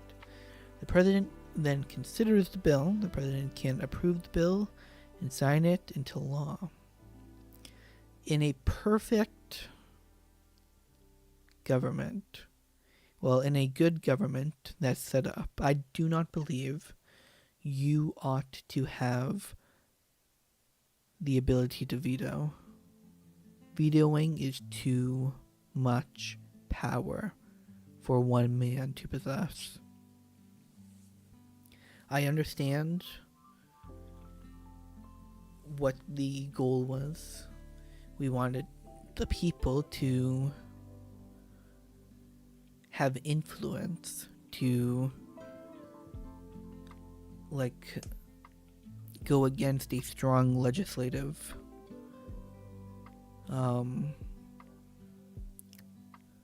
but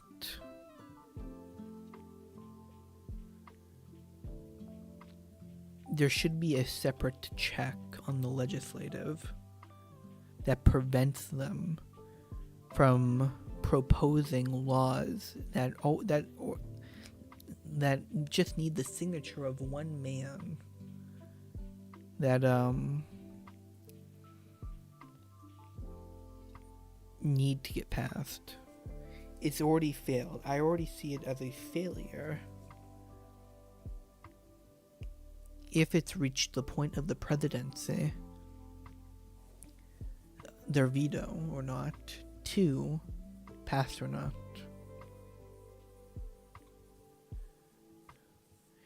It is already a failure. If you are relying on the vote of one man, one puny man who could screw over your entire country, you're relying on one guy to do the right thing, you are going to get bad outcomes. This is just a fact. This is why we have multiple people in the legislative and in SCOTUS. Because we know the ambitions of one man need checks. And part of those checks are multiple mans who have their own interests.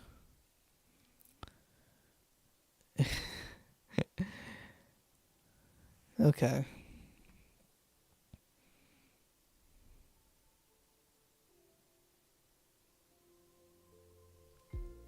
Hmm.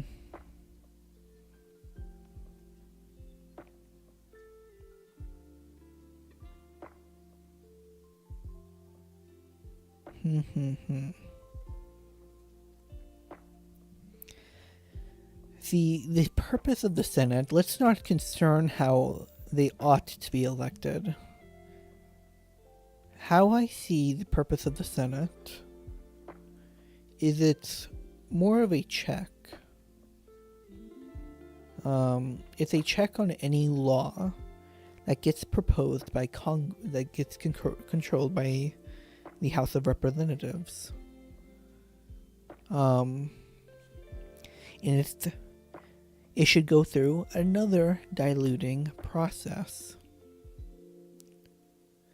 Whenever you put in a rule for the House of Representatives, you are diluting, making it harder for radicals to influence your policy. And radicals doesn't mean like a radical ideology. When I say radical, I could be also saying like ones that discern from principle.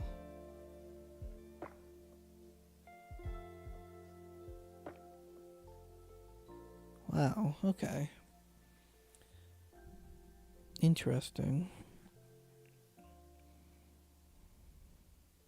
Principle. You don't say.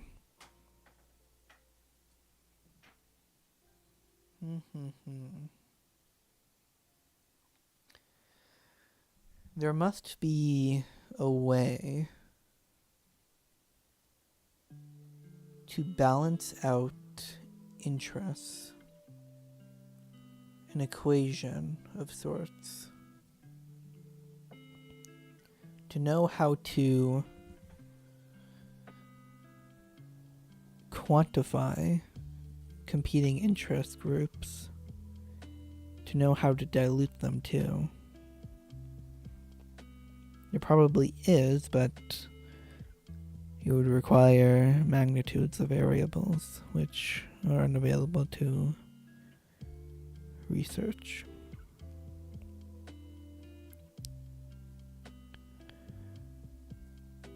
Well, just as a general rule then,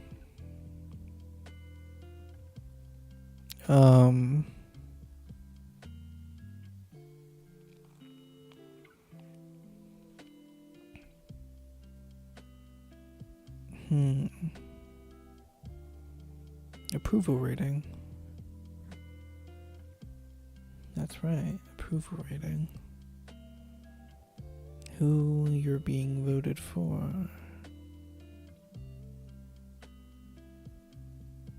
That's right. Who you're being voted for. Who you're... What's it called?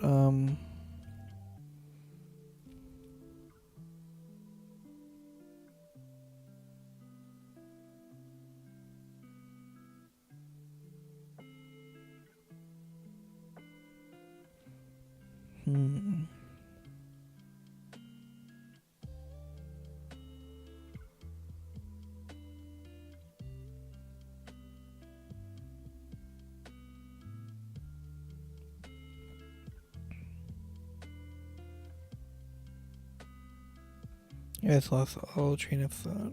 Nice. So based.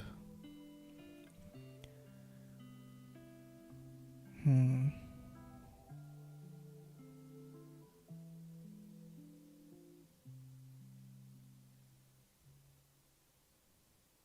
Hmm. Hmm. Hmm.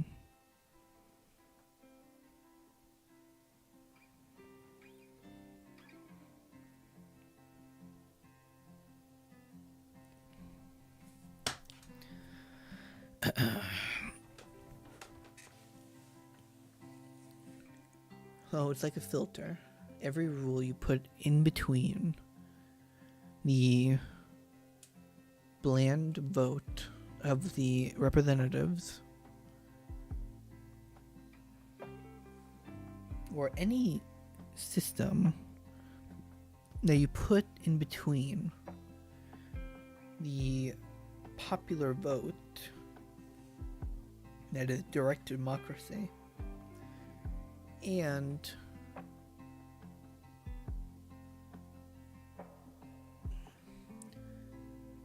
any just rule you put in between their consensus, just makes it, just puts another check on the population. But you need to make sure that check is enshrined on principle.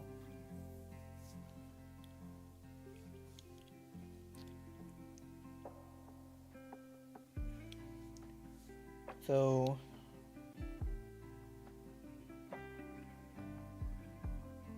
yeah, if the purpose of the Senate ought to be making sure the House of Representatives are not going crazy.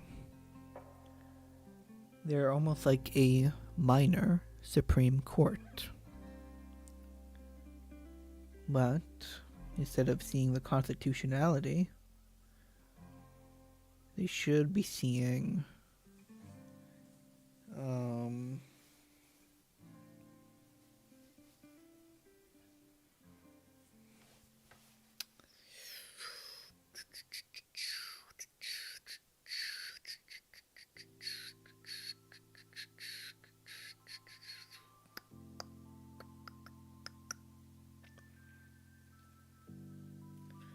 only the highest. I'm wondering what ought to be the process of the Senate, like, to get in. If we assume the role of the Senate ought to be advising the president, it ought to be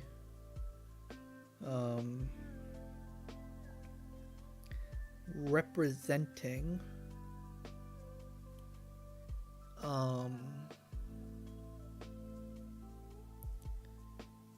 values. It ought to be representing our values. What we want.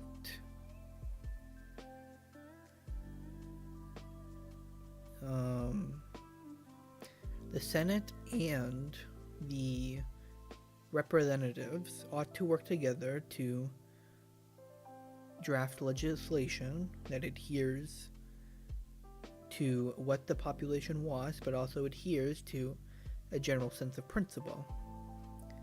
And the Supreme Court does the same, but it only does it once a law that's coming into question gets challenged, and it only follows principle based off of the Constitution. That is the principle it is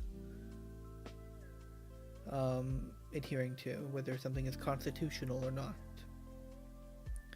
The Senate now is designed to be arbiters of principle.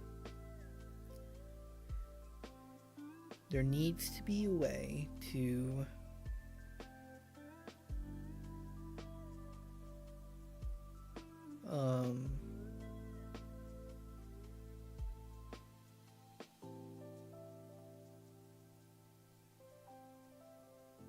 to find people who are the most virtuous. How do you find people who will adhere based off of incentive, their own incentive, not rigid incentive too,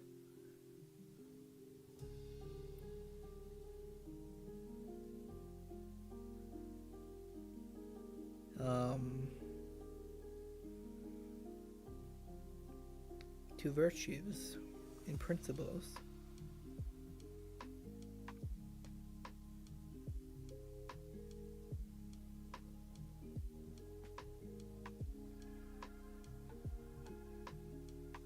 I am not sure how you do that. You know, whatever proxy on the population that you do, you are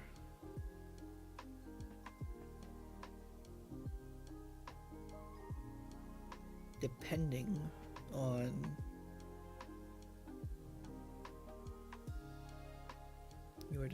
them to act in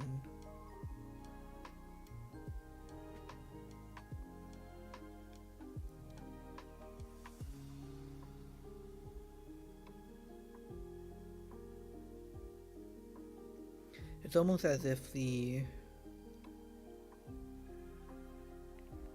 what's it called? Sometimes more voices isn't always the good thing.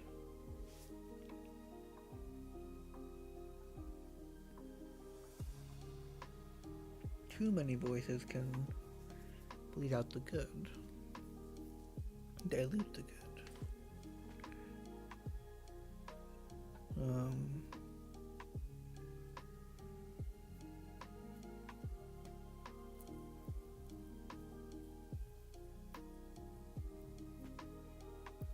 There needs to be something established, though. What is forcing you to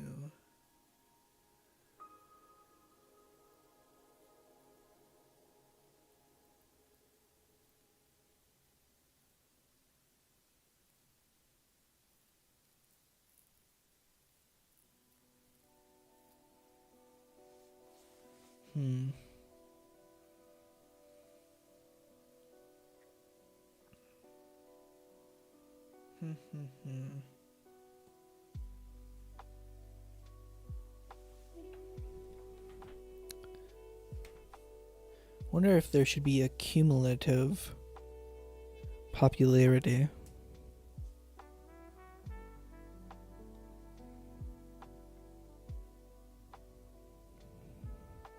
Over time.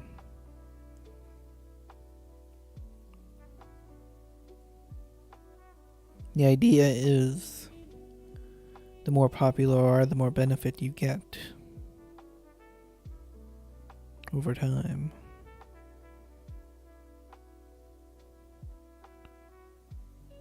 It would be negligible impacts in the short term, but over time you could get more acceptance.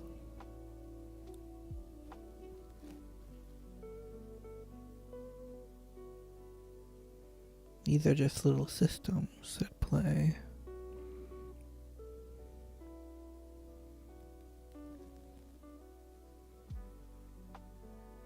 You can really see where democracy takes us.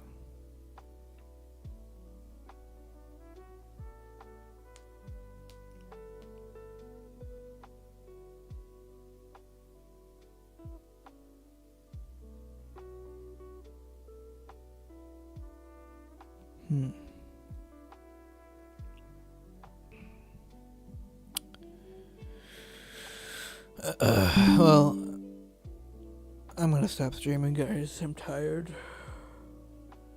I've been ranting to myself for 5 hours.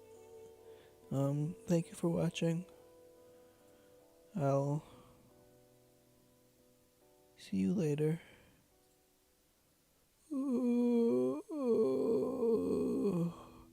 Have a good night, everyone.